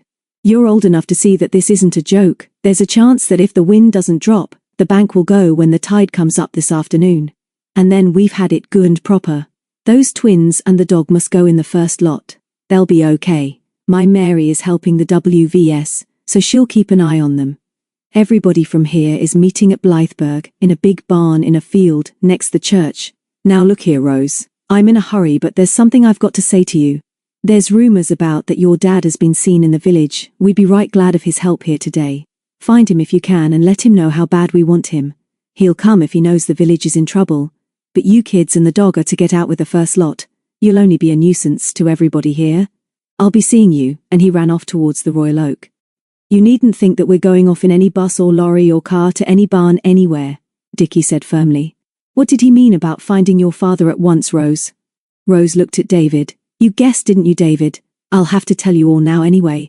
We've had a message from my father. He's hiding not very far from here, but we don't really know why. Paul has gone to find him and take him some food. He'll never forgive us if we don't let him know that they want him here. I'm going to find him and Paul and tell them. I know where they are and I believe I can be back in an hour. Please, please wait for me, David, even if the twins go first." And before any of them could answer, she was running fast down the road. "We're all going mad," Dickie said faintly. "Bats. And if you think we're going to this barn without you, or Rose or Paul," Mary added, "then you're bats too." Back at Yoxley's, Donald sat for nearly 10 minutes on his bed, considering the situation in which he now found himself. Suddenly he made up his mind. This country would soon be too dangerous for him, and the sooner he was out of it the better. His passport was in order, and as an international picture dealer, he had money on which he could live in several European capitals. This storm could not last forever, and as he was not far from Harwich, the simplest way might be for him to get over to Holland, deliver the picture personally to Andrea, and collect the money.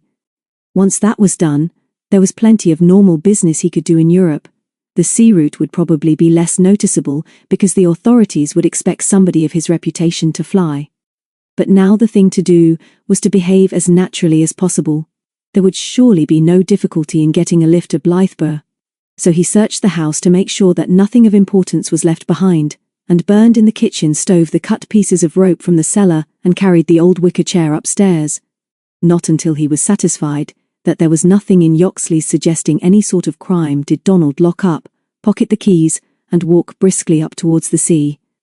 Ferry Road was in a state of organized confusion, and as he stood with his hold-all in his hand at the corner, he realized why all this low-lying land was in such danger. A breach in this bank would obviously mean extensive flooding. Donald was wondering whether to go up to the nearest lorry and ask for a lift, when a policeman on a motorbike stopped beside him. "You're looking lost, sir. You'd better be getting out of this unless you've got a car." And in that moment Donald had another idea.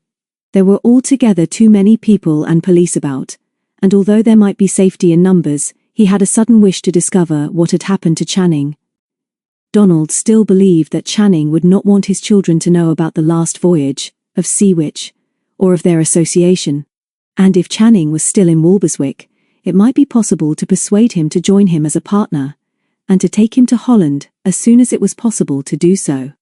Without the other three, and with the sale of the JJ picture, he could make him a very attractive offer. To go over by Seawitch would be the best of all ways to leave the country for a few months.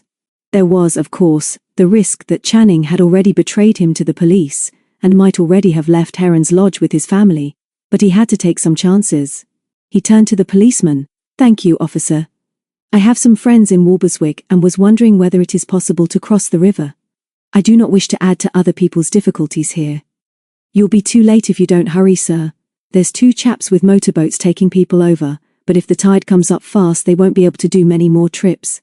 Walberswick is being evacuated, but there's more room to move there. Hurry if you're going, sir." Donald had no difficulty in crossing the river. A cheerful young man in a motorboat took him with 2 others but told him that the tide would soon be too strong for him to make many more trips.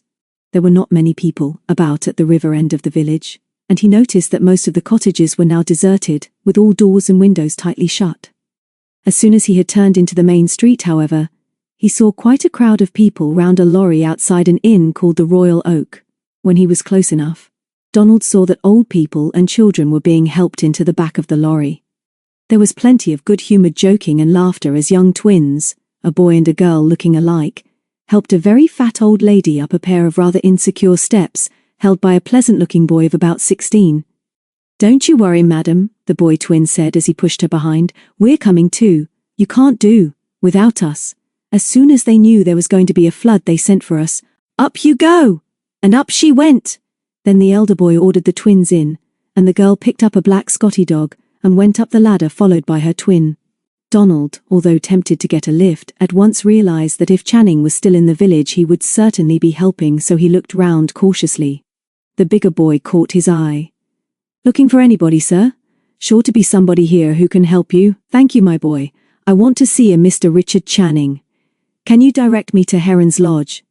David, remembering what Rose had told them about her father and his message, and of Wilson's telephone conversation with Scotland Yard, thought quickly. Things like this did happen sometimes. Perhaps the luck was really turning their way at last.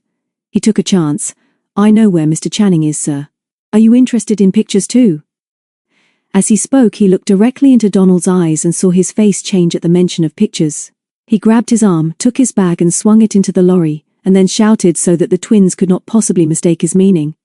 "Listen, you two. This gentleman wants Mr. Channing, and you remember that we heard he was already in Blythburgh. Take him with you, and look after him. There you are, sir. Up you go. These twins will help you to find Mr. Channing."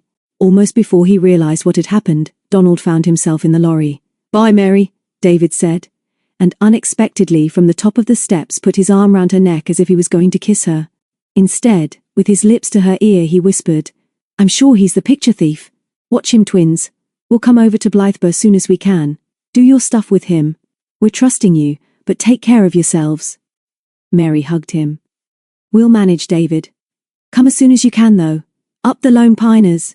Then the driver of the lorry sounded his horn, and David jumped down and pulled the steps away. The lorry moved off, and David, watching Donald, saw his hand go to the inside breast pocket of his jacket as if to make sure that what he was carrying there was still safe.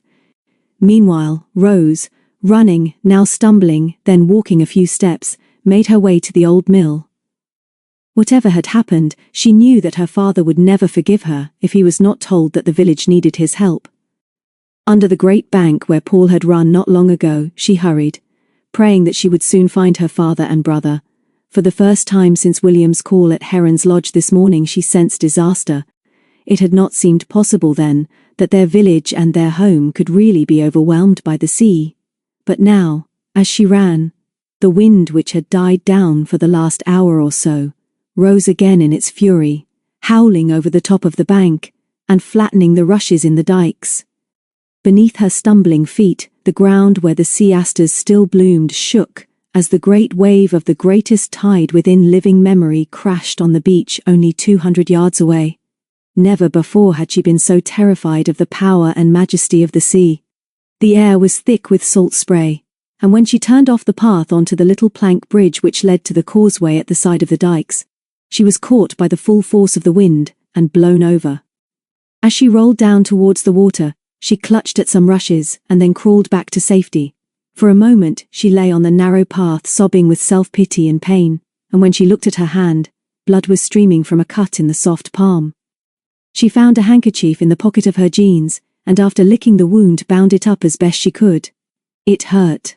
Then she got shakily to her feet, and it seemed that the mill was farther off than ever. The wind was fighting her now, trying to beat her down, and although she forced herself forward along the familiar causeways, this part of her journey seemed like a nightmare, and more than once she wondered whether she had missed her way. She fell, and as she lay sobbing with her face in the grass at the side of the track, she thought she heard church bells. Then she was sure that she must be dreaming because she heard the thud of running steps and a voice she loved calling, "Rosie!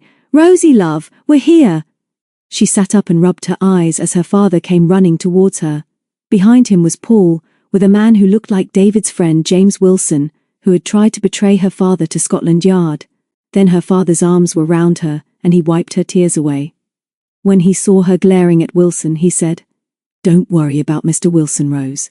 We know all about him. Why have you come and why are the church bells ringing?" She told them, and William said they want every man and especially you, Daddy. He said they can't do without you, and if the sea does break through, there's only David at Heron's Lodge, because the twins would have to go with all the other children to Blythburgh, and so I thought. They all made a fuss of her, and because she was tired, Paul and Wilson hurried ahead back to the village to see what they could do to help. Channing insisted that they should all go the longer inland route, because of possible danger under the Great Bank, and followed more slowly with Rose. There were lots of questions she was longing to ask, but she was so happy to be with him that she was content to trudge behind him along the narrow track through the reeds. "I can't tell you everything now, Rosie, but I'm not going to leave you again. It's all going to be different now. That man Wilson spoke to Scotland Yard about you, and said you had something to do with a man who buys and sells pictures. We heard him." "All right, Rose, don't worry about that either. I've had a long talk with Wilson and we understand each other. He's not a bad chap, and although it's difficult for you to understand, we're all on the same side now." Then he asked her if any strangers had been asking for him, and seemed very relieved when she said no. She then told him about David and the twins, so that by the time they reached Walberswick, where the church bells were still ringing their warning, Channing knew everything that had happened at Heron's Lodge. Almost as soon as they were in the village street, they were met by Wilson. Paul and David were in the back of the car, and when the latter had shaken hands with Channing, he described Donald and told how he had sent him to Blythburgh in charge of the twins. "That's Donald, all right," Channing agreed. "And he was asking for me, was he?" Then he described Brown, Smith and Molly, and although the boys knew the latter only too well, they were certain that none of the three accomplices had been in Walberswick. "They might have stolen Donald's car and deserted him," Channing said. "That amuses me. But if Donald and those twins are in Blythburgh, somebody ought to keep an eye on them. The police know about Donald because I asked Emma to deliver a note to them here in the village. They're too busy to chase picture thieves now, though. Why don't you take Rose into Blytheburg, Wilson? We'll follow as soon as we can. Wilson agreed that he was more likely to find his story in Blytheburg, but Rose refused to go with him. Nothing would shake her. And as Paul and David would not leave Channing either, having already promised to go down to the river to help haul some boats to safety, Wilson said he would take in anybody else who wanted to go. I've just remembered something important, David said. If the twins stick to Donald as I think they will, he won't have a chance to get rid of the stolen picture. I believe he's got it in the inside pocket of his jacket, so if you tell the police about him, warn them about that. Wilson nodded. Blytheburg was now the place for him, and 3 minutes later he was on his way with 2 women and a budgerigar in a cage in the back of his car. When he had gone, Paul turned to his father. We met William and told him you were on the way. He's gone with some other men to patrol the shingle bank, and he said that bulldozers were on the way in case there's trouble. Nearly everybody who has to be evacuated has gone now, but William said, will you help some of the chaps down at the river? I said we would, and then maybe we can get out to Blytheburg ourselves, after having a look at Heron's Lodge. Rose shouldn't be here anyway.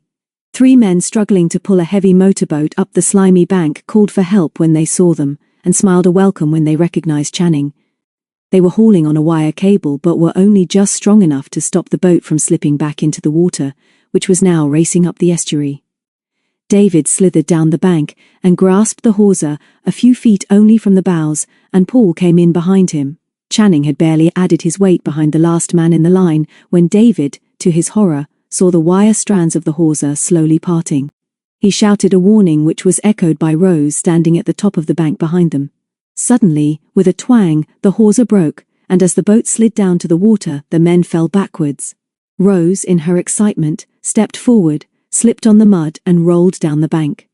David in front struggled up and dived in after her as she fell into the water, just as a great brown wave of the biggest tide ever swept up the estuary towards them.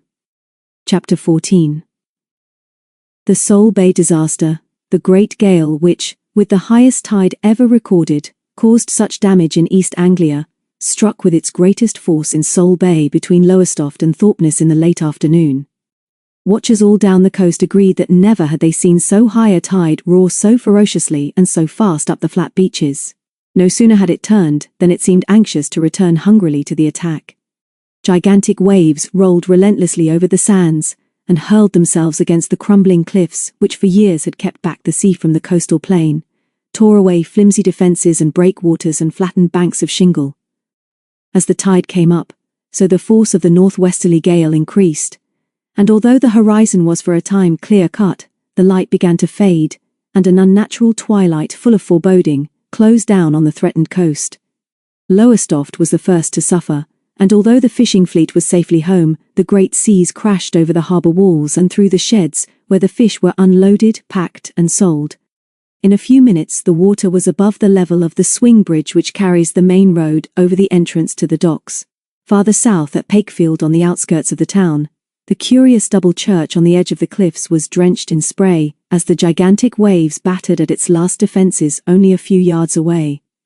Farther down the coast, the damage was much worse, for here the land was flat, and there was little or nothing to check the power and majesty of the sea.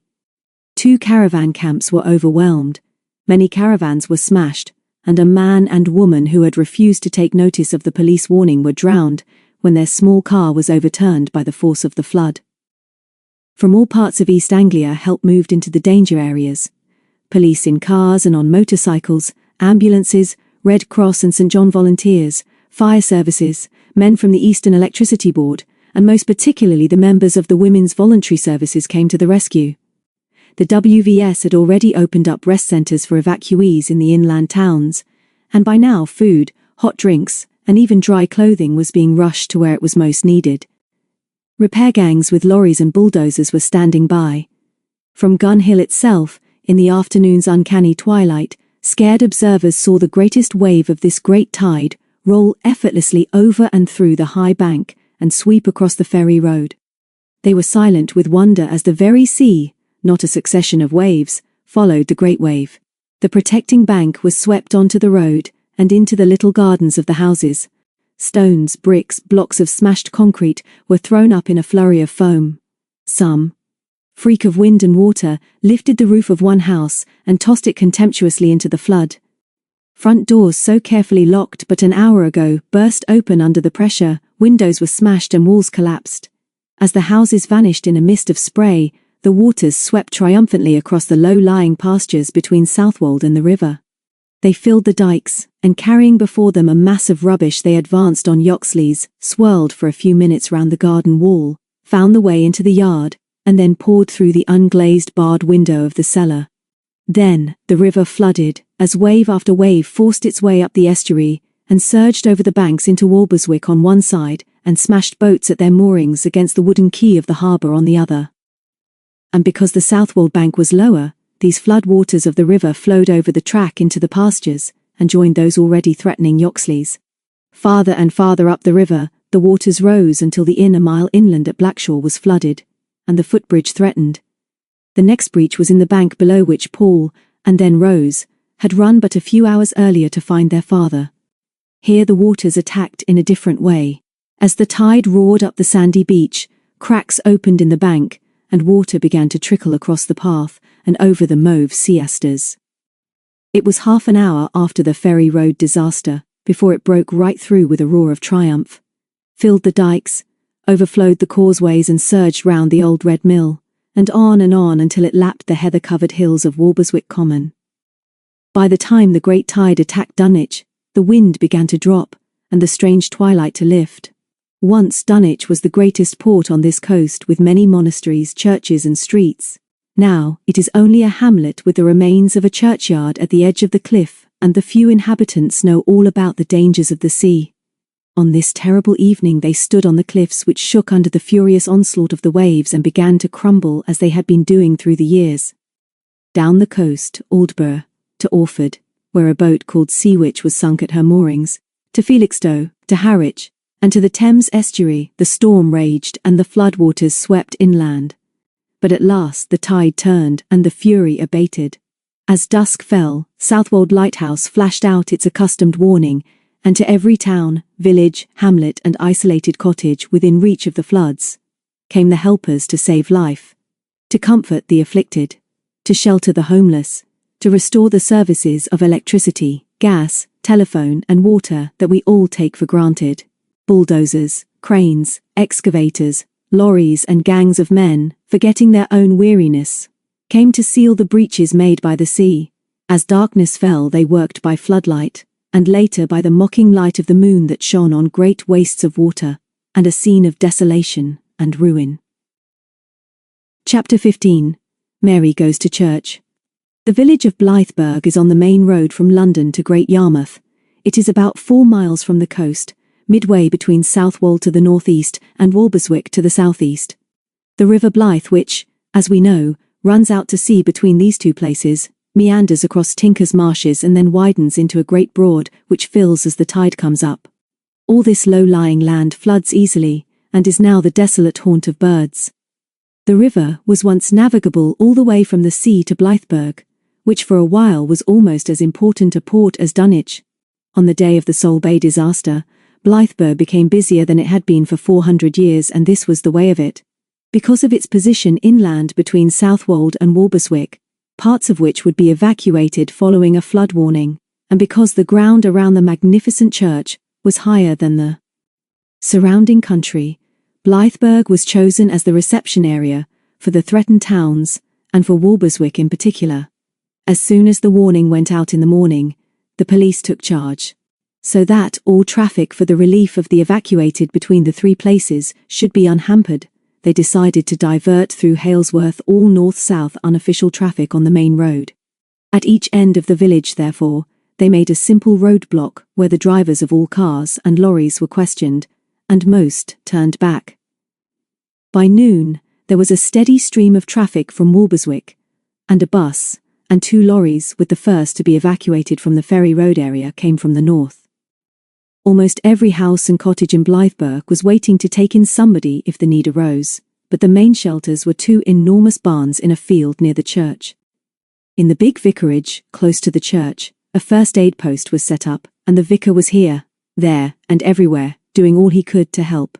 In the village street, he stopped a police sergeant, and told him that the church could be used if necessary. "We'll light up the stove, Sergeant. The wind is cold, and if it moves round, we might have rain." "What is the situation on the coast?" "Not too good, sir. Ferry Road is the danger, but if the river overflows as well at high tide, Walberswick will be in trouble. We're moving everybody from there, but people don't like leaving their homes. They don't believe the worst will happen." "Thank you for your help, Vicar. We'll remember the church. Might be a good place to shelter the youngsters and the old people," and he saluted and drove off. Blytheborough was by now so excited at being in the news again that every car, bus and lorry which arrived and drove up the lane to the church, where there was room to turn round, was received with a cheer of welcome. The lorry, in which the twins and Simon Donald travelled, was no exception, and Dickie was so thrilled that he waved violently and was nearly thrown over the tailboard as it braked. "Now what do you think of that, sir?" he said politely to Donald, winking at his twin. "That hasn't taken long, has it? We do hope you are none the worse for your journey. Personally, I found it very pleasant but did not expect such a welcome." Before Donald could answer, a man in a cap grinned up at Dickie. "You in charge here, mate? Got a ladder in there, or have I got to lift you all down?"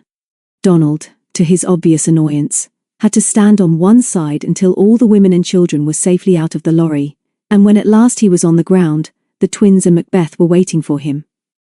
"I told you to go away," he snapped. "I don't want you. Go and play with some other children."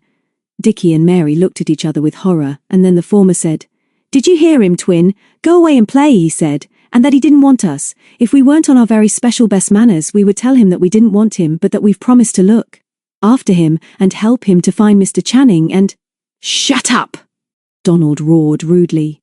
"Be quiet and get out," and he strode forward through the crowd and hit Mackie with his bag. Macbeth had already sensed that this man was an enemy, so without even a snarl he nipped Donald's ankle and dodged when the luggage was dropped with a thud. Donald swore at the dog before picking up his bag again and limping away. "Hi!" Dickie shouted. "Wait for us!" They caught him up and walked one on each side of him down the lane from the church to the main road. Donald soon discovered that the twins were not the sort of children who could be imagined away. Eventually he stopped in the road, put down his bag again because his arm was aching, and looked at them as if he had never seen anything or anybody like them before. "Now listen carefully," he began very quietly and distinctly, although his voice shook. "You have both been very helpful. Thank you very much. Now there is nothing more you can do. I have changed my mind about wanting Mr. Channing. I don't want him now. I just want to be left alone, minding my own business. Do you both understand? I want to be alone, and if you don't leave me alone, I shall call a policeman and inform him that your dog is dangerous." A pause, and then Mary laughed a silvery, tinkling laugh. "You heard that, twin? He said darling Mackie is dangerous. Dangerous! He says a helpless, frightened, bewildered little dog is dangerous after he threw his luggage at him." Then Donald's face went very, very red and stayed red for a long time, for wherever he went the twins and Macbeth followed. Sometimes they walked next to him and talked to each other as if he was not there, and sometimes they walked a few paces behind. They followed him to the police barrier at the north end of the village and heard him ask if the police had allowed through a big, black car with 2 men and a girl in it much earlier in the morning.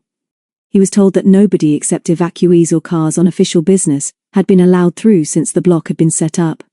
The twins listened to this with great interest, and then followed him through the crowds now arriving in a stream of vehicles every few minutes and up to the church again. They followed him into one of the barns and stood by him while he sipped a cup of tea from the WVS canteen. Then they followed their victim down into the village street again. Sometimes they spoke to him, and sometimes they spoke to each other when he could not hear. For instance, Mary said, "He was looking for somebody when we first got here, twin. It might be Mr. Channing he wants to see, but it seems now as if he just hates this place and wants to get out. And the police won't let people out of here, will they? I heard them say that they must keep the roads clear. David told us that we weren't to leave him, but I'm tired. I wish some of the others would come. Have you noticed, Mary, that he's got something in the inside pocket of his coat? He's fussy about it and keeps on feeling it." They were thankful when he went up to the canteen again, and they could all sit down and enjoy some hot soup and sandwiches. Hundreds of people were now in the great barns, but one of the twins was always with him. It seemed to Dickie that Donald was getting very anxious and restless, and he again fidgeted with whatever it was inside his pocket. Soon he set off once more for the main road, with the twins and Macbeth trotting behind him. The wind was quieter now, but the sky very ominous. Everybody knew that not many miles away the tide had turned, and that the crisis would be in about 2 hours. Dickie realized that refugees from Walberswick came in from the south, and he did wish that David and the others would come soon. They were both very tired, but for the third time, they followed Donald down to the police block, at the Walberswick end of the main road. They were in time to hear him say, "Good afternoon, officer. I don't wish to distract you from your duties but shall be glad of your help. I am most anxious to get to Ipswich on urgent business. If you have to turn a car back, perhaps you would ask the driver to give me a lift. I had hoped to meet friends here but cannot find them. I see a car approaching now." The constable nodded. "That's a police car, sir. No reason why you shouldn't go south if there's a chance. We shall have to ask for your name and where you're going. If there's a catastrophe, we have to account for everybody. Wait here, if you please, sir. Are you taking these children and the dog with you?" Donald met the twins' eager, friendly smiles with a fierce grimace and then turned to look at the police car as it pulled up beside them. A man in a soft felt hat and a loose tweed overcoat got out and spoke quietly to the constable. "How are things going?" they heard him say. "Expecting real trouble, I hear. I'm after something very different but shan't get in your way. Have you seen a reporter from the Clarion? Name of Wilson?" The twins were now like two eager little terriers. Not only were they interested to hear Wilson mentioned, but, without exchanging a word, they were both sure that they had seen this man, who was obviously a detective, somewhere before. Donald then suddenly turned away and pushed them aside as the detective stepped forward and spoke to him. "Good afternoon, sir. Surely I'm speaking to Mr. Simon Donald. I was hoping to see you—" No, Donald denied, plucking nervously at the pocket of his coat. "That's not me. Turner is the name. You've made a mistake. I'll be back presently." The detective with a puzzled frown looked first at Donald and then at the twins as they turned and followed the picture dealer again. When he was out of sight of the police car, Donald stopped and waited for them. They noticed that he was very agitated, and that his hand shook as he took out his note-case. "I want us to be good friends," he said in a horrid silky voice. "The best of friends. I was wrong to be rude to you, and now I want to give you both a nice present, and to ask you not to bother me anymore. And if anybody asks you any questions about me, just pretend that you've never seen me. Don't tell anybody anything about me. Now, here is £2 each." He held out the money and looked surprised when both stepped back in disgust. Before they could say anything, a man came running up the lane towards the church. "Water's over the road down there," he shouted. "You can see it flooding up fast. If it goes on like this now, we'll be cut off from the north in an hour." Donald looked back over his shoulder towards the police car and then followed the stranger up the lane. At the same time, the twins heard someone calling their name and saw James Wilson forcing his way towards them through the excited crowd. "Follow Donald," Dickie hissed at his twin. "James must have a message for us. I'll see him and tell him about Donald and we'll come after you. Take Mackie, he'll protect you." "All right, Dickie, don't be long. Make sure that James is on our side." "I'm not so sure that he is." Dickie nodded. "What do you want?" he said, as Wilson came up. "Do you know where David and Rose and Paul are? And I don't mean to be rude, but are you on our side, or are you just rushing round for your newspaper and upsetting everybody? All those things, I expect, Dickie." "I'm on your side all right, the side of the Channings who are being helped by you. Now listen, Richard." Dickie nodded again. He liked being called Richard. "Okay, James, I'm listening. I trust you, that's fine. That man you were talking to with Mary, I was a long way off, but I thought he was somebody I know. His name is Donald. Where has he gone?" "Up the hill to the church," Dickie said. "He's the picture man, I'm sure, and David asked us to look after him till he came, and we have been. He just offered us money to go away." "Yes, he did. Honest he did. There's another thing. He's just told a detective, who has come from London and who we think we've seen before, that his name is Turner. But I think he's a liar." "So do I," Wilson agreed. "So do I, Richard.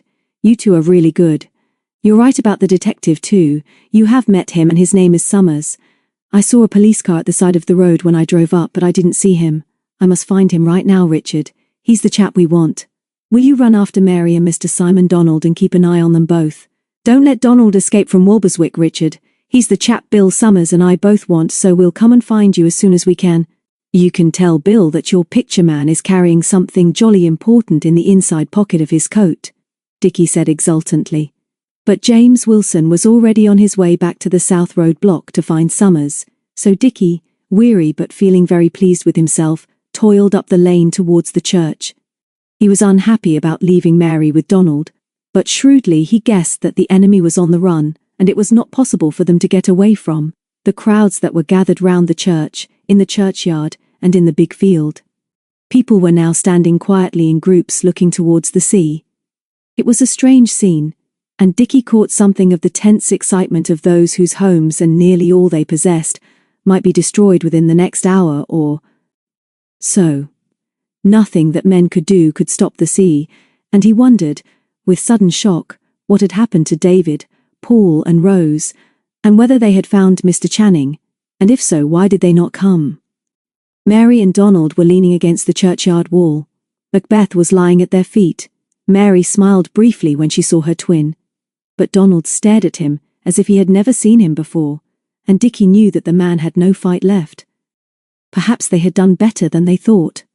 "Good afternoon again," Dickie said politely. "Where have you been?" "We've been to church," Mary said. "Fancy that!" And then Wilson and Summers picked their way through the groups of waiting people.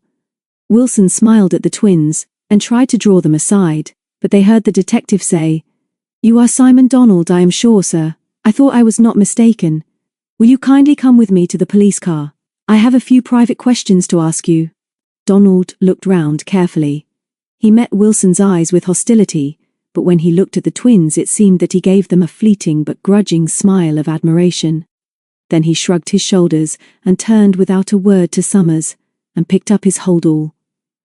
"I'll be back," Wilson said as he followed them. "Nice work from you two."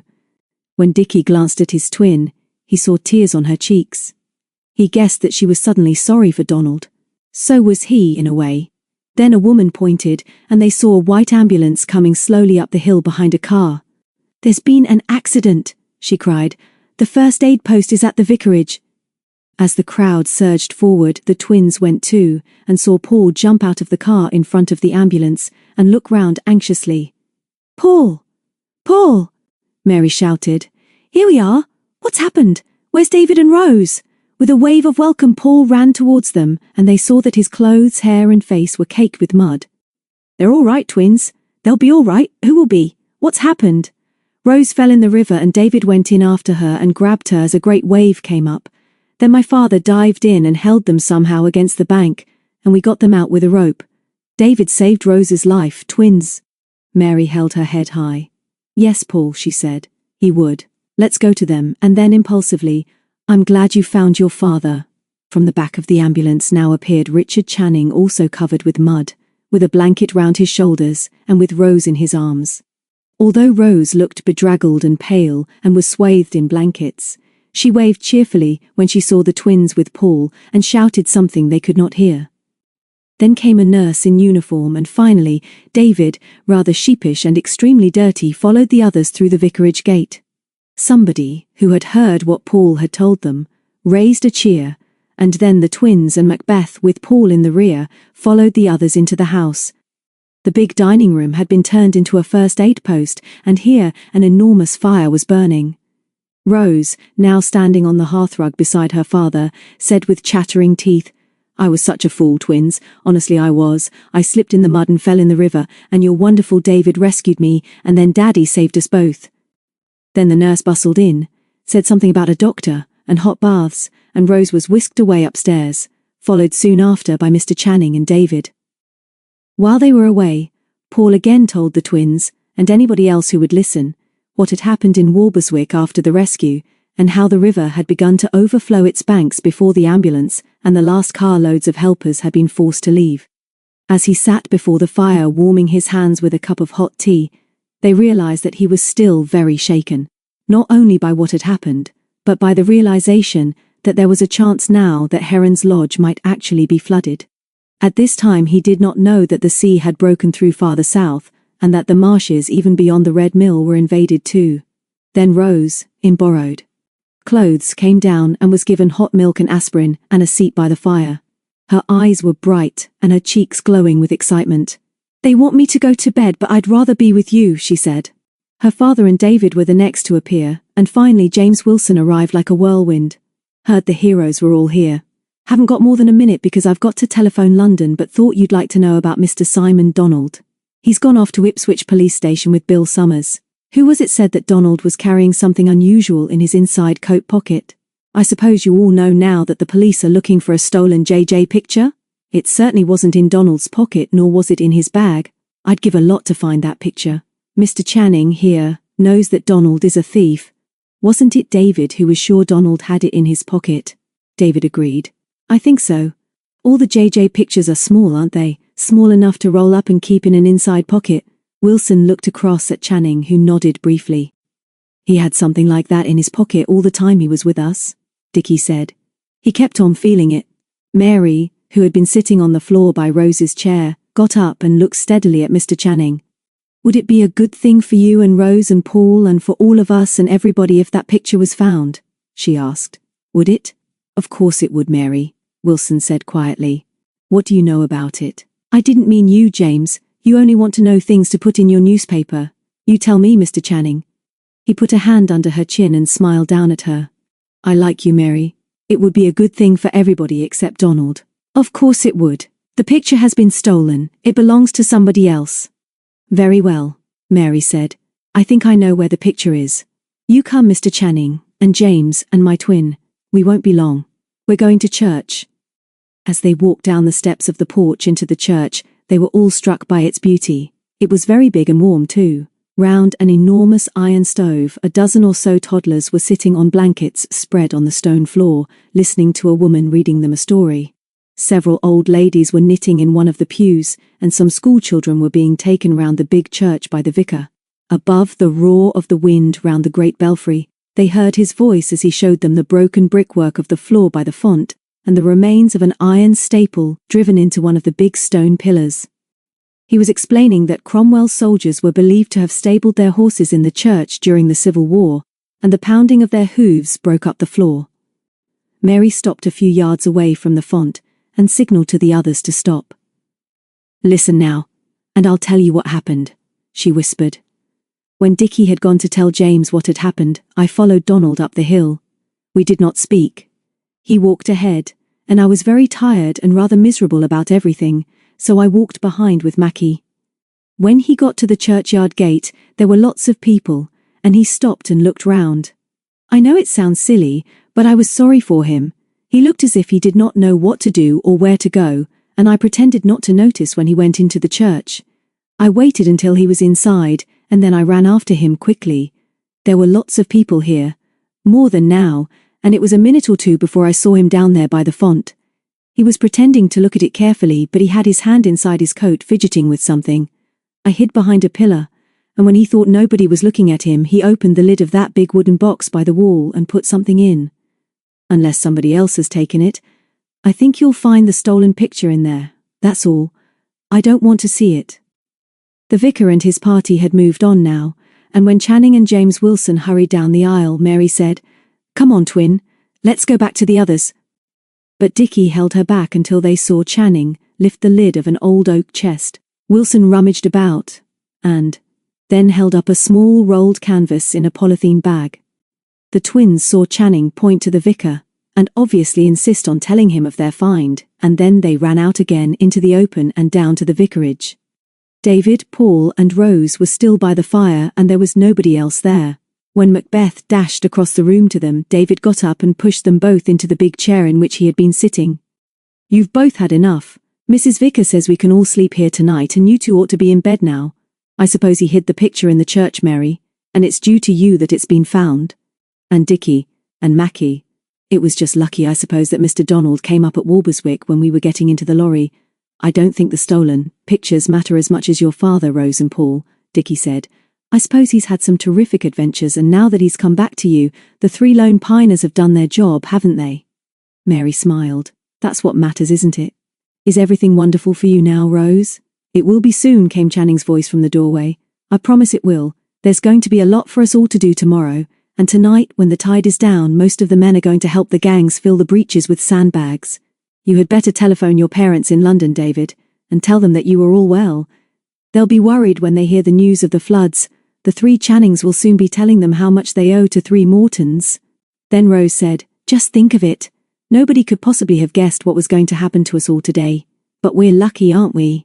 Daddy is back, and whatever happens to Heron's Lodge, it can't be as bad as the houses in Ferry Road. Then I've been rescued by David, and it's awful that I can't remember more about it.